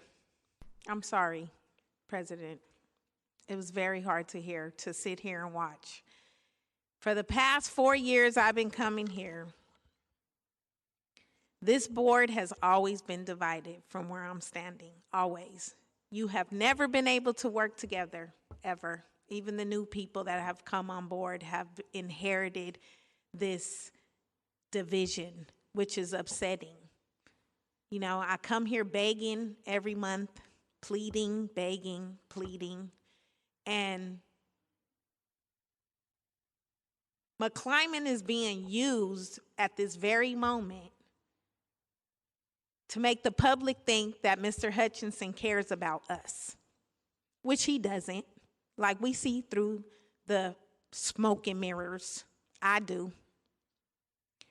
But to watch this up here is why we can't get anything done. It's hard. And then you wonder why your staff act like animals. It's awful. We are too top heavy. We have too many directors, superintendents, and high school network people that don't do anything. We have outdated policies that none of you work on, from where I'm standing. I do a lot of work on policies, and I don't see any of you bringing this to light. We have websites, job descriptions that are all outdated, past due, which is why people get away with everything that they're doing right now. And we have terrible hiring practices. We got people, nepotism, people sliding into positions that are not qualified to be in these positions, and we call ourselves a unified school district. No, sir. No, sir. So I'm asking y'all to work together. Like, you don't have to like each other, because I don't like a lot of people. But you got to work together for the better good. Like, my son told me yesterday that he made a very bad choice coming to this district. He said, I did not have a good experience the 4 years that I've been in this district. And it made me really sad, really sad. So, if you can sleep with that, if you can sleep with that, then everything comes twofold. The universe has a way of paying people back. So remember that. When you're looking at this budget, our budget has always been in crisis. There ain't nothing been good, so we got out of conservatorship. I wasn't for it. I wanted Alameda County to stay watching. Why? Because McClymonds don't get $1. So everybody else counts before us. You allow charter schools to come in here, have 100 people here, and you got 4 people sitting here whose children go to the schools that you guys oversee. But you let them come and go home and go to sleep. But I'm here till 10 o'clock. You guys need to really evaluate what you're doing and how you're doing it.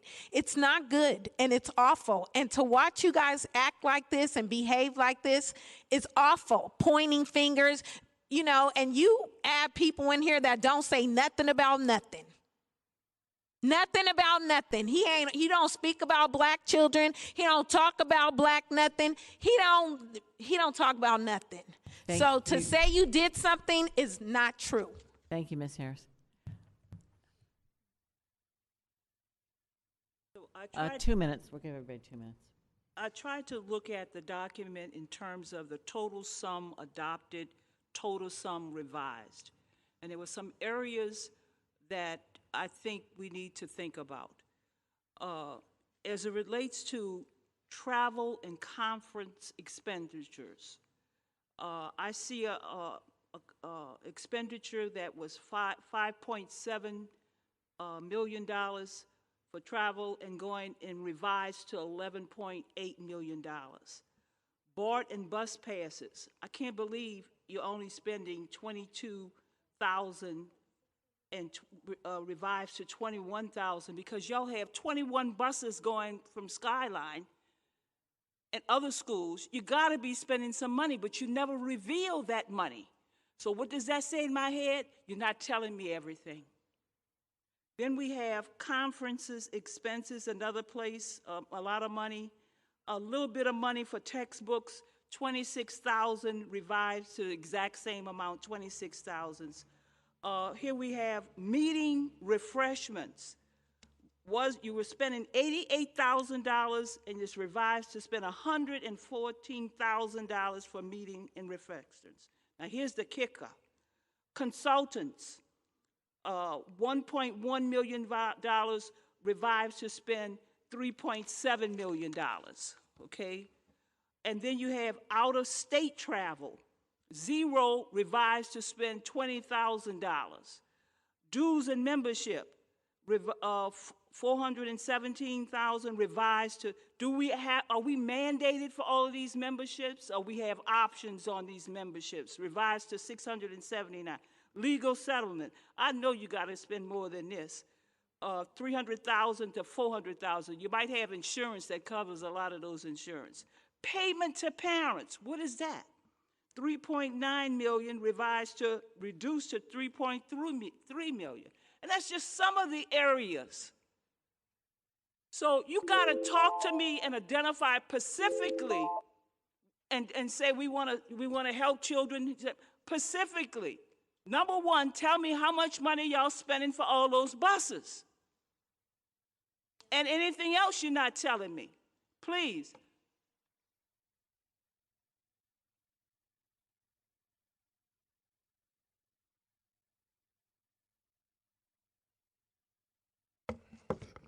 I used to tell my team all the time, there's no I in team. I look at this board, 9 months ago, you gave a superintendent an extension on her contract, gave her a raise, new board comes in. I didn't never see an evaluation. It wasn't what you did, in my opinion, it's how you did it. Then you turn around, first act out of this board, let's take the after-school food away. That's where you started. We do not need 7 executive directors. We used to have 18. And I kept complaining and complaining and complaining. We were at 1000 Broadway wasting money when we owned property. You own Eastmont Mall out there. Maybe you could consider selling that and getting out of some of the restraints we are in. I don't like sitting up here watching all this going back and forth. It doesn't make sense. And we need to get on the right page for our school, for our districts, for our kids. And I don't see it happening. We do not need 7 executive directors. We used to have 18. And I kept saying, what do they do? And they're making a 6-figure income. But we can't feed the kids after school until we come down here and raise hell. And I need a list from this, whoever's over facilities. There are 5 new projects. Not one of them deals with McClymonds. We can't even get the scoreboard changed. Thank you. Do we have online speakers? Yes, we have Sheila Haynes. Okay.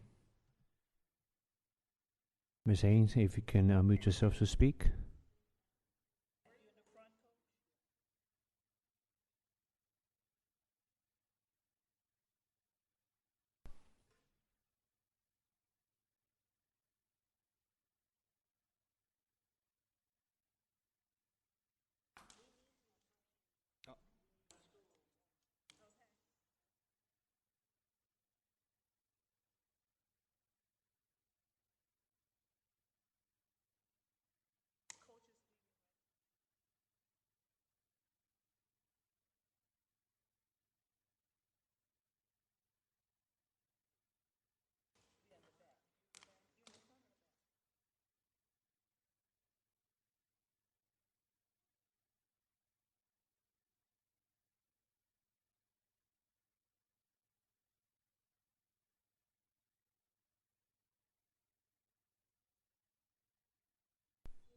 Miss Haynes, if you can keep on talking, they're trying to locate you. Okay, let me see another channel.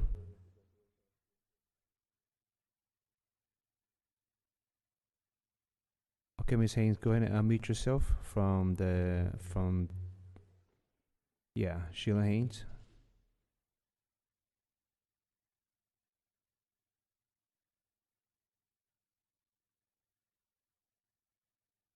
Kim Davis.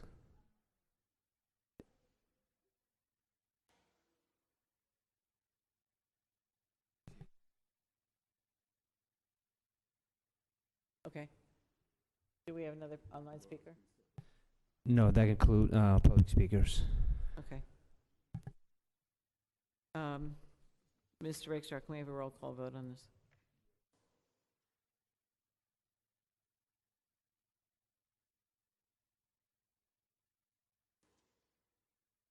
On the roll call to adopt the 45-day budget revision. Student directors are absent. Director Lotta. Yes. Director Williams. Absent. Okay. Director Hutchinson. No. Director Barry. Yes. Director Thompson. Yes. Vice President Batchelor. Yes. And President Brohard. Yes. Motion's adopted. Next on the, do you want to make your motion? Yeah, I'd like to make a motion to move R2 and R4 together. Can I just, a point of clarification, would that be R2 and R4 taken together and recorded separately? And recorded separately, yes. Second. Thank you.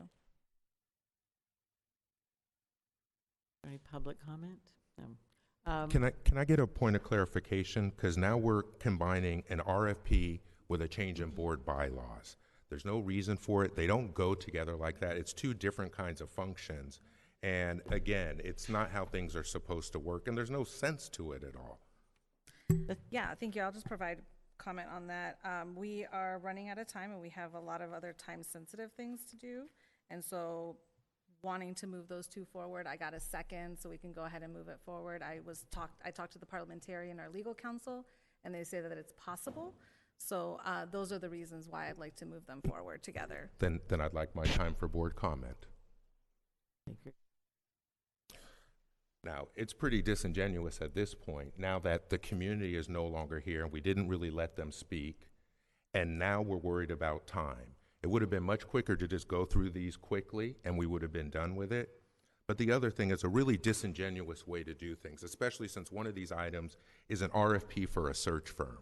Now, there was a special meeting to address this last week at a time when 3 directors said they couldn't even be there.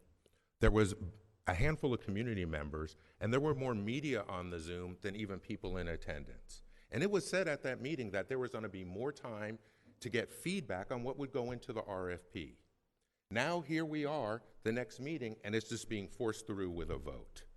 And this really highlights the extreme dysfunction going on with the board.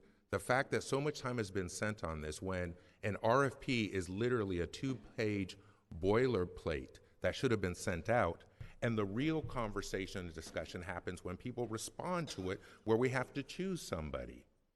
And so to put the way this board has put focus on certain things and is trying to change the order of the agenda and how meetings happen, when every meeting we show up, it's changed at each meeting, and each change seems like the community and the students have to wait to the end.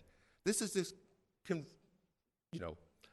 it's amazing that somebody wants to join these items together because they think it'll work smoother that way. And we have a way of doing things at the school board. There was a history and a tradition. Unfortunately, it's been lost on this new board, and it's all coming to a head very, very quickly with our October 8th deadline. Thank you. Thank you. Mr. Rakestraw, can we have a roll call on the vote, please? We have to offer public comment, Madam President. Is there any public comment? Yes, public comment for R.-1 and R.-4. Ben Tapscott, Asalo Dabala, and Janelle Harris. Oh, here's someone with a card. And R.-1's been done, Mr. Seychow. yeah, R.-2 and R.-4. All right. Hi. So yeah, it's almost 10 o'clock, and it seems like this is kind of a big change, right?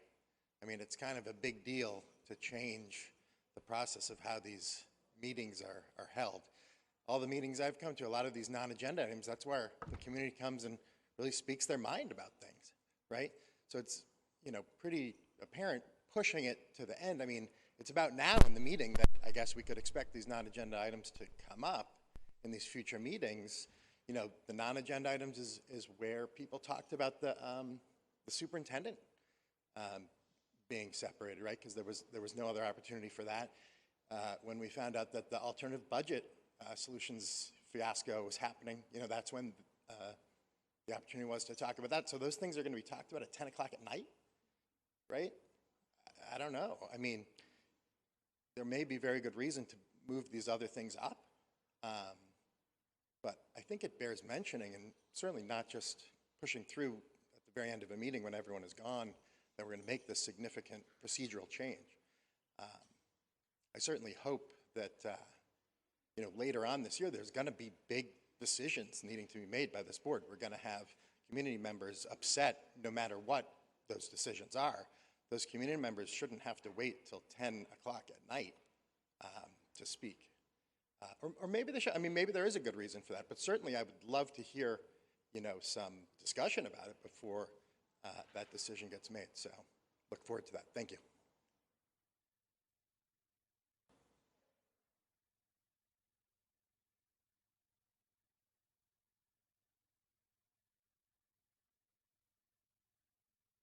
Apologize. So let's go ahead. Any other board comments on this item? Director Barry? Director Barry? I'm just going to say for the record, what I was whispering it's exactly what you mentioned. I remember hearing when this was heard for the first time, the desire for us to prioritize public comment on non-agenda items earlier in the agenda. And that's one change that I don't see reflected in this, the second presentation of this bylaw. So I was whispering to see if it would be a friendly amendment to make that change, because then I would feel more comfortable supporting it, since we very clearly heard that, but we're not sure how to move that forward, given that we're discussing two items at the same time. You could, if I may, Madam Vice President, you could make a motion to reposition that from where it's in the draft bylaws to a different position in the draft bylaws. You have a place in mind where you want to put it? Director Barry, do you have a place in mind where you'd like to put it? I do not, but I can look at that quickly. I do want to say that I don't think there's a perfect configuration. So I don't think that's what we're trying to achieve. I think whatever gets approved or not approved tonight, there has to be good faith that on the day of a board meeting, when we see who's in the room, when we see who signed up for public comment, that we make changes live to adjust and be responsive to what we see and hear from community. And I'm going to look right now at the bylaw. Thank you. And as you're doing that, I would say I agree with you. And to the folks in public comment, we are reverting it back to where the agenda was when we first joined the board. This isn't like a totally drastic change. This is literally putting students' families first so that we can have those conversations with those folks. They can get back to what they need to be doing, and then they can continue to join our board meetings virtually if need be to provide further comment, and they're able to sign up here. And I do agree with Director Barry's point. This meeting is to conduct business, but it is also a very important space that families and folks in our community can come to speak to all of us about those issues. So balancing those two out, we're never going to have a perfect system. And I think to President Brohard's credit, as we saw the changes to the agenda, she's been very adamant about trying to make sure to move things so that students can go first, PSAC can go, and to have those. And it's been, as you all have seen in the public, extremely challenging to keep doing that every single board meeting. So this is our remedy to try to make sure that we can have those comments and those folks speak at the beginning to get that done so that the rest of the business could get done. So Director Barry, did I give you enough time to see where you would like to make that amendment? I would like to propose moving item Q, public comment on non-agenda items, in between special orders of the day and the student board members report, assuming that Can you redesignate an alpha? You want to change it to what alpha? Q to K. That is a Q to K, and everything else would move down. Yes, with the assumption that student directors would want to hear public comment on non-agenda items. Well, we are doing an order. Yeah. So Q as J. whatever is adopted in the order is expected to be the order of the agenda. And all of this jumping around that we've been doing, this is designed to remedy that, because it's very hard to keep a record of the jump arounds. It is a friendly amendment to me. Director Latta, is it a friendly amendment to you as a seconder of the motion in the microphone? I would like to, I would say no, and I'll say why, if that's okay. I think that one of the challenges that I have with the way that we have set up our non-agenda items and student reports is that it would be a friendly amendment if it were limited and we had a time certain for the rest of the agenda. Because I really struggle with the fact that we have our student board members who put in countless volunteer hours and prepare a report.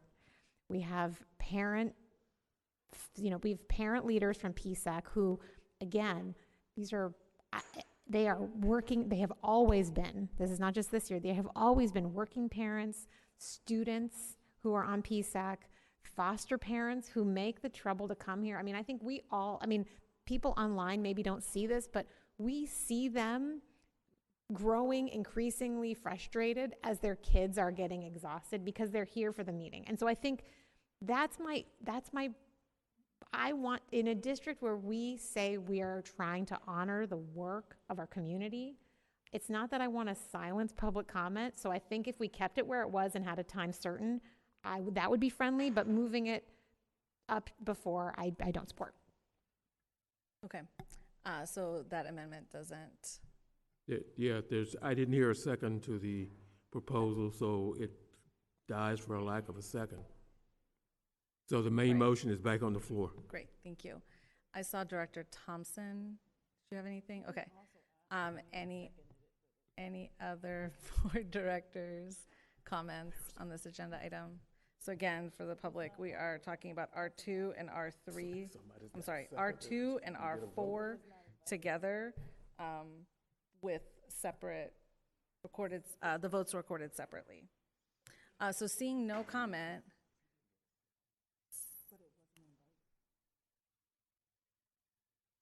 So we were trying to move it as a friendly amendment because I thought it was friendly.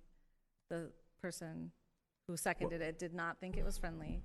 If folks want to include it as an amendment, is there a motion to include it as an amendment? Sounds like Director Berry is making that motion.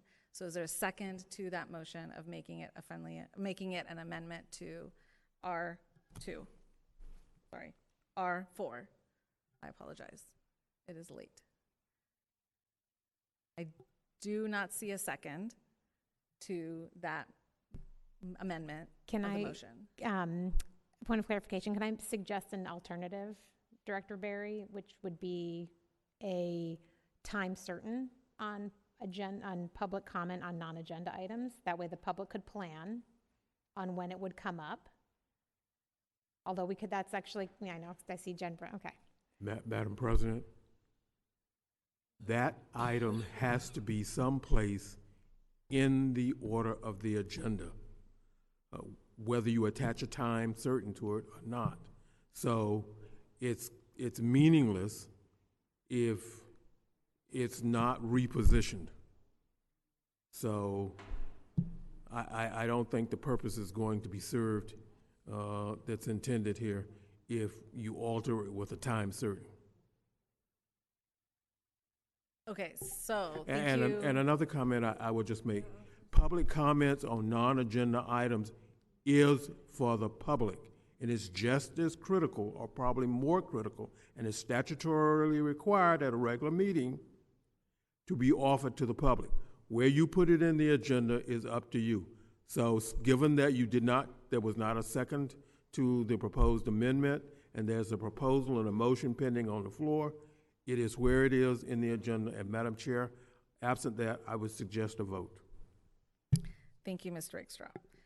Any other motions or amendments to R2 or R4? All right, let's go ahead and take a roll call on R2 and R4.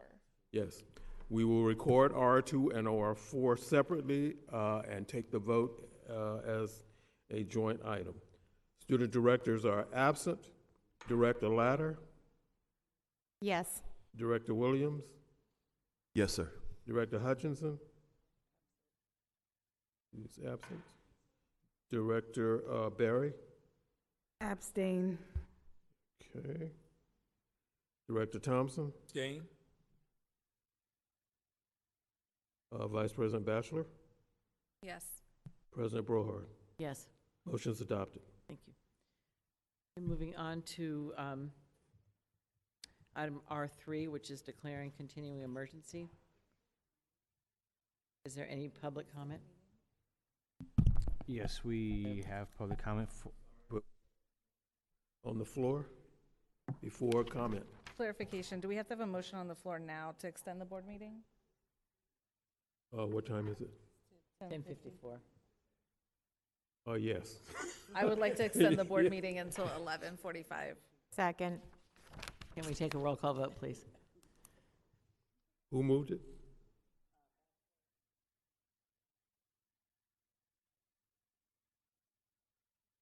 Okay. On the motion to extend the meeting to 11:45 p.m., student directors are absent. Director Lotter, Yes. Director Williams, Yes, sir. Director Hutchinson is absent. Director Barry, Yes. okay. Director Thompson, No. Vice President Batchelor, Yes. President Brohard. Yes. Meeting's extended to 11:45. I'd like to make a motion to move R3 forward. Oh, Second. technically, comment. correction, it's motion to adopt. Motion to adopt R3. Second. Is there any public comment? Yes, we have Ashley Handy, Asalo Bala, Ben Tapscott, and Janelle Harris. And they're not here. All right. Mr. Rakestraw, can we take a roll call on the vote, Yes, please? student directors are absent on this. Director Lotter, Yes. Director Williams, Yes. Director Hutchinson, Director Barry, Yes. Director Thompson. Yes. Did you say yes? Okay, thank you. Vice President Batchelor Yes. and President Brohard. Yes. Motion's adopted. Thank you. Item S, new business, S1, provisional internship permits. Is there any public comment on this? I'd like to make a motion to move S1 and S2 together and record the results separately. Second. Director Thompson seconds. Is there any, can we take a roll call vote, please?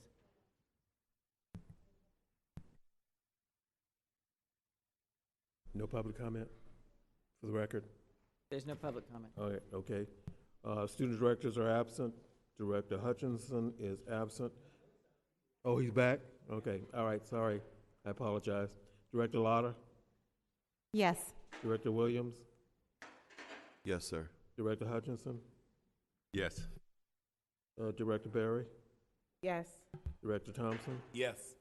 Vice President Batchelor, Yes. and President Brohard. Yes. Motion's adopted. So on the motion S1 and S2, is there any public comment? Oh, Superintendent's report. Yes, thank you, President Brohard. I will make this very brief.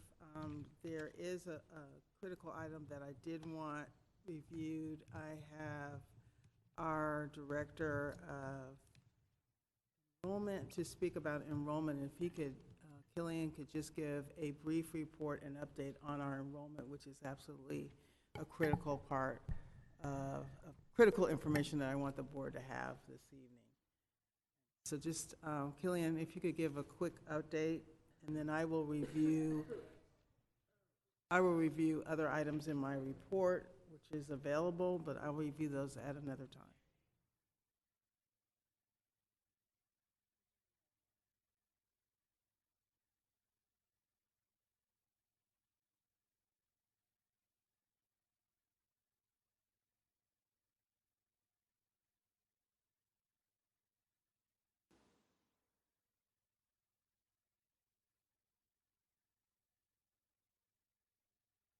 Hey, Killian, if you can start speaking, we try to pin you down.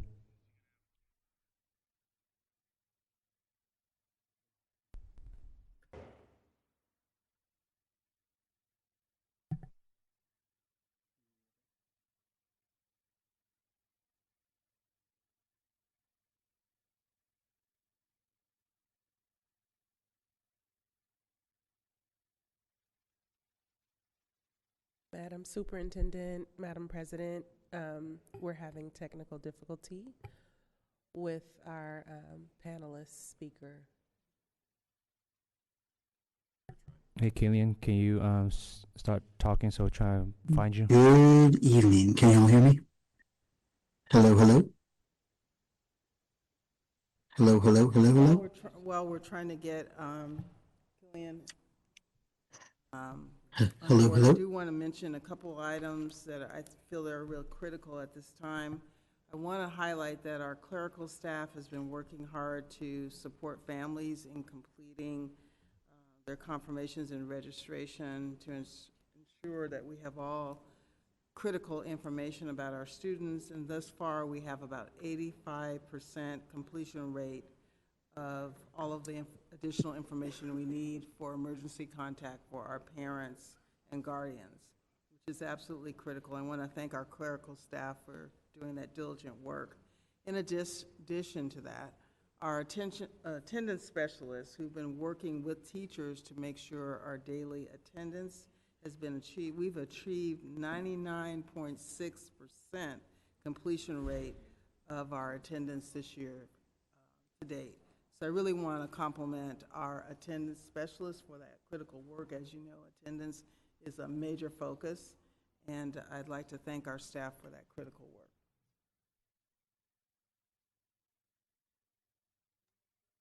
Hey, do y'all have me on audio? There we go. Yay, I think Oh my goodness. I think I woke up my dog.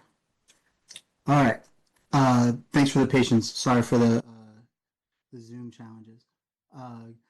Good evening, board. Good evening, Superintendent Sadler. Happy to just make a brief enrollment update. I'm the Executive Director of Enrollment, Killian Betluck. As you see in the superintendent's report, we provided some updates to the enrollment counts that we had in the last superintendent's report. One of the patterns that is probably pretty evident as you're looking at that is we've seen a decline in our enrollment since the before school started. That, while it may appear alarming, is a very common pattern that we see in our schools. It would be ideal if we had staffing and partnerships with families to do all of the confirming that we needed to do before the school year started, with all of the work that clerical staffs and front office staffs need to do. But often that's work that doesn't really kind of get underway until we start doing official counts and the school year starts. So we start seeing that those drops. There is just kind of an interesting thing to note that our high school enrollment is slightly more stable than our elementary enrollment. Usually those two things are inverted. And so it is worth noting that we're currently on pace to exceed our enrollment projections, but we are at the kind of August 4th point, we were on pace to grow the enrollment for the district relative to the 24-25 school year. That is not our current pace, and just kind of and just important to note the distinction between those two numbers, right? One is the projected and budgeted enrollment for the district, which is just a critical target always, and the other is just our overall year-over-year trajectory, right? Like, as a district, are we growing? Are we flat? Are we declining, right? And then Director Hutchinson, we did change the formatting a little bit on that final comment, or the final cell, relative to your feedback. The math is the same, just it looks a little different. And then in the superintendent's report, as always, highlighting just some of the work of the enrollment marketing team and getting very busy on social media, in the Town Sprouts, which highlights our elementary schools, doing a campaign of what's new and having our site leaders share what's new at all of their schools and speaking directly to the community.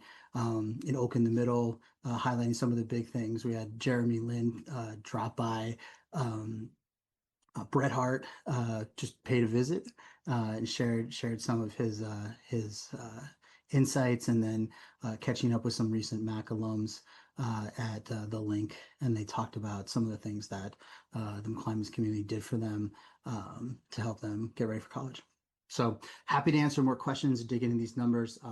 The day we've passed the day 10 count, the day 15 count is Friday, and then our last official count is day 20, which comes up after Labor Day. Thanks for the time.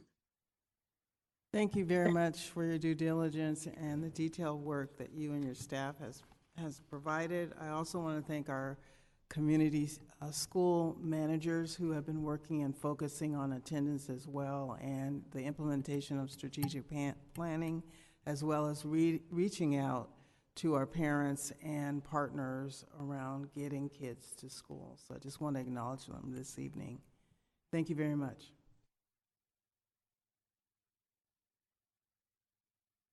Are there any board questions? Director Batchelor. Thank you. And Killian, yeah, I appreciate the information around enrollment, and I'm excited to see the numbers of high school. Would love to just try to figure out what, if any, trends we're seeing in elementary school that we need to be aware of, so that we can increase that enrollment and attendance in that area. I wanted just to take a moment actually to thank Superintendent Sadler on having additional trainings for our staff around the ICE protocols, because I had been hearing from different school sites that folks had different experiences. So making sure that we had 2 additional non-mandatory trainings, but thinking about moving forward, if we could have, as things progress, as we're seeing potentially things progressing, more mandatory trainings for our staff as well. I also appreciate you partnering or giving the information out around the immigration law and policy for the California education. I know that that's like a monthly meeting, really having that be available for all staff so that folks can really keep up to date if they so choose to, and having that information is crucial. I also wanted to take a moment to acknowledge and appreciate the amount of events that you included in your bi-weekly report. I really appreciate all of that, and would just love to get some more information about some of those are like ticketed events, some of those need more kind of specifics, so just trying to get that information. And I want to invite my board colleagues to join me at Oakland Pride on September 7th. We have a contingency from OUSD. I went last year. It was beautiful. It was amazing. We had teachers, parents, staff, and students, and it was a really fun-filled afternoon with folks. So thank you again for your report. I just also want to thank Superintendent Sadler and Nicole Knight. I was talking to some other people from other districts, and the work that we're doing around ICE protocols and educating our students and the getting out the information was like so much more developed than some of the other districts. So as I was talking through some of the things that we had talked with Nicole Knight, they were like, oh, yeah, we need to think about that too. So I think this really puts our district at the forefront of protecting our students and families. So appreciate you and appreciate Nicole Knight and the others who have worked on this. Dr. Hutchinson. Thank you. Just a list of items in no particular order. I heard of 2 elementary schools that had their back-to-school nights tonight. It's one of those pet peeves that I have. It would be great if we could get a reminder sent to all of our school sites to not schedule events at school on regular school board meeting nights. And I just know one in District 4 that had it. It was a new principal that had to reschedule where they originally were. So I don't think there's any intent behind it, but it would be great to have that reminder. Thank you, Killian. I noticed the little tweak in how the numbers were presented. I appreciated that. The Oakland High Jazz Band has been invited to play at a Warriors game again. Last year, they weren't supported as much as they should have been, and so I've reached out to the folks I know at the Warriors Foundation to try to get them to support that event like they should, And if I don't get a response back that sounds the right way, I'm going to be reaching out and asking for help with that. I really appreciated the email back when I asked some questions about contracts with outside providers, and I'm going to be following up with Dr. Aguilera tomorrow just to get to the bottom of that. I have had a really good time meeting the principals in District 4. There's still 3 left that I haven't met with yet, but I really appreciate how strong of a team of site leaders that we have at our District 4 schools.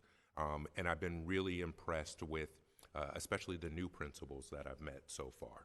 I think we have some really good fits this year. I'm really excited about middle school enrollment going up at the middle schools that I represent. Montera is doing well and is basically full, so is Brewer. Hillcrest 6-8 has recovered from the threat to close that school, and even Bret Harte saw a real tick up in enrollment this year. And so I'm excited that it feels like the years of investment with Oakland in the middle and some of these other things are really starting to pay off at the middle schools in District 4. And lastly, I really appreciate your messages to the board that you've been sending. And although it wasn't really lifted up here today like I expected it to be, I really appreciated how you explicitly told the board that we have until October 8th to pass directions for staff on how we're going to handle this financial situation. And so I'm going to keep saying it publicly. I shared it publicly, and I think it really helps me out as a school board director to get those clear directives coming from the superintendent's office and clearly letting everyone know it is the school board's responsibility to meet that deadline or to fail. So thank you, and I appreciate just how, I don't want to use the word responsive because it sounds like I've been breathing down your neck, but I really appreciate the communication that we've had, and it's been really helpful how you've just kind of shot me back some messages even when I wasn't fully expecting it. So thank you.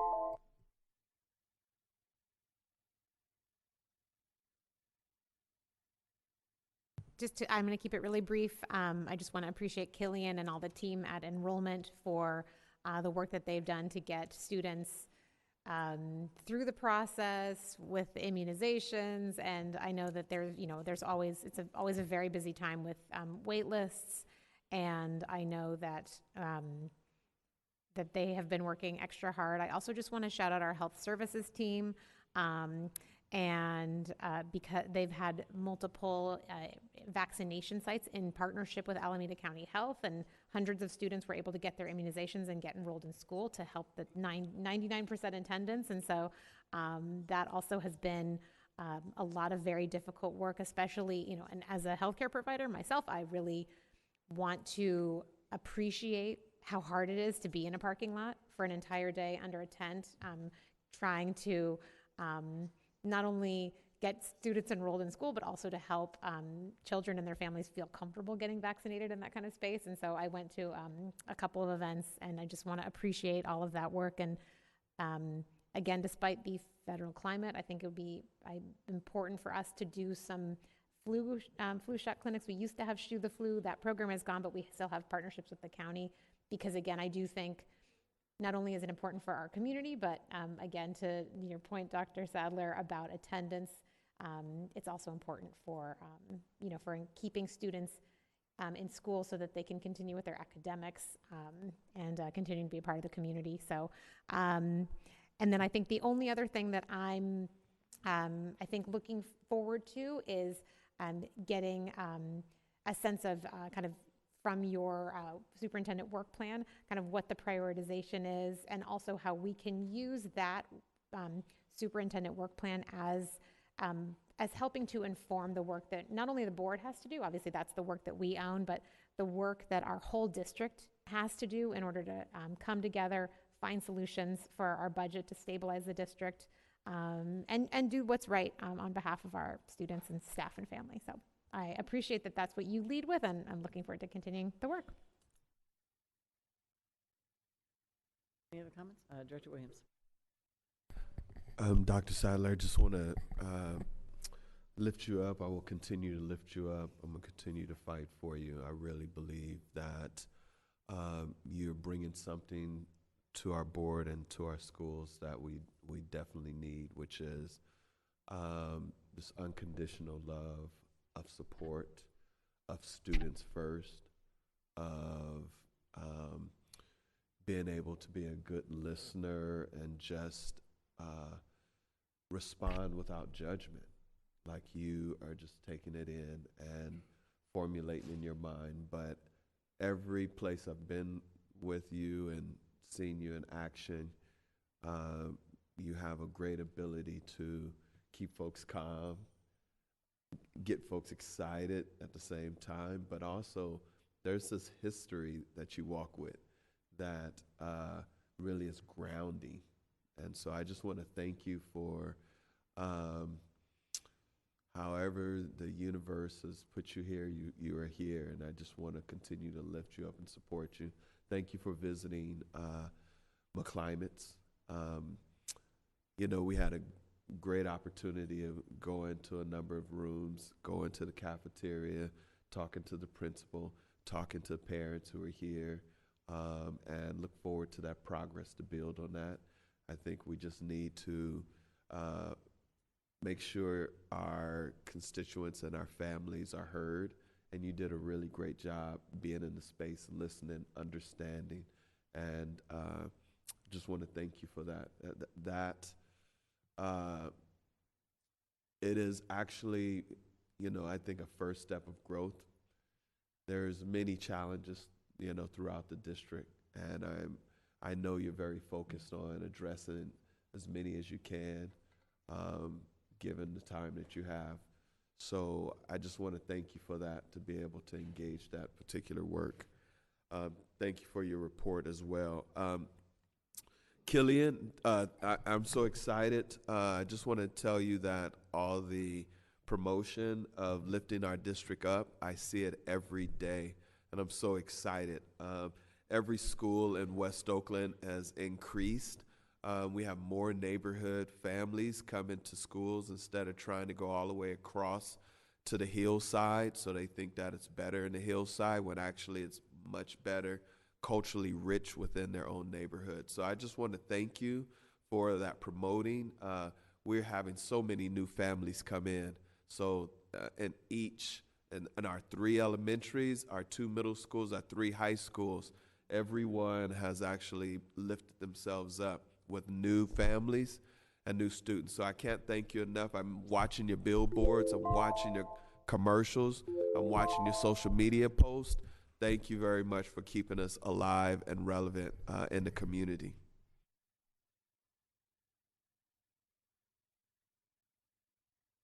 All right, thank you for your superintendent's report, and thank you, Killian, for a really informative, excuse me, enrollment report. Are there any public comment on the superintendent's report? Yes, for the public comment, we have Ben Tapscott, Asalo Bala, and Janelle Harris.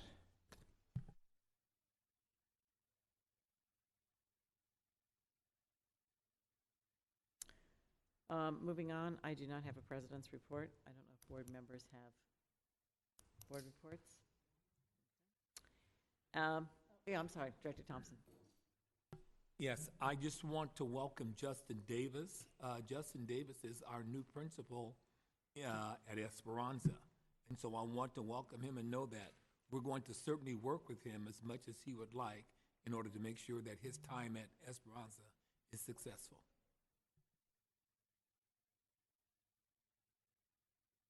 I did forget, I was going to give a shout out to Roosevelt. I went to their back to school night and it was packed.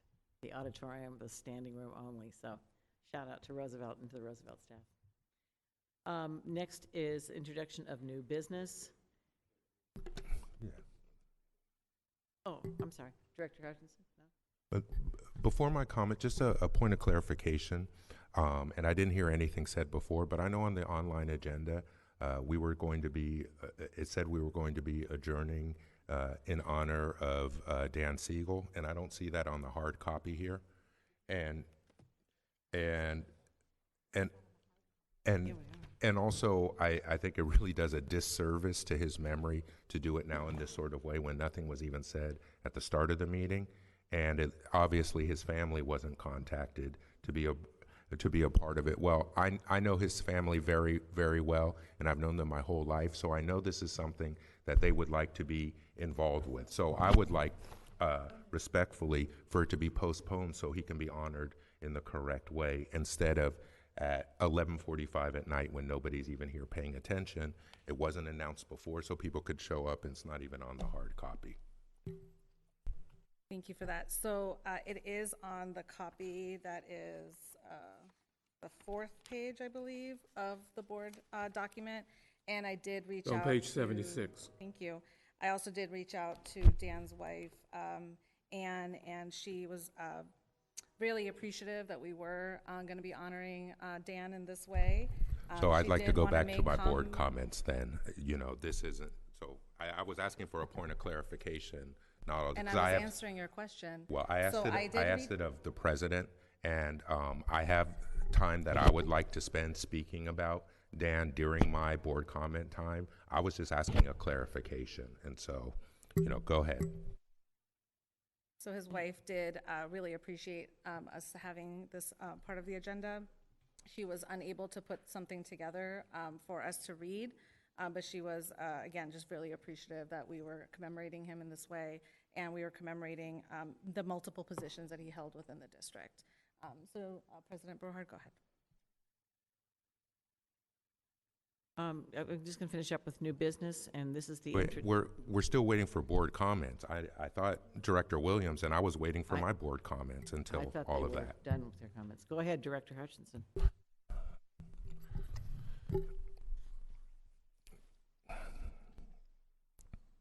You know, I've known Dan Siegel, knew him almost my whole life.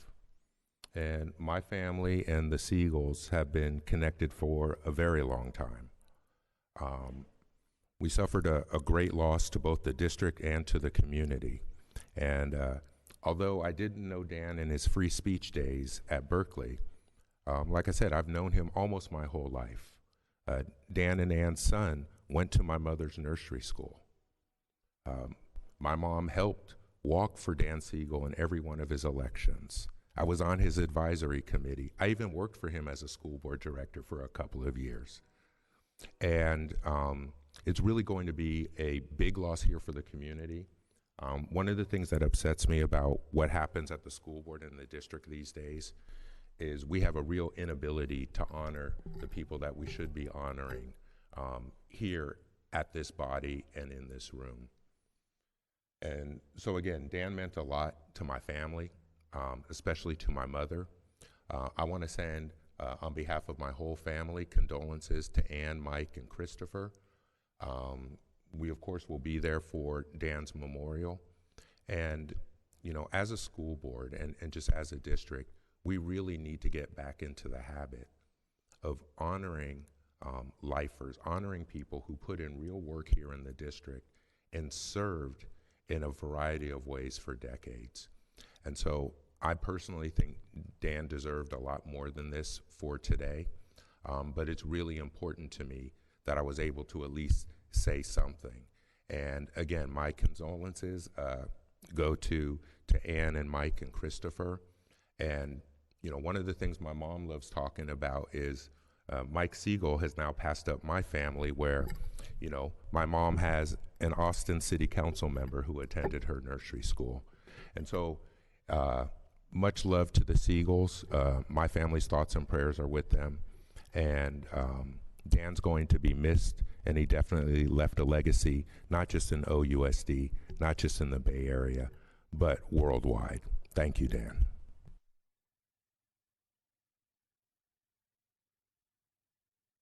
Director Williams.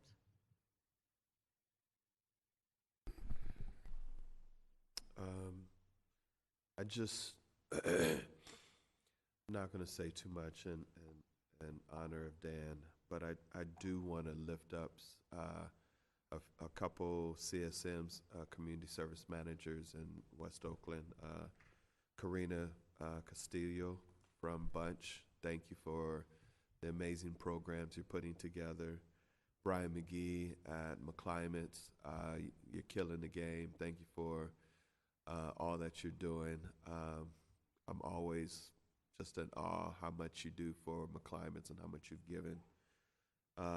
Timothy Killens, Tim from Westlake, man, you have lifted that school up. And, you know, I got to get in and play some chess with you, man. Amelia Ortega from West Oakland Middle School. Our school looks beautiful. It's been renovated, and it's such a great, you have a great program going on, Amelia. I appreciate you. Madeline Guzman at Hoover. Food distribution is tomorrow. I'm just, again, I am overjoyed by the love and commitment that our CSMs have at the school sites that they are. Thank you, thank you, thank you, thank you.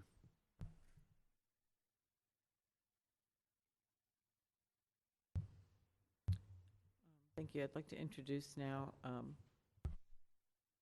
the new business, and these are charter school hearings that we will be having their initial public hearing on 9/25. I'm missing up the October and November, or in September. That is Aspire College Academy Charter Renewal, Aspire College Academy Material Revision, and Aspire Golden State College Prep, and Lighthouse Community Charter Public Schools. So again, we'll be having those initial public hearings on a special meeting in September.